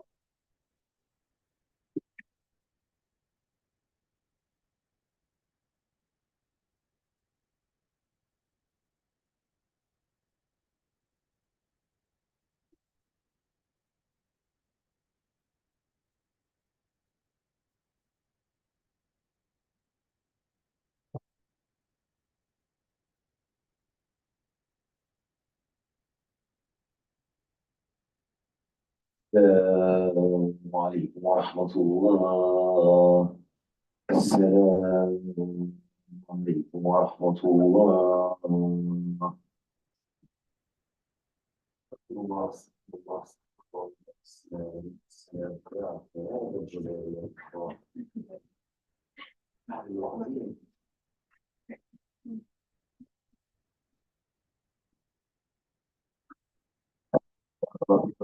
So I'm going to make our tasbih on the way back to our seats. This is a shabab, subhanAllah, the settings of the conference. So whenever I go even for technical conference, more specifically, when I was younger, now I'm getting older to sit all the day listening to talks. And whenever I was younger, going even for a technical conference in computer science for 3 days from early morning till late night, we are listening to talks because people travel internationally to come and attend this conference and listen to each other. So this is a setting of a conference. We still have 4 more talks, and inshallah in 1 hour. This building, everyone needs to be out, cleaned, everything out by 8 sharp. This is, we have to make sure someone checks the O5, it's clean. Someone bring the food outside on the table in front of the building, on the discovery on the table. We are going to eat outside. We're going to go back. Your job is to make sure every article takes 15 minutes, inshallah, for 1 hour. Then 15 minutes, inshallah, to recognize the author efforts and to take our typical picture, inshallah. And then we head out for the food. Sounds good? Yalla shabab, take your seats back, inshallah. And let's have 4 more articles. Make sure to stay on the way back to your seats. Since 1 hour exactly in one, let's give you a few minutes, inshallah, to recognize your authors. Bismillah.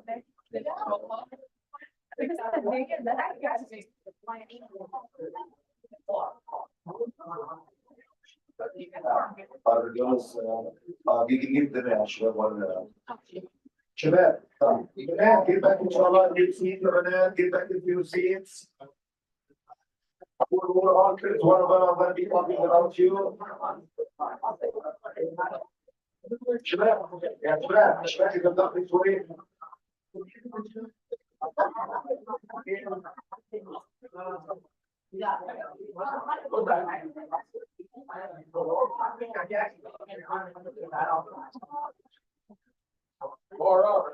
بعد إذنك بعد إذنك يعني طيب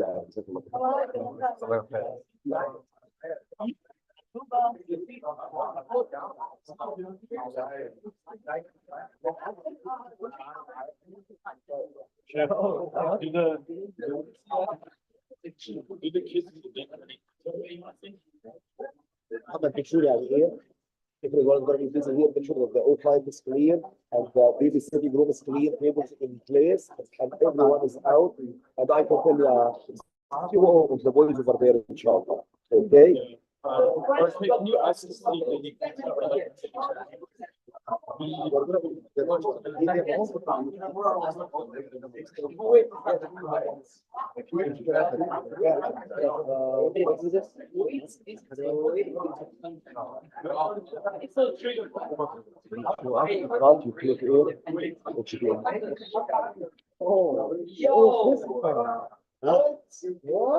Where's this camera from?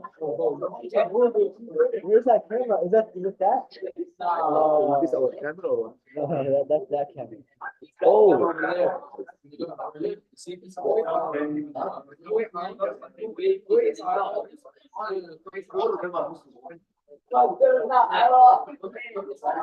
يلا شباب take your seats. All right,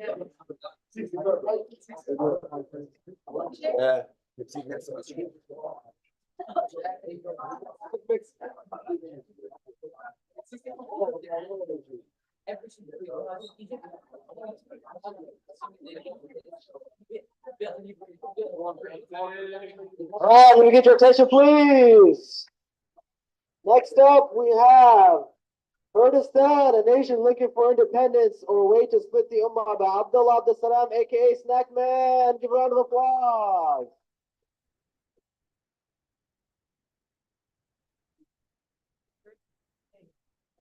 السلام عليكم ورحمة الله وبركاته.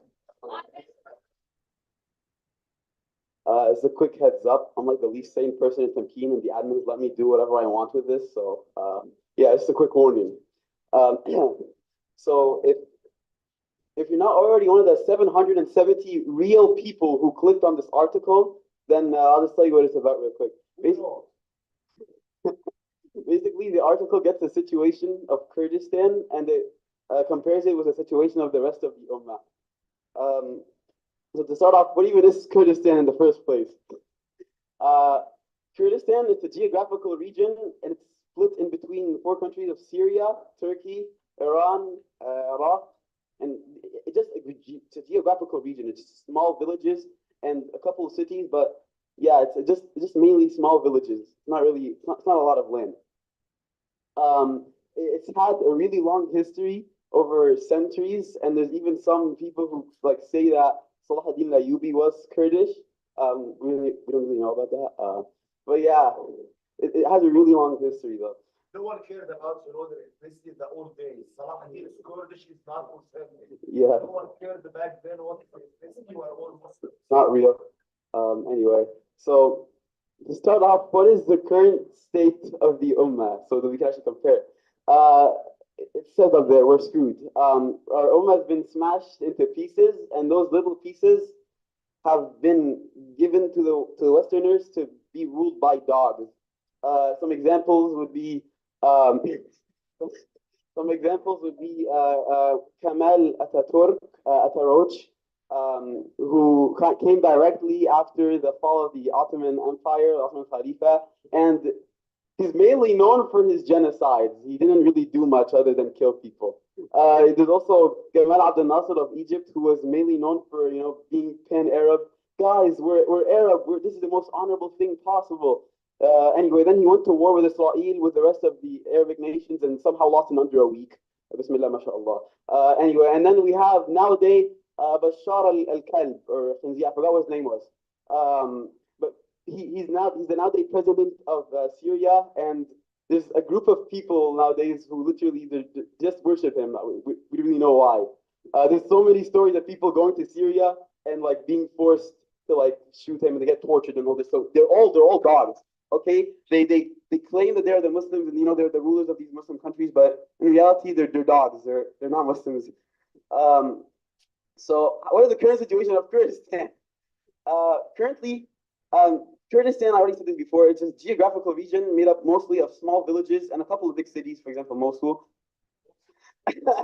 Anyway, yeah. It was mostly small villages, but they've been trying to recently gain their independence by using small resistance groups made up inside of these villages. They have a couple of guns, they have a couple of soldiers, yeah, but it's not a lot, and they definitely cannot go up against like an army of any actual nation. And since they're trying to gain independence, and it's like a really bad time for them to do that, because America's favorite morbidly obese child is currently munching on everything it can a little bit, not far away from Kurdistan. A good example would be in Syria, the Golan Heights. Israel took that over instantly. It's under Israeli control right now, and that's because Syria is currently pretty weak. So yeah, that's basically all I have. I mean, we don't really have much time. It's not really a problem. Any questions?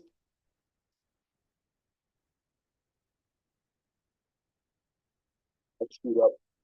Any questions? Okay, we have a lot of questions. I think we have a lot of time for questions. We have a lot of time 5 for minutes. questions. We have a lot of time. Assalamu alaikum. Wa alaikum assalam wa rahmatullah. You probably had the best article of the day. Jazakumullah. Short and sweet. Yeah. What would you say to people who claim this article is quote unquote racist? Shut up. Exactly. Okay.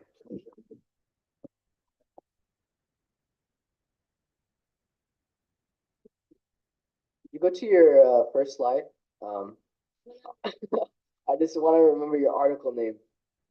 Oh yeah. Yeah, Kurdistan, a nation looking for independence or a way to split the Ummah. So you never talked about Kurdistan splitting the Ummah. So could you maybe touch on that? Oh, okay, yeah. See, that's actually a good point. That's actually a good point. Because really, what is the learning experience, man? We did not get any learning message from you. Let me tell you something, for example. I am from Alexandria. Should I say Alexandrian people should claim independence from Egypt? Are we going to keep splitting? Are we splitting based on nationality? Are we raising the flag of nationalism? Or are we all one Muslim ummah? As I wanted to emphasize, people say Salah ad-Din is Kurdish. This is not authentic. We don't know, because back then people didn't care what is your race. We are one Muslim ummah. We do not care if you are Kurdi, if you are Iraqi. For sure, only in the boys' camp we care, so they pick up on each other. But really, what is the message? What is the learning message? The title is beautiful, but give us the learning message. And for girls, ya banat, I get a lot of questions from the girls. My dad want to make sure I do not marry a man unless he is not from the same country only, but from the same village, from the same street we lived in back home. I am Iraqi or I am Syrian or I'm Pakistani. I have to get married from the same nationality. Is this good? Or we are all Muslims?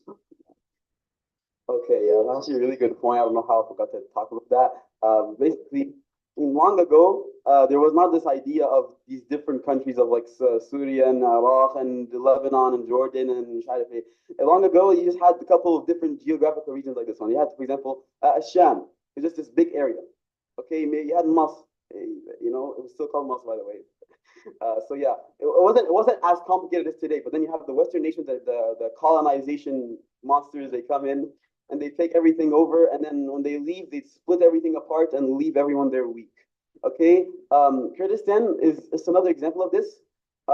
There are people, they believe that, you know, since they say, oh, we're Kurdish, this is something to be proud of, we're better than the people around us. Okay, so they try to split, they try to separate everyone based off these nationality descriptions, I guess I could call them. But in reality, they have no meaning. We're all just humans in the eyes of Allah, and we're all Muslims. So that's the real thing we should be proud of, not where we're from or what village we're from. Barakallahu feek. Next question. Our historian over here, our resident historian. All right, I have a very important question here. What map were you looking at when you decided that Mosul was a Kurdish city? I need an answer swiftly, bro. Don't worry about it. I'm telling you. No, I'm very worried about it. I'm definitely not trying to. I'm extremely worried. Definitely not trying to piss off Hamza Sulaiman. We take over this discussion in the camp, inshallah. Okay. Well, next question. Let's see what we're doing with time. We're doing 3 minutes, inshallah. Well, next question. Anything from the other side? Please. Stop. I will need more time. Okay, big round. Okay, round of applause from this slack man, Abdullah. Oh, got it. Okay, next one we have Tamkeen is not a youth group by Sheikh Muhammad Ali. Give round of applause. Okay, I submitted an article and looks like it got accepted by the review team and it got voted in. Tamkeen is not a youth group. Which one it goes? Yes. Or actually, if you can see, Tamkeen is not only a youth group. Older Tamkeener, they may remember whenever we were talking about Aqidah and describing the signs of the Day of Judgment, we had many weeks regarding the signs of the Day of Judgment. Some of them are mine. Oops. What happened? Yeah. Yeah, this one. Some of them, what we call the minor signs of the Day of Judgment. And then there are the major signs of the Day of Judgment. And between them, Al-Mahdi. And really, Al-Mahdi in our Aqidah as Muslims is not like other deviant groups who Al-Mahdi is something big. No. Let me explain it more. Signs of the Day of Judgment to give you a reminder. Minor signs for the Day of Judgment. Major signs of the Day of Judgment. Once the major signs start, they are going to unfold very quickly. Minor signs of the Day of Judgment. If you read the hadith of the Prophet sallallahu alaihi wasallam, you will be very confused. Sometimes you read the hadith of the Prophet sallallahu alaihi wasallam, and it is said, a time will come, the one who is holding to his deen is like the one who is holding a piece of fire. If you read another hadith, you read that the Muslims are going to establish the Khilafah. Muslims are going to be victorious. So you really get confused. Are those minor signs, they describe the world to be horrible, or are we going to be victorious? You need to understand that the minor signs for the day of judgments are split into two pieces. At-Tamhis and At-Tamkeen. Tamhis is the time of testing, where it is going to be horrible, where it is going to be hard, where if you want to say, I am Muslim, you are going to suffer and you are going to be harmed by people. You are going to struggle to maintain your deen. But after the period of At-Tamhis, this testing period, the time of empowerment or Tamkeen will come, where those people who decided to hold tight to their deen, Allah will give them victory. Allah will give them the reward. And they will establish the Khilafah. And after we establish the Khilafah, there is going to be Al-Mahdi. We should not be waiting for Al-Mahdi to establish our Khilafah. He will not come to establish the Khilafah. He will come after you and me and all the sincere Muslims would do their part, and we establish the Khilafah. So this is Tamkeen. So Tamkeen, and actually I remember one day in a masjid, that was Federal Way Masjid, see Uthman and Said how young they were. I brought from home a lemon. This is half a lemon and a cup. And I asked them to squeeze the lemon in a cup. And then I was telling them, what is this? It is a lemon. What are you squeezing? A lemon juice. You keep squeezing to get the juice. After you get the juice, what do we do with the lemon? We trash it and we keep the juice. Same thing. Allah is squeezing us with fitness, with trials, with hard time to get the juice. Those who are willing to work for the sake of Allah during this tough time. Whenever the Muslims are in a down and you say, La ilaha illallah Muhammad Rasulullah, I dedicate myself and my life for the sake of Allah, you are going to be squeezed to get the juice. And those who are not going to work for the sake of Allah, they are going to go to trash after the squeezing.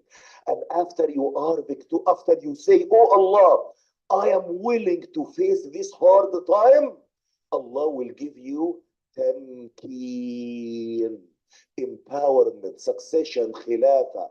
So while Tamkeen is bringing fun to the youth, Tamkeen is not only to entertain a bunch of kids, Tamkeen is to build a Muslim who can withstand the period of Tamhis and who would be eligible, insha'Allah, for Tamkeen. So Tamkeen is not only a youth group, Tamkeen is a time that we are working to bring it back. It is a time where we are going to establish our Khilafah to rule entire earth by the Shara of Allah. So Tamkeen is not only a youth group. Tamkeen is a youth group who are being prepared to sustain or the time of Tamhis and to be eligible for Tamkeen. And the ayah that where we took the word Tamkeen, وعد الله الذين آمنوا منكم وعملوا الصالحات ليستخلفنهم في الأرض كما استخلف الذين من قبلهم ولا يمكنن لهم دينهم. Allah promised you, the ones who believe among you, the ones who do good deeds, Allah will give you Khilafah. Allah will give you Tamkeen the same way Allah gave it to the people before you. And you know, after the Prophet sallallahu alaihi wasallam, Muslims ruled the earth, and the promise is still on the table if you do like them. What is the problem? The problem happened, and actually when I was writing this article, I had something that was a bullet in my heart, stab in my heart. During Ramadan, whenever I see that the girls in the quiz answers, only seven of them are answering. And even the Tuesday halaqah in Ramadan where we discuss Quran, I see only 2 girls attending. No quiz answer. Even some useless division leader did not answer the quiz. How come you are a division leader and you are not answering the quiz? How can we count on you to make other people answer the quiz? No Tuesday halaqah attendance. They are dropping their Tamkeen admin tasks. They did not show up for Saturdays. We have exam, we have whatever, and all those excuses. While I am the first one who cares about your study, who cares about whatever you want to do in your life, but if there is no commitment to your deen, what is the point of being successful in your school and you end up being non-Muslim or weak in your deen? So, after I was stabbed in my heart by the girls, and again, as you said, Mariamu, earlier, whenever I yell at someone, I'm not yelling at them because I hate them. I yell at them because I care for them, because I love them, because I want to get the best out of them. So I yelled at them. I fired the 2 division leaders. I suspended girls not for 5 weeks, for at least 5 weeks. And I said, I'm not going to be back till you bring 25 girls to answer the quiz and to attend the Tuesday halaqah. The message was to the admins, you are not being utilized to your maximum ability. You have been useless admins. It is not, we are busy. No, you have not put the effort to tell girls to come. And I said, I don't know what is going to be the outcome. I was fully aware. And I had this bad feeling that it can be the end of Tamkeen that I have been doing for 10 years, part of my life, part of my heart.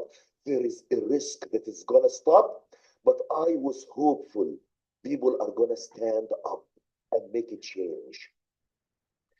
Yeah, anyway, let me skip this. I wrote this article when it was the first Saturday of suspension. I gave permission to committed girls who answered the quiz and attended Tuesday halaqah to go do an activity. And I was the one punished sitting at home by myself, and I was writing the article. And I remember I was writing in the article this sentence, I repeated it multiple times and I meant it. May Allah bring whatever pleases Him. Maybe Tamkeen will stop, maybe Tamkeen will be better, I don't know. And really, I kept writing this sentence multiple times in the article. May Allah bring whatever pleases Him. Actually, what happened was a very small change. The 27, they were 72. So, over that week, after some yelling to the admins, may Allah reward them the best of the girls admin. They just switched the position of the 2 and the 7. So from 7, they got 34 answers. Yes, ya banat, you can do it. It is beautiful to commit to your deen. It is beautiful to go to the Tuesday halaqah. And 15, 20 minutes before the halaqah, you see a big list of Tamkeeners waiting to learn their deen. Not, let's skip. Let me be a couch potato and sleep. And even on that day, I was sitting at home. MashaAllah, after they came, they surprised me. They see what they have done to me. They gave me beautiful flowers. They wrote very beautiful words to me, some flowers, and the best of the best. This is a shawarma sandwich. And every time I'll be stopping or suspending girls more often to get, shawarma sandwiches. And actually, really, this is beautiful. Everything that they wrote in this letter, I was about to put the picture of what they wrote, but I said, no, they sent it to me. I will not put the picture, but really, I appreciate every word that was written in this letter. Jazakumullah khair ya banat, you were amazing. Also, it is not only they came from 7 to 34, they actually encouraged the boys to go from 20 to 38. Boys said, yeah, we will not be defeated for the first week. But subhanallah, yani inna kaydakunna azim. This is from the planning of women. Your plan is great. So the first week, boys were happy, 38 versus 34. Then they said 38, okay, if this is the maximum of the boys, let's shoot for 39, 42, 42. And the boys started to collapse and looks like this is their maximum. And let's see what is gonna be your maximum, ya shabab. It is good to compete in something good for the sake of Allah. And this is the curve if you wanna understand graphs. This is where the girls are, 7. And then they keep going up. Boys, they were at 20. They went up, but they started to decay. I look at this and say, what is going on with our men? Maybe the boys are the ones who deserve a suspension. We will talk about this later. Here, I just want to mention, I took permission, by the way, from the girls before I share their WhatsApp messages, and I'm just, removing their names. So one of them said, I'm just reading this. The suspension was an amazing idea, Share.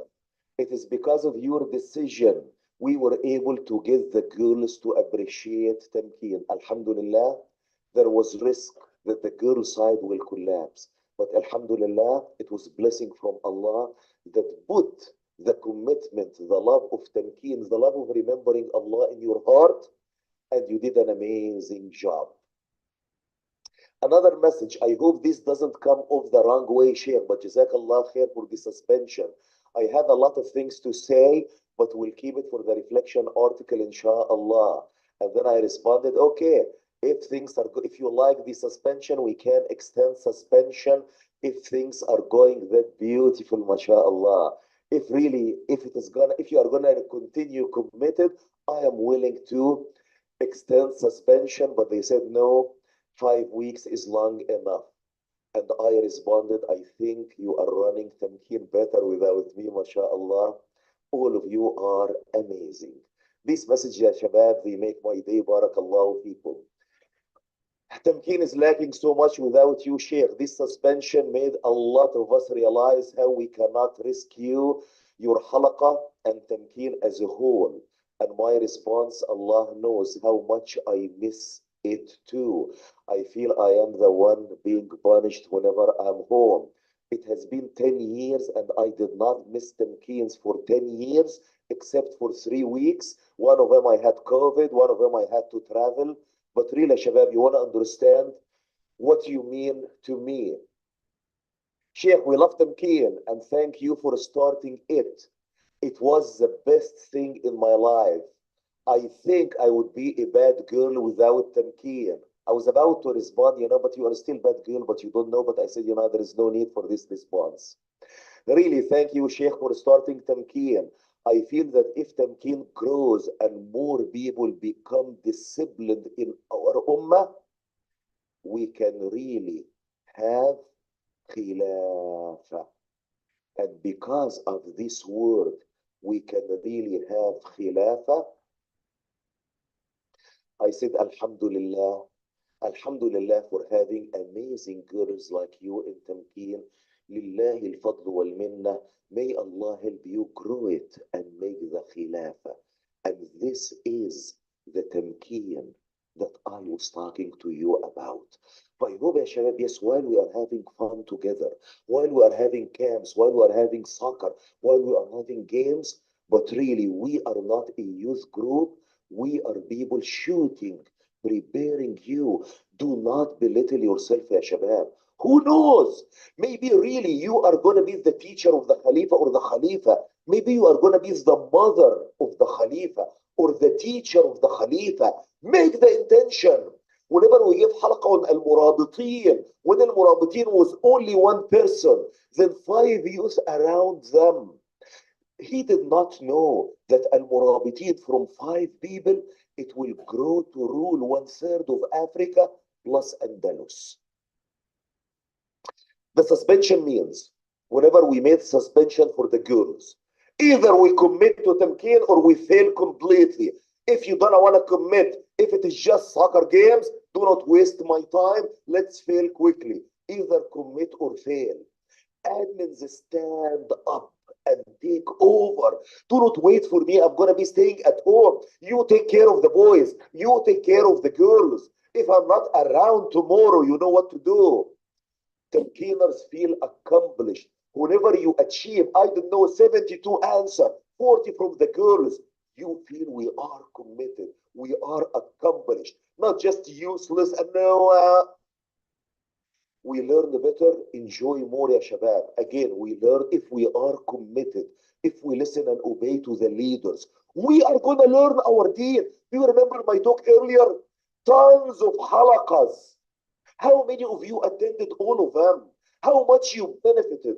If you are committed to the Tuesday halaqa, see how many hundreds of videos we have shared. If we are committed, we learn better, we enjoy more. And Tamkeen does not stop, inshallah, if I'm not around tomorrow. You know what to do? You have did it already during the 5-week suspension. If something happens to me, do not stay home. Do not let it fade out. Carry the flag. You have done it already during these 5 weeks. You have done it during the 5 weeks. Make sure you keep carrying it forward.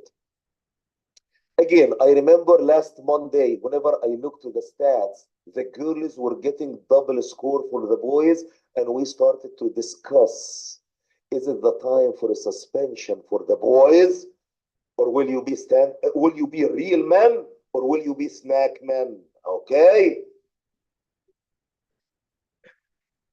Do not fade out, ya shabab. We cannot afford a useless generation. Really, we cannot afford a useless generation. Our ummah has been down long enough. We cannot afford another useless generation. Please, do not let the ummah wait for additional 40 years till we get another generation. And make sure you take the phone from Amatullah before I take it and put it in the trash. You, Shabab, you are not useless. You can move mountains. And I conclude by, Shabab, what do I conclude by? May Allah bring whatever pleases Him. Jazakumullah khair ya banat for standing up, saving Tamkeen. Jazakumullah khair ya banat. Do not fade out. Keep it up. We are still at the 4th week. I'm not going to be with you for the 5th week. I'm going to be out of town. If you remain committed for the 5 weeks, we can start, inshallah, again at the beginning of June to learn our deen. Okay?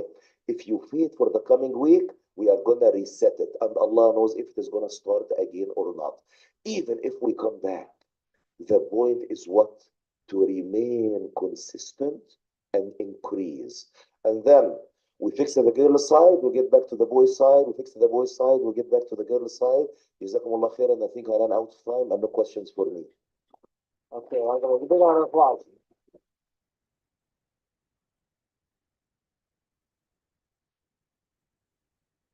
All right, inshallah, next article that we have is Modern Islamic Movements, Salafism, Part 1 by Abdullah Azmi. Big round of applause.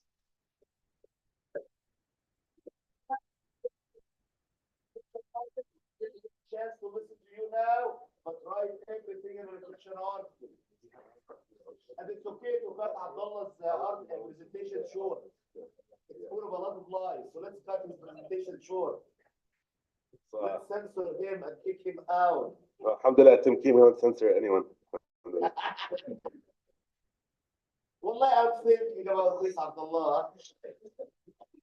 Assalamu alaikum wa rahmatullahi wa barakatuh. So inshallah, I know you're all excited for this one. Who's excited? Inshallah. So inshallah, today I'll be discussing my article, which is titled The Modern Islamic Movement, and the first one, inshallah, will be about Salafism. So inshallah, move on to the next one. So the first thing I want to address is why I decided to write this article.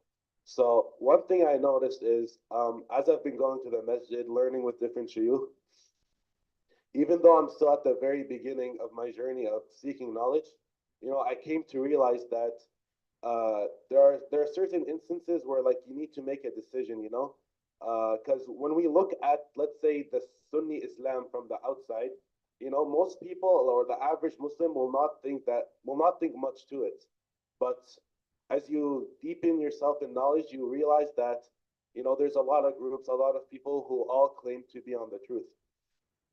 So the question came to my mind, which of these is the truth, you know? Which am I supposed to follow a madhab? What is a madhab? Or do I just follow like all the madhabs? You know, what is this Sufism? Do I follow it? Or should I be a Salafi? What does that even mean? So these are just questions that arose in my mind, you know, as I was, you know, seeking knowledge. And the reason I decided to specifically talk about Salafism in my article is just because that's the one that like really caught my attention. And you know, inshallah, it had a really big impact on the Muslim Ummah. So that's why inshallah I want to go deeper into it. So yeah, inshallah, moving on. So let's get into what's the definition of Salafism. So even this is very debatable because even it's a very decisive movement, which is also another reason I decided to talk about it. But we could say that there are, let's say, 2 or 3 main things that we could use to categorize this movement. The first being that they all say that we follow the Quran and the Sunnah upon the understanding of the Salaf, which is a very general statement because that's what all Muslims would claim to do as well. Also, it could be also related to Aqidah, whether they follow Ahl Hadith Aqidah or not, although not everybody who follows this specific strain of Aqidah would necessarily align themselves with this movement. And also another major point, which I think a lot of people would see online as well, is about bid'ah. And these people, they warn against bid'ah, what's a bid'ah, and so on and so forth. So that's just like a quick summary of what it is. But I think another important thing I also want to mention is there's a lot of different movements who would align themselves also. So let's say we have, let's say the Saudi flag. I know Saudi Salafi, but you know that could be considered, let's say, like a strand. Even within the Saudi Arabia, there's different types. There are the shuyukh who are currently in prison because they did not conform to what the rulers wanted. Then you have others who could be considered as you could call madkhali, who praise the rulers, so then they have the ability to speak in the country. Then you have others who they call it Salafi jihadists, they like to call them, but those who are fighting in different areas. Some of them might be more extreme, some of them are more moderates, and so on. So that's just a few examples of the different groups and differences that are present within the movement itself. And another important thing I also want to mention is that you may also hear to this movement being referred to as Wahhabi, and that connects to the next part, which is about what's the beginning of this movement, which is a very contested argument and what I focused on in my article. And the reason I focused on this part is because there's a lot of talk regarding to how this movement started. So you have 2 main narrations basically. The first narration being that this person came along called Muhammad ibn Abdul Wahhab. You know, he wanted to, or he was evil. He came with a new strand of Islam, and he revolted against the Ottoman Empire. So that's the first narration we have. And he was present in an area called Najd. And the second narration we have is that, no, that's not what happened. Muhammad Abdul Wahhab, he was in this area of Najd was not under the Ottoman Empire at that time. And during that time when Sheikh Muhammad Abdul Wahhab appeared, there was a lot of bid'ahs, a lot of innovations present in the Arabian Peninsula. So then he put his life to fighting these innovations. And then eventually, as time went on, more conflicts occurred. But the main difference is that did this movement start by revolting against the Khilafah, which is, you know, obviously would be a very major mistake, or did it start separately? And also another question is, you know, what was the state of the Ottoman Empire at that time? Were they controlling how much of the Muslim lands they were controlling, and were they really the same Khilafah they were, let's say, during the time of Muhammad al-Fatih? So those are just some questions related to this. So for this specific article, I decided to examine one specific or one main piece of evidence that I saw, which was mostly quoted by those who support the idea that Najd or the Muhammad Abdul Wahhab did not revolt against the Ottomans, and that is it's an Ottoman document labeled Daftar al-Diwan, which was written by an official. His name is Yamin Ali Effendi, and basically in this document it lists out the Ottoman states. So what their argument was is that if you look at the list of these states, Najd does not appear in this list. So I wanted to check for myself because I saw this coming up over and over and over again. So then, alhamdulillah, whenever I got this copy, I looked and I found the pages that spoke about the state of the Ottoman Empire. And here it says 1018, that's the Hijri year. I think that's like the 1600s, or yeah, mid 1600s. So very, very close to the era of Muhammad Abdul Wahhab. So I brought that as my main piece of evidence when it came to, and it also kind of convinced me to say that no, Najd was not under the Ottoman Empire at that time. And to end off, I just also wanted to mention that this article is not a complete article. There's still, for this article, I just focused on one piece of evidence, but there's still a lot to be spoken about, whether that's who Muhammad Abdul Wahhab was himself, what he did in his dawah, those who came after him, and so on and so forth. So yeah, Jazakumullah khairan.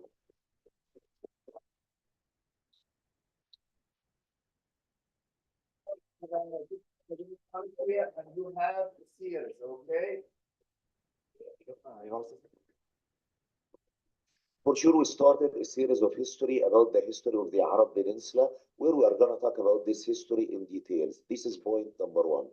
Point number two, Abdullah, Jazakallah kull khair for the effort. You have done amazing. Yes, I've been saying between you and me, whatever, or in front of the people, this article is full of garbage, lies, or whatever, which is the truth.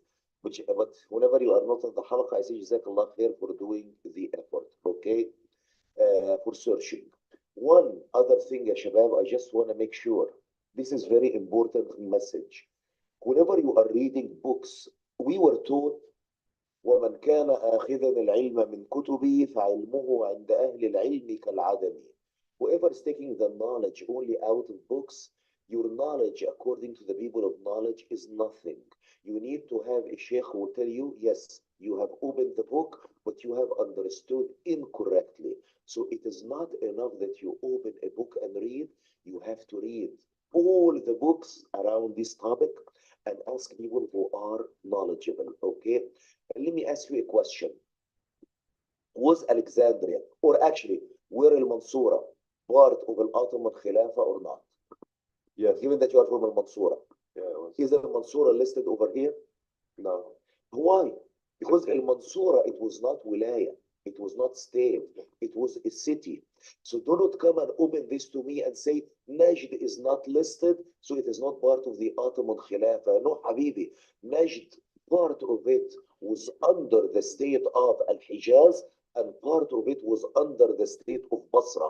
So do not bring me the list of states and say Najd is not there. Also, bring me the list of Ma'muriyat, which are under the states, okay? For sure, we are going to talk more about this in the history halaqah, and there is a link of a video that refutes this argument, exactly what you are addressing, because what you are saying, those are lies that are repeated by new sheikhs who are supporting the Saudi king.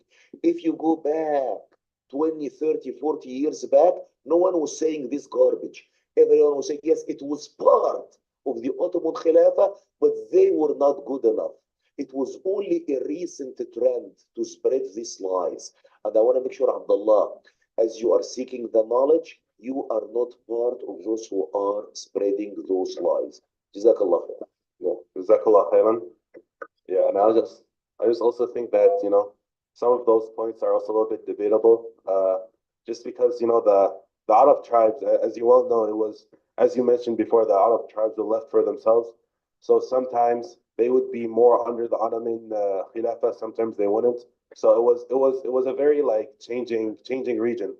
So yeah, that's why I think it might be. Want to debate, Yeah. Actually, one important point as well, you said two narrations. No, it doesn't have to be. It doesn't have to be two narrations only. It is for sure Al Saud betrayed the Khilafah, stabbed them in their back, and they were kind of working with the British forces to stab the Muslim Ummah. But the question is, what is the role of Muhammad ibn Abdul Wahhab? This is what I would accept some disagreement. Was he a great scholar that he was just bringing people to the deen and stabbing the Khilafah happened after him? This is the purpose, maybe not of this Tuesday, but maybe the following Tuesday, We talk specifically about Muhammad ibn Abdul Wahhab. So it doesn't have to be either Muhammad ibn Abdul Wahhab is great or he is a traitor. There is a range in between. I think it's also about like I think first Saudi state versus the states that came after it. So that's Inshallah, jazakallahu khair. we're just referring to. Any other questions for Abdullah on his article? Any other comments? Yes. My question is, like, what year was this document made in? As you can see, it says 1018 Hijri. What is in the CE calendar? Huh? What's in the CE calendar? I think it's like 1600 something. Jazakallahu khair. Like mid 1600, like 60 or something like that. And Muhammad Abdul Wahhab came in the 1700s. Okay, barakallahu feek. Any other questions from the other side? Anything from the other side? Anything from the other side? I'm gonna leave it to the Tuesday halqa, inshallah, so we can move forward, inshallah. Okay, inshallah. Round of applause for Abdullah.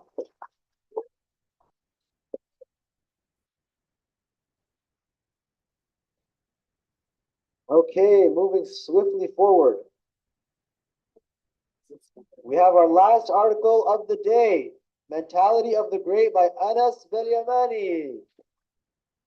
Big round of applause. Wake up, sir, wake up. It's your time to talk.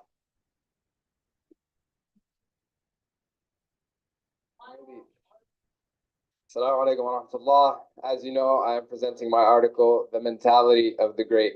The reason why I chose to write this article is because I saw a need, a dire need in the Tamkeeners community on mentality.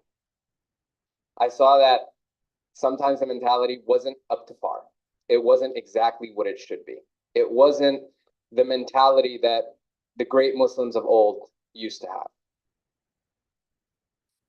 And I want to start by welcoming everybody and thanking everybody for listening to my article. And I want everybody to set their intentions straight before I dive right in.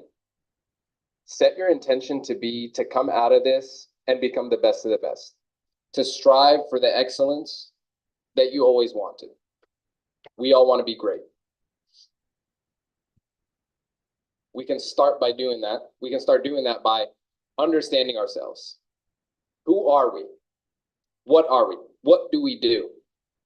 How do we spend our everyday lives progressing ourselves? What do you do now? Maybe. But no, how do we spend our everyday lives progressing ourselves? What limits do we put on ourselves? Why are we trapped by societal norms? Why do we look at everybody else? We just look at our surroundings and we're just like, okay, you know what? This is the standard. Do we just forget that we had Sahaba to look at? Do we forget that we had the Prophet alayhi salatu wasalam, the best of creation, to look at? Why? Why do we believe ourselves to be limited, to be capped? And I feel like we can start solving this problem by going back to our belief system. Because a lot of it is having trust in Allah. A lot of it is really figuring out your deen before you really become successful. I mean, we're Muslims. We can't, this life, it doesn't mean anything if you don't have an al-akhirah. Everything you should do every day, and I'm not saying, and by the way, everything I say right now is a message to me before anybody else. Everything we should do in our lives should be progressing us forward in one of two ways, either in our dunya or our akhirah, more towards our akhirah. And we should believe in the potential that Allah told us we have. He told us, you work hard, you're going to get rewarded. That's it. It's a simple equation. It's not like, oh, I can't. Oh, no. No, if you work hard, you're going to get the reward. It's that simple. And we have to overcome this mediocrity. We have to overcome this low-level mentality. We have to escape the societal norms. We have to go back to our Islamic teachings. If we look at the Sahabi, Jabir ibn Abdullah radiyallahu anhu, 17 years old, left with his father's debt and 7 sisters to take care of. What happened to that? Can we do that today? I don't know. Where is the fire in us that we used to have? Where is, for example, Jabir ibn Abdullah radiallahu anhu wanted to go fight at 15 in Battle of Badr, which I will speak about. 15 years old, looking at the face of death like, who are you? Where is our courage? Where is us being brave anymore? Where is it? Where is us trying to be the best? We have great examples in our past. Al-Khawarizmi, the father of algebra. Who does not use math today? Is there any one of you who did not learn math in school? Nobody. Nobody. These are all people in our history. Az-Zahrawi, father of modern surgery. And the list can go on and on and on and on. And more importantly, we need to take a look at the Sahaba. And the great example that I want to use is the Battle of Badr.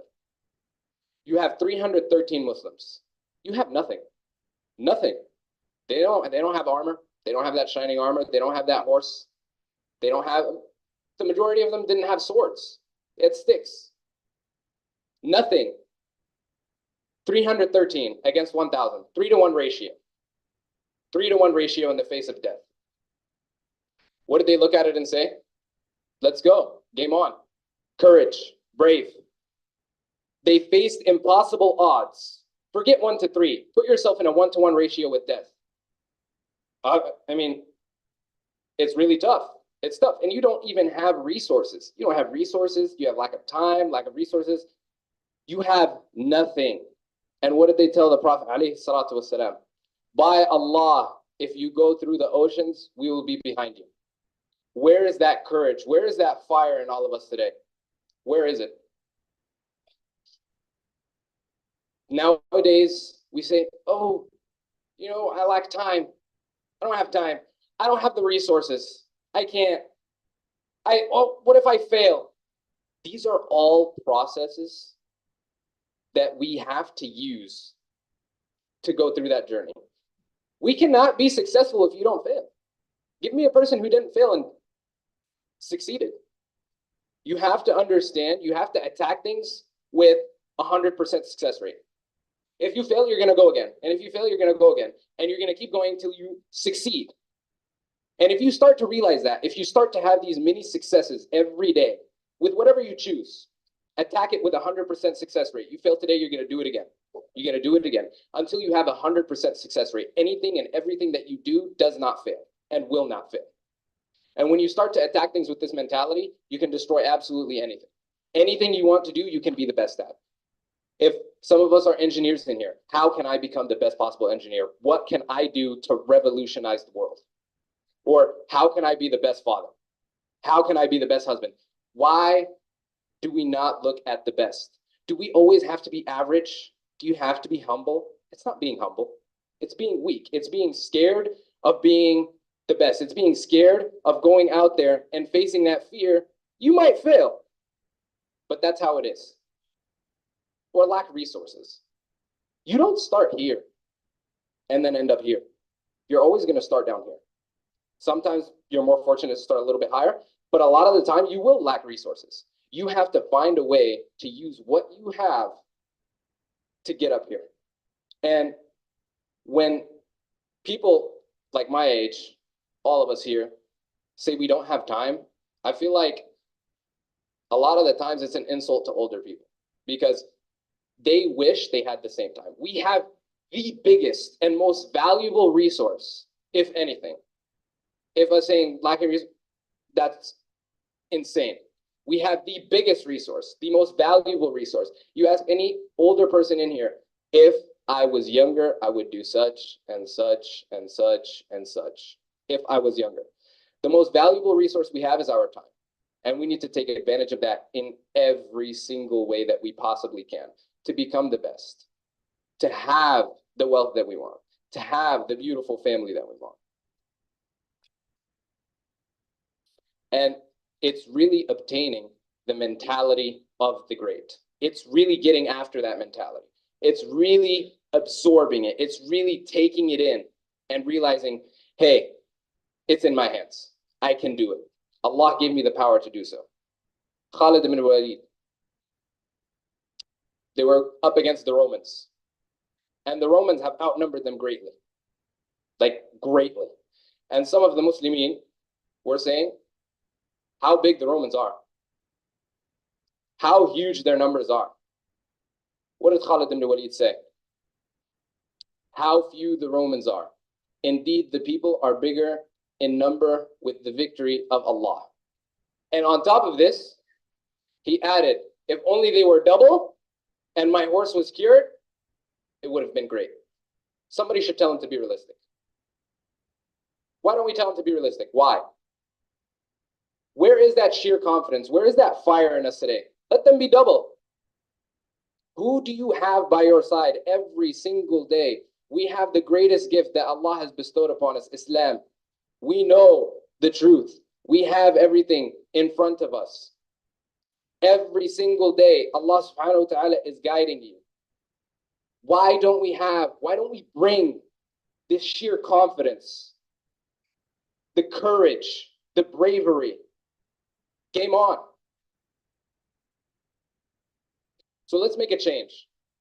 Let us embrace the mentality of the great. Let us look at the great examples that we have in our deen. Let us reflect on the Quran where it tells us to. Let us look at the life of the Prophet alayhi salatu wassalam. He was the best of creation. He was the best at everything. Look at his life. You want to go to war, you can go to war. Family guy, family guy. Leader of a whole ummah. We're the greatest ummah. Everything is in the sunnah. Everything is in the seerah. And we need to strengthen our belief. It goes back to our belief system. The more taqwa we have in Allah, the more trust we have in Allah, the harder we can push. The hardest step to take is the first step. Because if you don't take the first step, you can't take the second step. Let's strengthen our belief system. Let's strengthen our taqwa. Let's have more trust in Allah. I'm going to shoot for the stars to reach the moon. And I'm going to put my trust in Allah and take that first step. And I want to end with a quote that our Sheikh always says, which I truly believe is, you can move mountains, ya shabab. And it's a wonderful quote. Jazakumullah khair.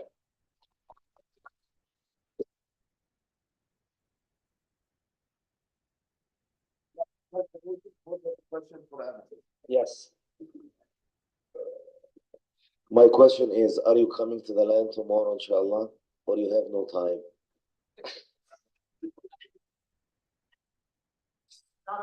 You know, what time are you going to go? What time are we going? After Fajr. I'll be there. Okay. I'll be there. I'll be there. Tomorrow only, or is it every week, or almost every week? You know, Anas, you and everyone in the land, you make a difference every day you go. Even if every day you come to Tamkeen. So really, you're going to come just tomorrow because I put you on the spot, or you got the message? I got the message. Okay. Are you witnessing this, ya shabab? We will see. What about you, Adam? No, I'm not asking if you are witnessing or not. Are you coming to the land or not?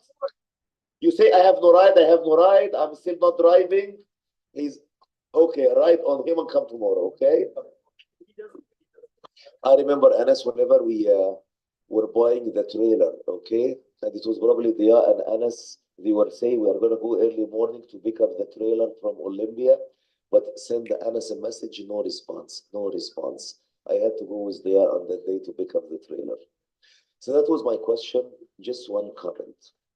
Whenever Khalid ibn al-Walid was facing the Romans, how many the Romans were? I read it, but I don't remember. 250,000.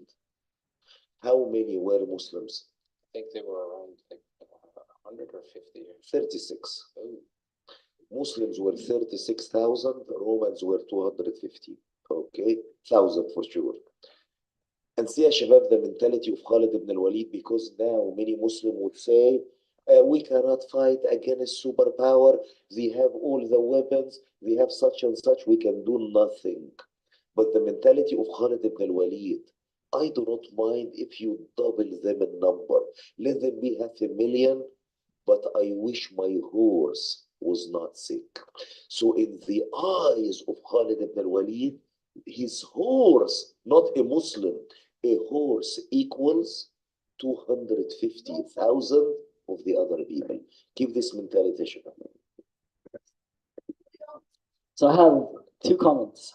One, if your friend group or circle isn't inspiring you, motivating you, or disciplining you for bad things that you may do, or just inspiring you to strive for better, it's not a circle and it's a cage. And my second point, always return your victories back to Allah.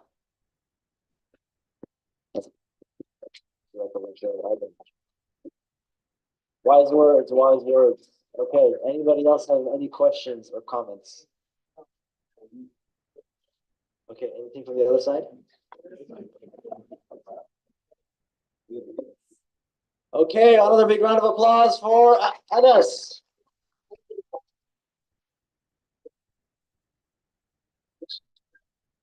Beautiful, Hamna. Come and help me with the names, okay? Okay, and I think this concludes the Reflection Article Conference. Not yet. We still have to pass some awards. Actually, I wish we had some time to share more and more reflections. I'll be more than happy to stay till Fajr, but we have to clear the room. I wanted to hear from everybody from the reflection, but what we have time now is to pass some certificates, and the media team, do not take pictures whenever I'm passing to the girls, but whenever the boys, make sure to get here.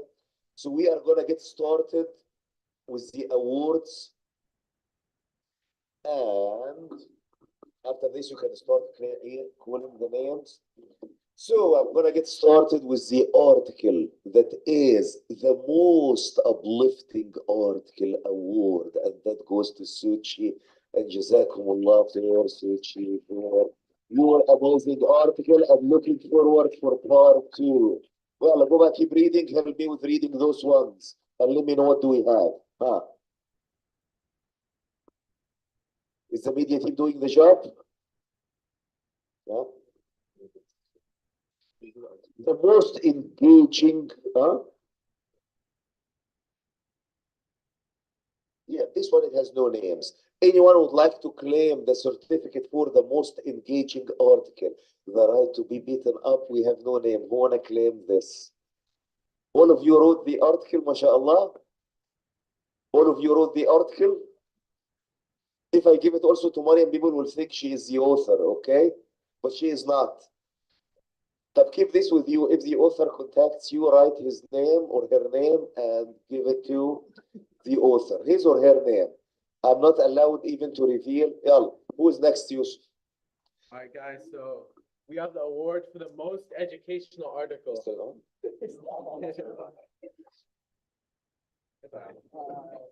All right, guys. We have the award for the most educational article. Going to the Lost Muslim History of Bosnia by Yusuf Karim.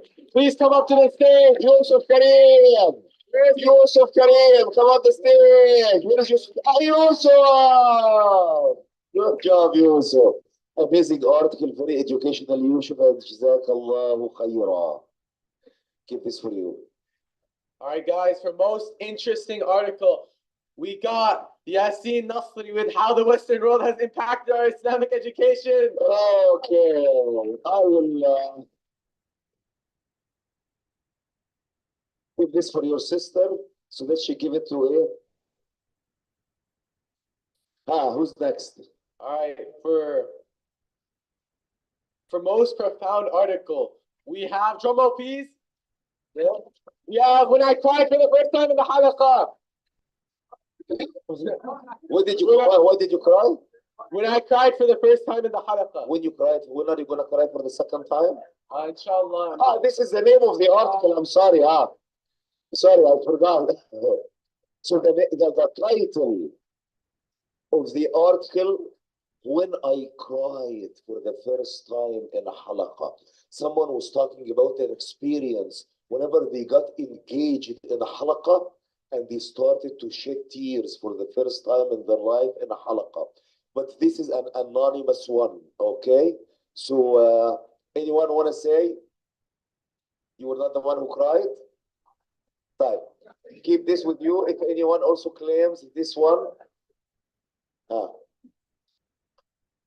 All right, for most creative article, drum roll, please. We have Ibrahim Karim with double school and the double life. Ibrahim! Good job, Ibrahim. I wanted to print your article double faces, but you know the admins did not print it double faces.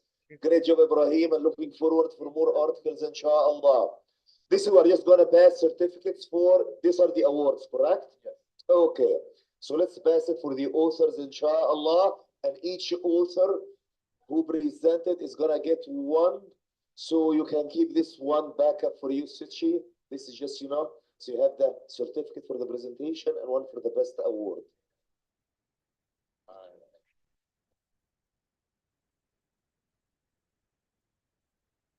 All right, Yusuf Sulaiman. Yusuf!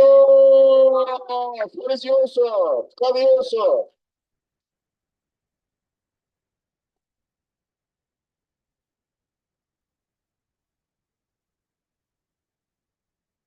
Good job, Yusuf. You did an amazing job, Yusuf, and it's good that you learned that you are not allowed to copy and paste as is from the internet, hey, Yusuf. I didn't want to remind you, but Jazakallah khair for teaching us, What? Taking the picture? Jazakallah khair, Yusuf. You did an amazing job today and an amazing presentation. All right, Ibrahim Karim, come up to the stage for the second time. Why again? This is because you got the best paper award or whatever, and you are getting this one again, Ibrahim. Give this one back. Don't say that, Yusuf Karim again. All right, Muhammad Sulaiman, come up to the stage.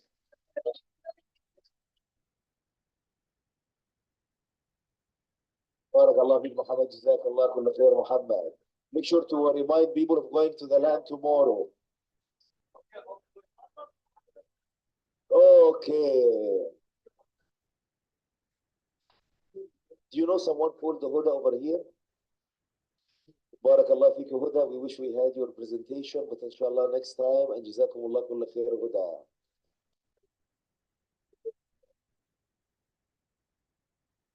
But also, Huda, I don't know why you are here. We have this projector screen already. Your job is to set up the screen for the projector. Anyway, yeah, we will tell you if we are trying actually, hopefully tomorrow we install a projector screen at the land tomorrow, inshallah. But you're still more than welcome to come to the land. All right, Ibrahim Mahmoud, come up to the stage.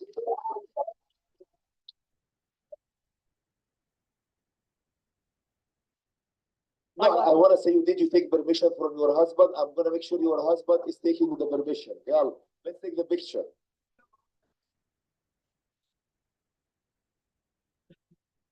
Good? All right, guys, this is the most important one. Guys, please welcome Sheikh Muhammad Ali up to the stage.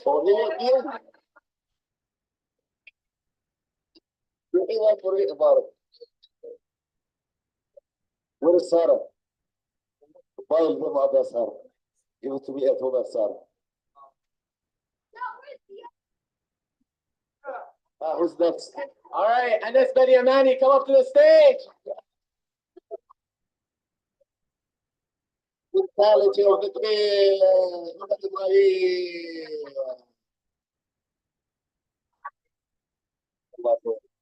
All right. All right, our favorite Wahhabi, Abdullah Azmi, please come up to the stage.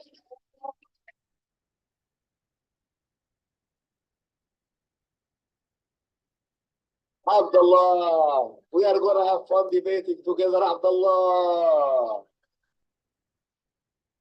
Take care of my Yasin, okay? I'm leaving him to you. Do not raise him up as Wahhabi. Okay.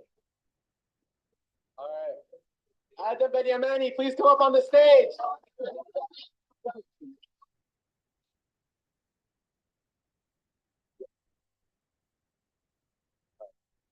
All right, the guy who doesn't know where Mosul is on the map, please come up on the stage. Snack man. Picking up snacks. Okay.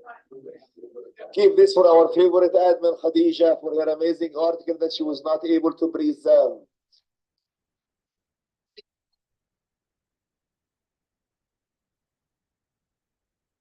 All right. All right, our first Muslim president, Ahmed Hassan, please come up to the stage.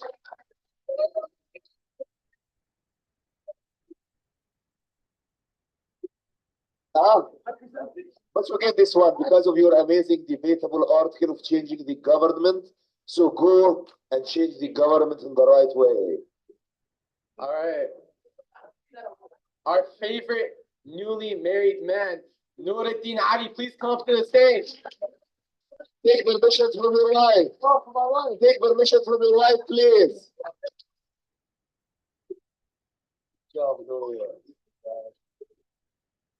All right. The man with the third best beard in Tamkeen, Liya Sadi, please come up to the stage.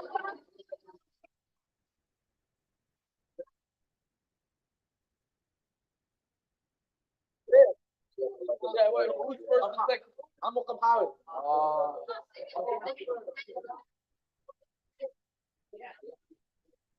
All right. Our most romantic man, Anas Bediamani, please come up for your second. You had two articles. You had two articles. One for this and one for that.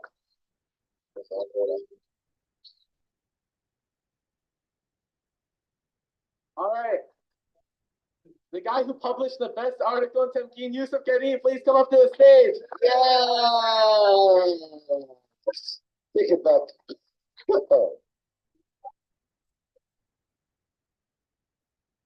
All right, Mr. Sami Reed, please come up to the stage.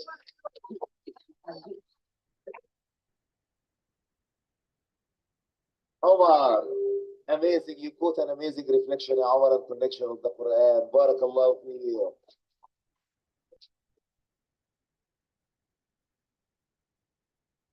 All right, the Barbie movie expert, please come up to the stage. Made two articles. I don't know. They made one for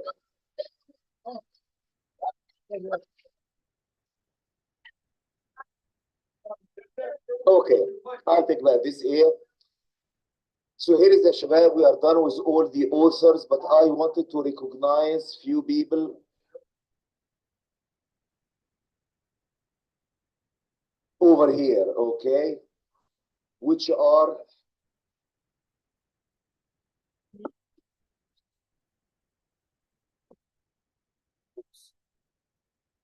there is a huge mistake, by the way. There is one that is missing.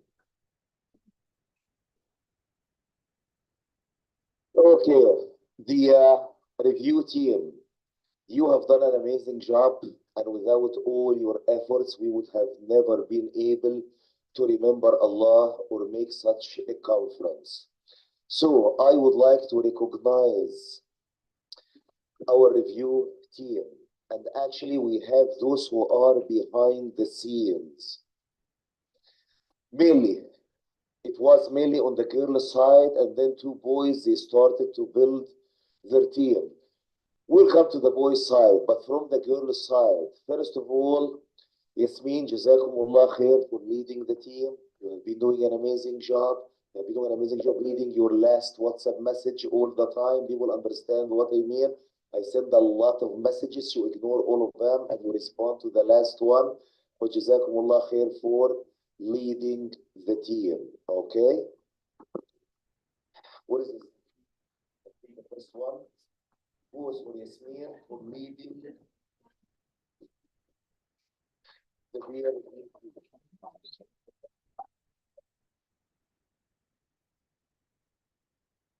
But now I'll be in problem. I'm really having a trouble because the certificates were made before someone joins the team, but we will fix it later on, inshallah. And then, Maryamu, Jazakillahu khaira, for helping with the team, for working a lot at the conference, for reading. And actually the one who joined the team and who has been doing an amazing job and picking up the tasks here and there. So I know some of the admins have the attitude of you have to be running after the admin to do a task. And you give him a task and then he doesn't do it and you remind him 20 times. But we have someone in the review team Every time a task is assigned, she would be picking up this task, get it done quickly and perfectly. Jazakumullah khair Huda. The review team is lucky.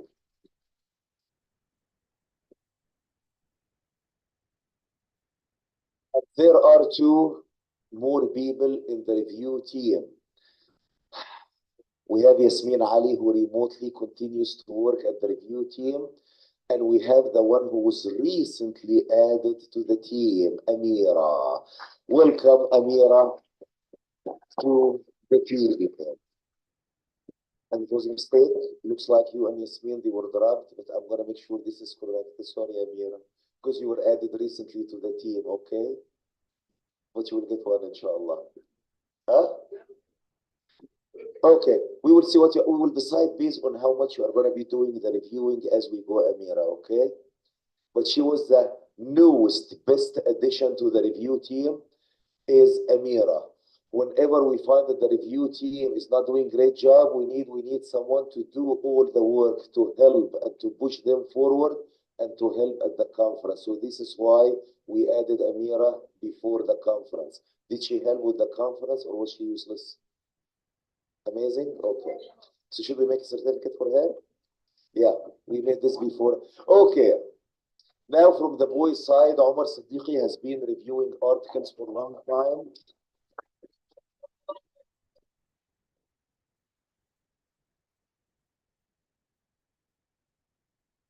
And actually looks like Omar enjoys reviewing and reading the articles. And even he is the one who started by reviewing an article for Yusuf Sulaiman, and he was not able to figure out his copying it from the internet till the girl is pointed this out. So please, whenever you do a reviewing job, do your job correctly, okay? Barakallah. Do not trust the boys.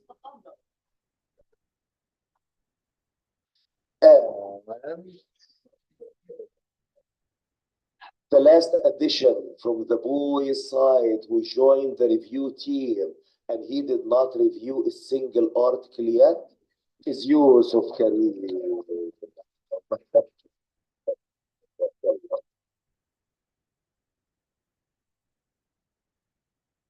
جزاكم الله خير يا شباب. May Allah subhanahu wa ta'ala reward you the best. Again, Tamkeen is not only for playing soccer. This is Tamkeen. This is where you remember Allah subhanahu wa ta'ala, where you understand your deen, you understand what is going around. You understand Muslims in Bosnia, Muslims in Kurdistan, Muslims anywhere. Tamkeen at the intellectual level. Shabab, Allah knows, in a year from now, in a year, whenever we started this reflection conference, maybe in a year and a half or 2 years, we got 30 articles. The first time we made the reflection conference, it was after a year and a half to 2 years, we got 30 articles, okay? In the second year only, we got 32 or 33 articles, okay? Let's see how much your heart is going to be moving, reflecting, ya shabab. What is going to be your output? Allah knows. May Allah subhanahu wa ta'ala bring whatever pleases him, work on your article. May Allah subhanahu wa ta'ala make the next or the third annual reflection conference better and better and better and more articles, inshallah. And now we have Yusuf to review. So we have additional help in the review from the boys' side, and also we got something from the girls' side, inshallah. All the reviews going to be sent your way, Amira, from this point forward, inshallah. Jazakumullahu khaira. We are going to, shabab, go outside. We need to clean up everything, pick up all the food, be at the tables outside, leave the building before 8 p.m. We are eating outside. Maghrib is not there yet. Make wudu. We may be praying Maghrib after the food. سبحانك اللهم وبحمدك نشهد أن لا إله إلا أنت نستغفرك ونتوب إليك. Shabab, picture. Sorry, boys. All the boys come to the stage, starting the picture for all the boys. The annual picture. Everyone. Yes. Okay. What you look your article, bro. دول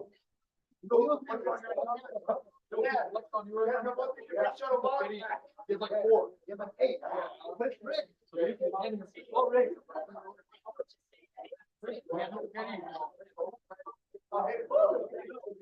شباب line up يا شباب all the boys come at the front look at the camera all the boys all the boys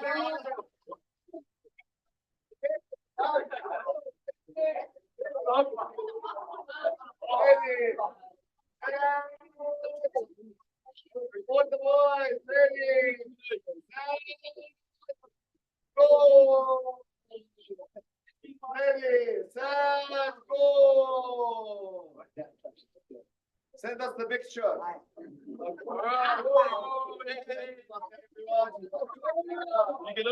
يلا شباب, take everything, clean up and let's go outside. جزاكم الله خير دوس اليوم.